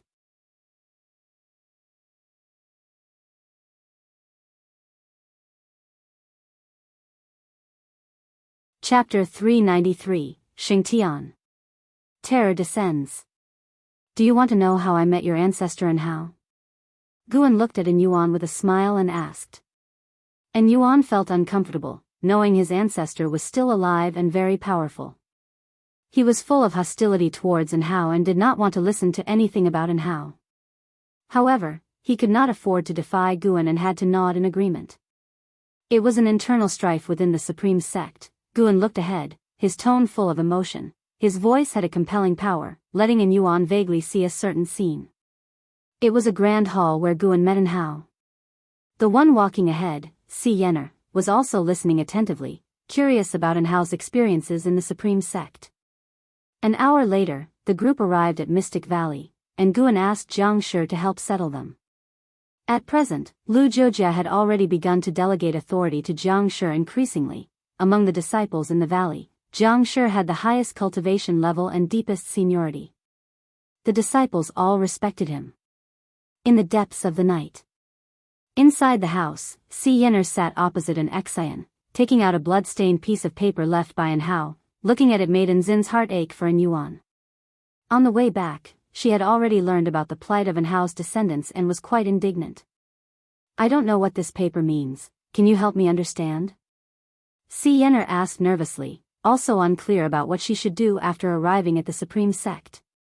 An Xian saw the words, Supreme Sect, and knew that An Hao wanted his descendants to seek Gu An's help in desperate times. She pondered and asked, what is your request? Hearing this, Si Yenner felt hopeful and said, I don't expect much, I only hope to change the destiny of that boy in Yuan. An Xian thought for a moment and suggested, let's keep in Yuan in Medicine Valley then. I will take care of him, and you can also stay and join the Supreme Sect, but you must not meet him. She knew Gu An's character. Being able to keep in Yuan was already good enough. She couldn't keep the whole family in Medicine Valley, especially since the Supreme Sect was vast, and for someone of Si Yenner's cultivation level, joining was not difficult. Upon hearing this, Si Yenner immediately grabbed Enzin's hand in gratitude. She didn't doubt Enzin's words. An Xian was also a disciple of Sword Venerable Fudao and naturally could meet Sword Venerable Fudao. About my relationship with my master, do not speak to others about it, an Xian said earnestly. He does not wish to be disturbed, and I am just a disciple of Medicine Valley and do not want to be involved in troubles. After speaking, she suddenly realized why Guan liked to say these words. Not bad, quite a feeling. Si Yenner immediately promised not to divulge it. For Si Yenner, that night was one of relief, and for An Yuan, it was filled with hope. As the moon set and the sun rose, in the early morning, An Yuan was drawn by the commotion in Medicine Valley. He stepped outside the house and saw nearly 300 disciples practicing drills together. It was quite spectacular. Si Yenner was also watching from the side. When the drills finished, she bid farewell to Guan, preparing to leave since she had more than just An Yuan as a descendant. If life gets tough, bring your offspring and return, Guan said gently. I still have some influence in the Supreme Sect and can help you sort things out. He would not deliberately aid those with whom he did not have a close karmic connection, but if someone came to him for help, he wouldn't refuse. Moreover, he foresaw that the family offended by the infamily would have further entanglements of gratitude and resentment, a long line of fate. Si Yenner hesitated for a moment, then nodded in agreement and thanked Guan. Watching her departing figure, Guan thought about seeing her in the past as Sword Venerable Fudao. At that time she did not have this weathered air about her, lively and playful like Shinqin, and seemed like a joyous nemesis with An Hao. Times and circumstances change. Guan mused, his gaze then shifting to An Yuan. He probably understood why An Yuan had a short lifespan. An Yuan's ancestors had all died due to misfortune, especially in recent generations, dying ever so prematurely. Everything was related to the heritage An Hao had received at the Holy Court. Heavenly Dao heritage. This made Guan think of the Heaven Sect, which had also received the Heavenly Dao's heritage and then had to abandon all emotions after gaining great power. Could it be that the descendants and close friends of the Heaven Sect had all died due to misfortune? Such a Heavenly Dao heritage was too malicious. Why was it so? Could it be that it intended to make the Heavenly Dao cultivators desireless and without emotional weaknesses? Guan did have a method to try, which was to sever the cause and effect between An Yuan and An Hao, making the two unrelated. Looking at extremes in lifespan, An Yuan was also talented, just not as much as An Hao. He wasn't in a hurry to change An Yuan's fate just yet, hoping to let the boy settle for 2 years first. His intention for revenge was too strong, highly resembling the early days of Su Han. Days passed by one after another. After joining the Mystic Valley, An Yuan received the cultivation techniques from Jiang Shi. Although he could not become strong quickly, he finally saw some hope. One night, An Yuan had a heart-to-heart talk with Jiang Shi. The two had similar fates, both carrying deep-seated hatreds. The difference was that An Yuan was also trapped in destiny, which made Jiang Shi feel very sympathetic and decided to give him a hand. Jiang Shi took An Yuan as his disciple and taught him all he knew.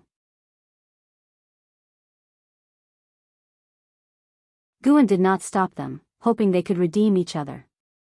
Until one afternoon at the end of autumn. I've decided. An Yuan suddenly stood up, his face firm as he looked towards the distant sky. Sitting by his side, Jiang Shi looked at him in surprise, not knowing why the boy was so agitated. The master and disciple were on a mountaintop, overlooking the magnificent landscape afar. An Yuan, with great ambition, shouted loudly, I want to surpass An Hao. From now on, I'm not called An Yuan, my name is Enchanting. Boom, thunder rumbled in the distant clouds as if the heavens were responding to him. Jiang Shi looked at Enchanting, feeling a shiver in his spirit from an unprecedented aura radiating from him. He had never met An Hao, but had heard of his legend. That was a cultivator said to have the highest talent. This boy's ambition. A smile appeared on Jiang Shi's face. He was about to speak when a loud voice echoed between heaven and earth. The strongest man in the broken sea domain, holy sword of the holy court, show yourself. If you do not appear, I will suppress all living beings in broken sea domain with one palm. The voice was immensely domineering and filled with oppression, startling Enchanting and Jiang Shi as they looked up, both opening their mouths in disbelief. Above, the dark clouds churned, and an immensely majestic figure appeared on the horizon, full body obscured, only a golden breastplate visible, which was larger than any mountain between heaven and earth. It was as if a demon god from beyond the world was peering at the mortal spirits within. The sense of oppression chilled Enchanting and Jiang Shi down to their spines. Not just them, the entire Taitsang continent, the entire broken sea domain, all living beings who saw that majestic figure felt fear. What kind of existence was this? Could it be an immortal? At the third medicine valley, Guan walked downstairs, and Ji Xiaoyu also stepped outside, looking at the figure on the horizon, her brows furrowed. Where are you going? Ji Xiaoyu called out to Guan, I'm going to see Mystic Valley, worried about the disciples.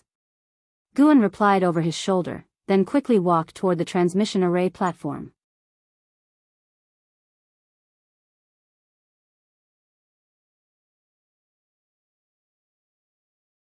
Chapter 394. How can he be so strong above the sea of clouds? A man clad in golden battle armor stood proudly. He had a strapping figure and exuded an aura of domination. Clutching a long spear, his golden armor radiated a brilliance that reached thousands of meters. Looking above his helmet, the stars scattered across, and the universe dazzled. He appeared as if he was amidst the universe itself. Looking downward, he could see the vast ocean with continents appearing as mere pebbles under his feet, so insignificant. His gaze locked onto the Taitsang continent, filled with a fighting spirit. He hailed from the immortal dynasty, known as Autumn Evening Immortal Lord. Upon closer inspection, his left hand was held aloft, and within the palm was a city with numerous cultivators above it, tinier than specks of dust. Broken Sea Domain City. Qing Songzi, whose cultivation level had reached the 7th layer of the carefree primordial immortal realm, looked up at Autumn Evening Immortal Lord with eyes filled with fear. This domain master of the broken sea had never felt so weak. He who ruled over all beings in his domain now felt only panic, unable to maintain the demeanor of a domain master. What do we do? We can't escape at all. What realm is this guy in that he can suppress us all with a single palm? Autumn Evening Immortal Lord, I've heard of his legends. He surpassed the carefree primordial immortal centuries ago. In his youth, he was unrivaled among his peers. The immortal dynasty is too presumptuous. Aren't they afraid of Xingtian coming back? We should have eradicated the immortal dynasty long ago. The successive Shengshens were too benevolent. Cultivators in Broken Sea Domain City discussed anxiously as despair spread throughout the city. Autumn Evening Immortal Lord did not glance at the city in his palm. His focus remained steadfast on Taitsang continent, waiting for the Holy Court Holy Sword to make a move. If he could slay the Holy Sword, he would gain immense chi fortune. He had investigated. The Holy Court Holy Sword had not received the chi fortune of the Holy Court, making him an easier target without the protection of the chi fortune of the Holy Court. He patiently waited as he had set a deadline in his mind. If the Holy Court Holy Sword did not appear by the time, he would have no choice but to annihilate the Broken Sea Domain. For him, a born immortal spirit, slaying numerous beings did not evoke any guilt, just as humans may feel disgust but rarely guilt when stepping on a horde of insects. All beings within the Broken Sea Domain could look up and see his immense projection. This was a divine skill with immense oppressive force, aimed to crush the spirits of the masses and kill any intent of resistance. Facing his figure that seemingly dwarfed the heavens and the earth, most beings felt intense fear. Even if they thought of fleeing, they didn't know where to go. It seemed wherever they flew, they couldn't escape from beneath the feet of Autumn Evening Immortal Lord. This was a sensation of despair like facing the vast heavens. In the Supreme Sect, within Mystic Valley, Jiang Shi and Enchanting returned to the valley, and the disciples surrounded Guan, extremely tense. In such times, they could only rely on Guan, hoping he could comfort them. Don't worry, the Supreme Sect is full of experts. Moreover, Sword Venerable Fudao is here. If someone provokes Sword Venerable Fudao, how could he tolerate it? Guan spoke, alleviating some of the disciples' tension, but some still harbored concerns. Master, is Sword Venerable Fudao really still here? Although there is indeed a vast sword intent on the heavenly repair platform, he hasn't made a move in many years. A disciple said worriedly, immediately causing other disciples to echo his sentiment, and panic spread once again. Guan continued to comfort them verbally while considering in his heart how to deal with this Tao Void mysterious immortal. How dare this guy show such a form and openly challenge him in front of everyone? Then Guan must also defeat this man assertively in front of all beings. It's been too long since he last acted, it's about time to remind the disciples of his existence. This time he wouldn't use swordsmanship, opting for something more spectacular. After calming the disciples, Guan turned and walked toward the transmission array platform. When he teleported to the third medicine valley, as soon as his right foot touched the ground, he began to unleash his divine skills. Ji Xiaoyu first turned her gaze towards him, but a moment later, she was captivated by the anomaly in the sky. Rolling dark clouds spun violently, and a massive wind surged between heaven and earth as an immense oppressive force descended. Countless beings instinctively looked up only to witness a moment they would never forget. The sea of clouds in the sky formed a cyclone that kept rising as if intending to sweep into outer heaven. As the remaining clouds ascended, more of Autumn Evening Immortal Lord's majestic figure was revealed. However, this time, the beings did not fear his figure because a yet larger presence appeared. That was the sky's zenith. A huge disk, swirling with gray mist, expanded while rotating, quickly overshadowing the top of Autumn Evening Immortal Lord's head. Autumn Evening Immortal Lord's true form looked up as his immense projection did likewise, his face showing fear. The ultimate primordial disk. This was a great divine power inherently possessed by the primordial ultimate body, supremely overbearing. Guan had never used this great divine power in reality before. As the ultimate primordial disk began to coalesce, the vast oppressive force engulfed Autumn Evening Immortal Lord, leaving him unable to escape. How is this possible? What is his cultivation level? Autumn Evening Immortal Lord thought with a pounding heart. He was a Tao Void mysterious immortal, and the Holy Court Holy Sword had never demonstrated the power of a Tao Void mysterious immortal in the reports from the Immortal Dynasty. The Holy Sword's strength was regarded as between the divine immortal of wondrous Dharma and a Tao Void mysterious immortal. Even if it reached the level of a Tao Void mysterious immortal, it shouldn't surpass his own. He was a Tao Void mysterious immortal of the 7th layer. But right now, he finally realized how terrifying the cultivation level of the Holy Court Holy Sword was. Not even a divine thought true immortal could possess such exaggerated oppressive power. He could not escape, nor could he speak, and even his divine sense and primordial spirit could not leave his body. Fear and despair swiftly occupied his heart, and his eyes were full of terror. Under his gaze, the ultimate body of the primordial talisman successfully condensed, and the gray disk was covered in dense patterns, as if it hid a vast world, awe-inspiring to behold. The projection of the Sun and Moon Netherworld Emperor was immensely large, towering over everything, making all else seem insignificant. Yet under the ultimate body of the primordial talisman, he appeared less so. The ultimate body of the primordial talisman seemed to cover the entire great heavenly spirit land. In truth, it only covered the sky of the broken sea domain.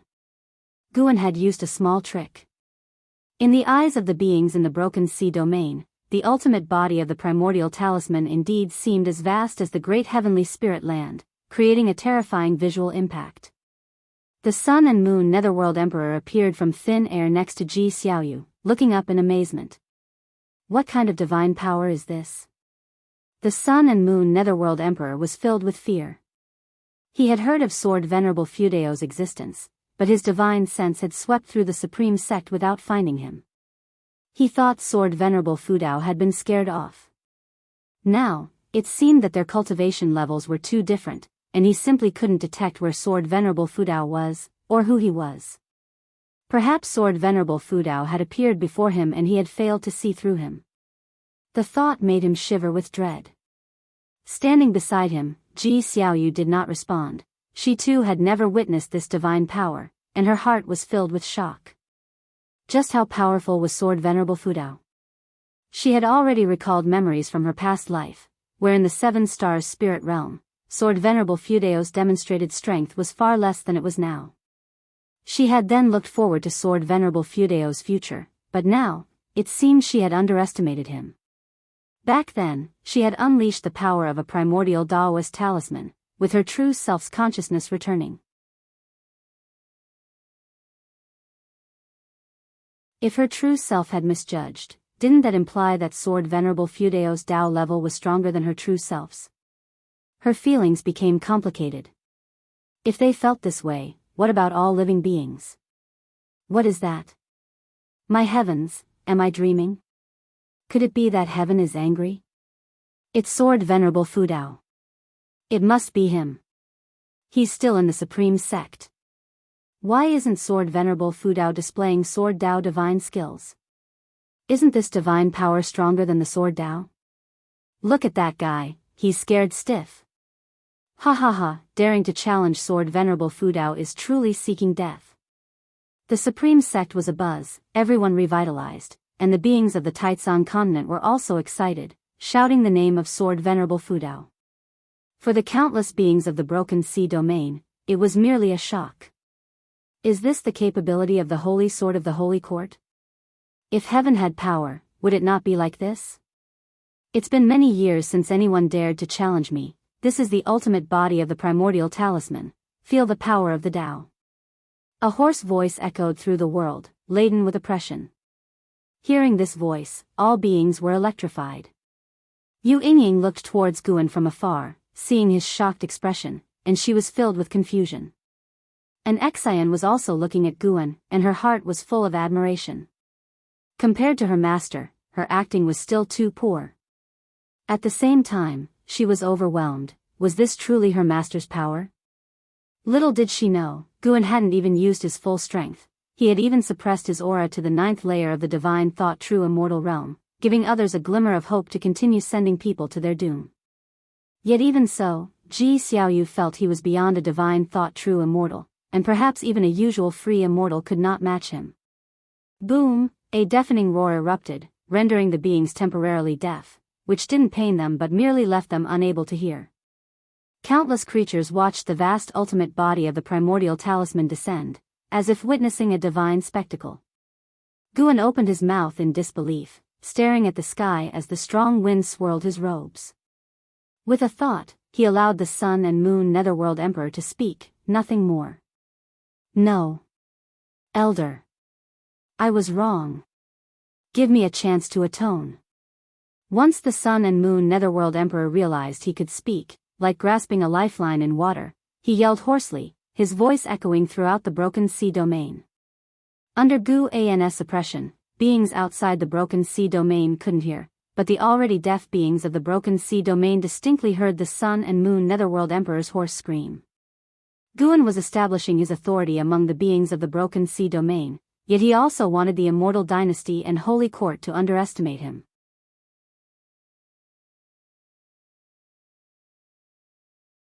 No matter how much the Sun and Moon Netherworld Emperor begged for mercy, the descent speed of the ultimate body of the primordial talisman suddenly decreased.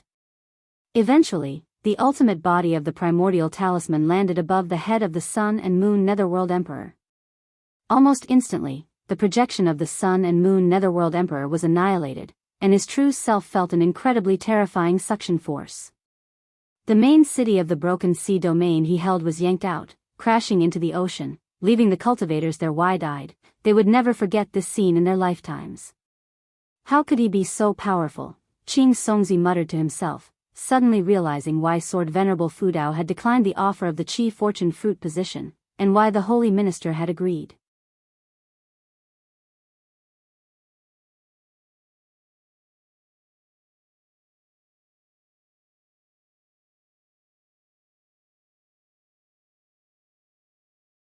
Though you look down on me, I shall wait for you on the immortal path, but whether you can make me see you, that's still to be seen.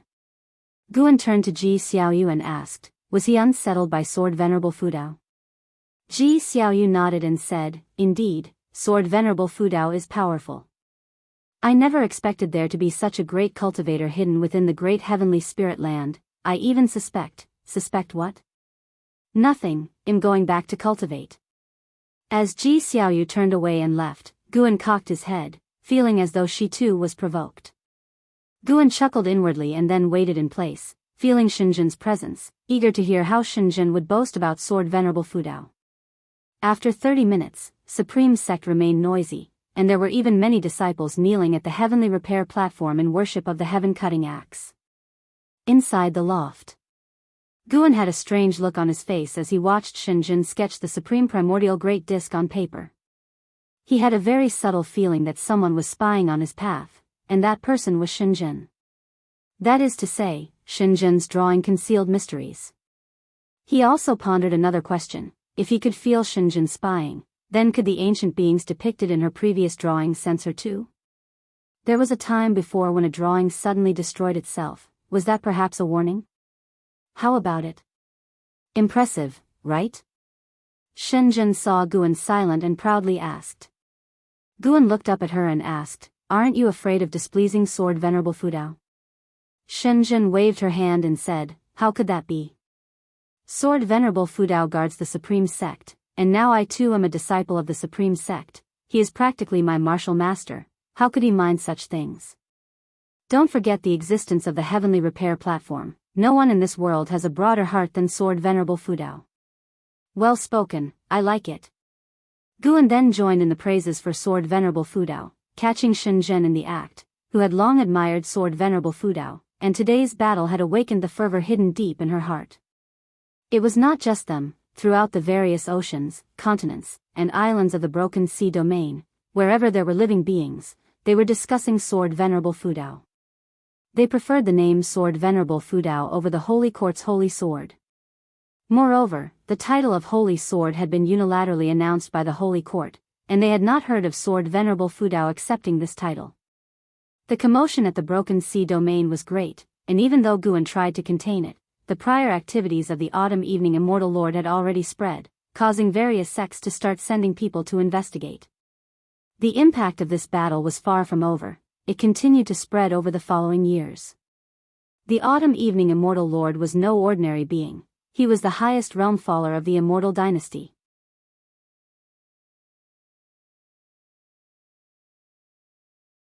When the news reached the Holy Court, the Holy Minister was greatly pleased. "Ha ha ha, do you see? This is why I agreed to him not accepting the Chi fortune. When I met him, I felt he was extraordinary. Now it seems, he might very well be a free immortal." The Holy Minister stood on the high steps, laughing heartily with great passion. In the hall stood holy gods, holy kings, and other beings of the third grade heavenly position. They were all immensely shocked. The Autumn Evening Immortal Lord was an age-old being with unquestioned power, yet he was easily slain. How can you tell he's a free immortal? The divine thought true immortal could also kill the Autumn Evening Immortal. The key is you couldn't see how he killed the Autumn Evening Immortal. Yang Xian Emperor must be furious now. I heard the Immortal Dynasty had previously also sent people to woo Sword Venerable Fudao. A free immortal? Who exactly is this divine personage? If he truly is a free immortal, his name must resonate through the ages. Could he be from outside heaven? But we need not investigate him. It would only push him towards the Immortal Dynasty. From his actions, this person has a compassionate heart for all living beings. Befriending him would pose no threat. The high ranks of the Holy Court discussed fervently, admiring Sword Venerable Fudao, which made the Holy Minister smile even more broadly. Their previous attempt to woo Sword Venerable Fudao had already caused discontent within the Holy Court, and with the court being suppressed by the Immortal Dynasty over the years, the Holy Minister felt deeply stifled. No, I must make another trip, the Holy Minister thought, his eyes twinkling. The Immortal Dynasty received the news just as fast. Because a Tao Void mysterious immortal from their ranks had died, the Autumn Evening Immortal Lord held a revered position in the Holy Court. His death thoroughly enraged the immortals, making Sword Venerable Fudao the most hated figure among them. And Hao was also oppressed because of this, but his life was not in danger. Before dealing with Sword Venerable Fudao, he was grounded and couldn't leave the immortal dynasty. The deterrent power of slaying a Dao Void mysterious immortal was indeed too strong, which prevented the immortal dynasty from retaliating immediately, instead sinking into a strange silence. When Guan and an Exian went to the mortal world peak, all the peaks were discussing this battle. The name of Sword Venerable Fudao resounded across the world once more, earning the admiration of countless beings. After all, though Sword Venerable Fudao was a holy sword of the Holy Court, he had not received the reward of Qi fortune. Without being under the Holy Court or the Immortal Dynasty, his capability to exhibit his own mighty prowess was truly awe-inspiring. Time flew swiftly. 3 years passed, and the end of the year arrived.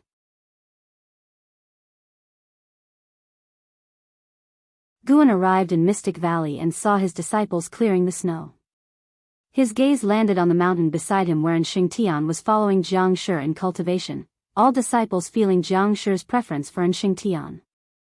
Lu Jiujia walked over and laughed. That kid, like me back in the day, truly spares no effort in teaching his disciples, holding nothing back. In his view, Jiang Shi did quite well. After all, Xingtian was a descendant of Hao. Regardless of Shengxian's achievements, he was at least forming a good bond with Hao. Guan nodded and said, "Call them both to my cabin in a while." With that, he walked toward his own pavilion. Soon, he arrived inside his house, rubbed his hands together, and then from his sleeves, he took out a book. A radiant smile appeared on his face as he muttered, Xiantiani, Xiantiani, could you write a bit faster? You're really slowing down." It had been decades since the last volume of Green Hero Travelogue was released, and over those years, Guan had been eagerly waiting. He could have divined the contents of Green Hero Travelogue by divining Xiantiani, but he had chosen not to. After all, life should have some expectations, otherwise, time would pass very quickly. He sat in a chair and began reading the book. About 30 minutes later, Jiang Shi brought in Xingtian to Gu An's house.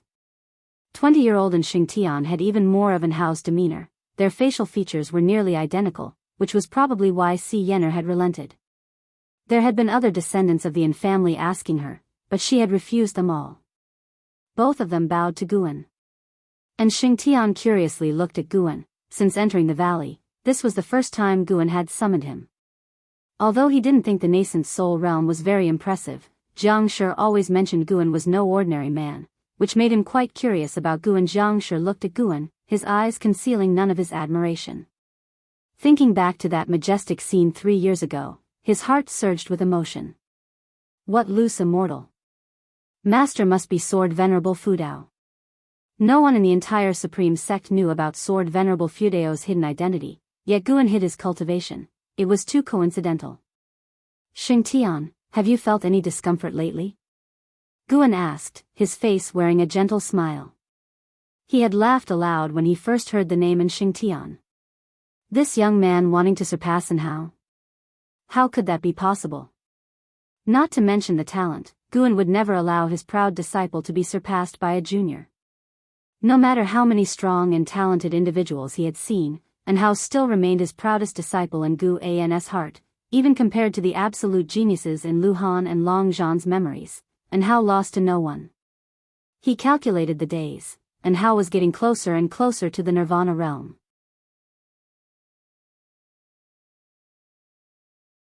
After receiving the heavenly Dao inheritance in the Holy Court, Hao's cultivation had surged like floodwaters through a broken dam, unstoppable in its growth. No discomfort, Master. Have you noticed anything?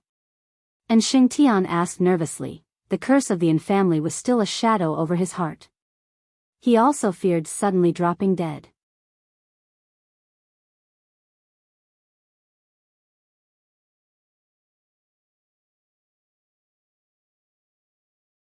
Chapter 396, The Origin of the Surname An, figures upon the river of destiny. Watching the utterly nervous Xingtian, Guan reined in his smile and said, "You can only live to 25. At these words, Shengxian's face drastically changed. Over the years, his cultivation level had risen rapidly, giving him hope, only to be told that he could only live to 25. How could he accept that? Jiang Shi was equally frightened. He couldn't see any issues within Xingtian, but he wouldn't question Gu An's judgment. He quickly asked, Master, is there really no solution? Can't immortal cultivation change fate? Guan answered, there is, and it's to sever your karmic ties and bloodline with Enhao.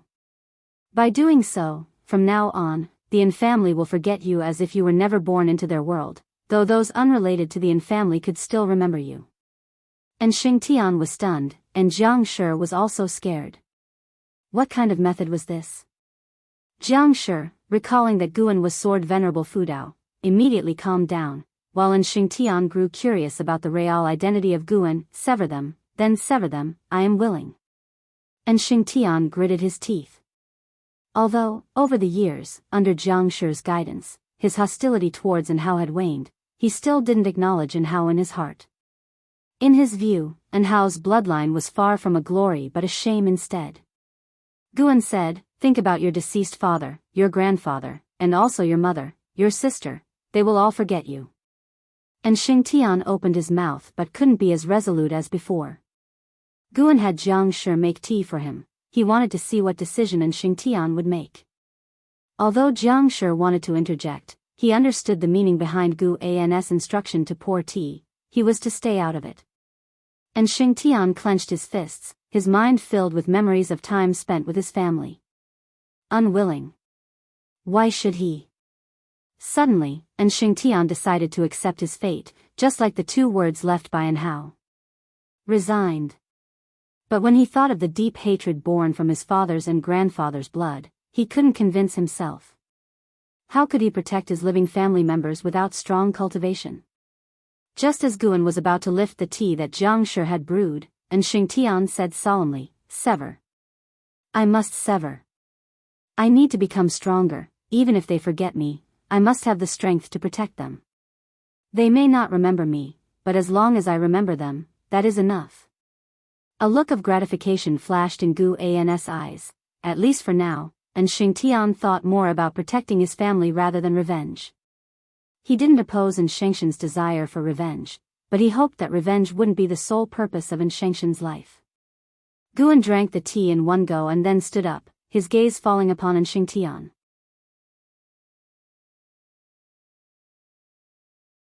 The gold pattern on his forehead began to emit a golden light, as if an eye had appeared on his forehead, leaving Xingtian and Jiang Shi wide-eyed. Boom! The scene around them abruptly changed, removing the pavilion's furnishings from their view, and they found themselves in a space that was surreal and eerie. The two instinctively turned their heads but could see nothing, they just felt an inexplicable panic. Guan picked up the fate-determining pen, pointing it at Xingtian. And Xingtian had seen the fate-determining pen before and hadn't thought much of it, but at this moment, it seemed so terrifying. Jiang Shi felt the same, and looking again at the crown on Gu An's head, he also felt its extraordinary nature. Could it be that his master was a treasure all over? His eyes were full of awe and fervor, wishing he could prostrate himself to his master right there. To cultivate under such a powerful figure, he felt so fortunate. Are you ready, Xingtian? Guan asked emotionlessly, causing Enshengxin's throat to bob. I forgot to tell you, Guan said, the En in your En family is taken from my name. Even if the En family forgets you, as long as you follow me, you will never be separated from the En family. These words made Enshengxin's eyes widen in disbelief. Sword Venerable Fudao. And Xingtian felt like he had been hit by a pleasant surprise. Just as he was about to speak, Guan suddenly brandished his pen, and with a single stroke, Xingtian felt as though he had been struck by lightning, his entire body frozen in place. His complexion drastically changed. He wanted to speak, but found himself incapable. He could feel something being shed from him, no, being abandoned. An endless tide of loneliness overwhelmed him, and he fell into an unprecedented fear, his eyes unexpectedly brimming over with tears. At that moment, he was like a lost child, wanting to crouch down and hold himself. Your talent may not equal Hao's, but can your will surpass his? Gu An's voice reached him, like dawn's light chasing away the darkness from Enshengxin's inner world.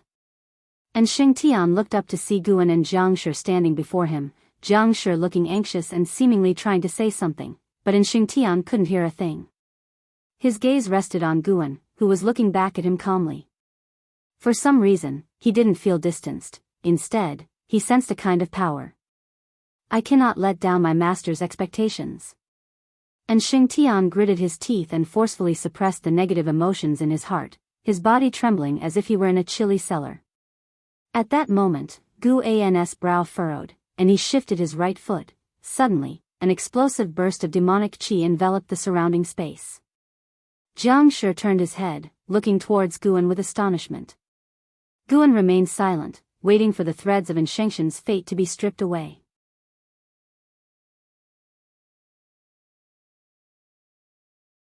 Aren't you afraid of the heavenly Taoist backlash, Taoist friend, for changing the fate of a person entangled with the karma of the heavenly Tao? An indifferent voice came from outside the demonic qi, startling Jiang Shi into hastily turning around. How could there be someone else?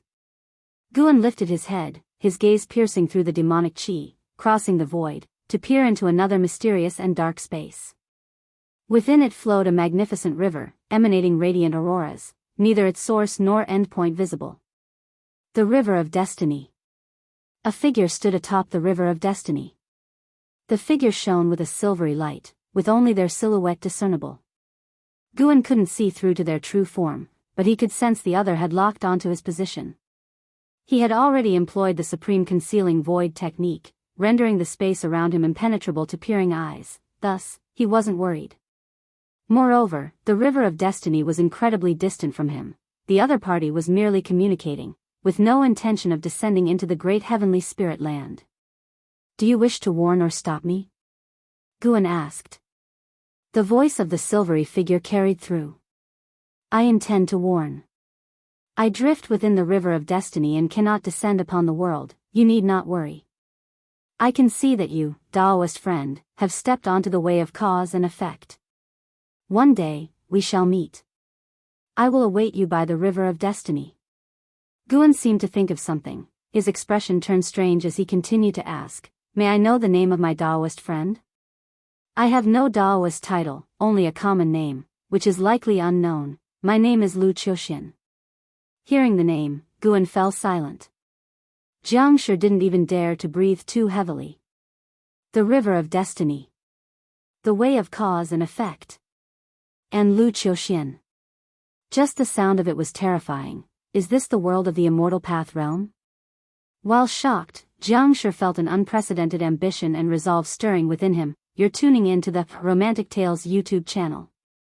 Don't forget to subscribe and join us on this journey to catch the most captivating stories.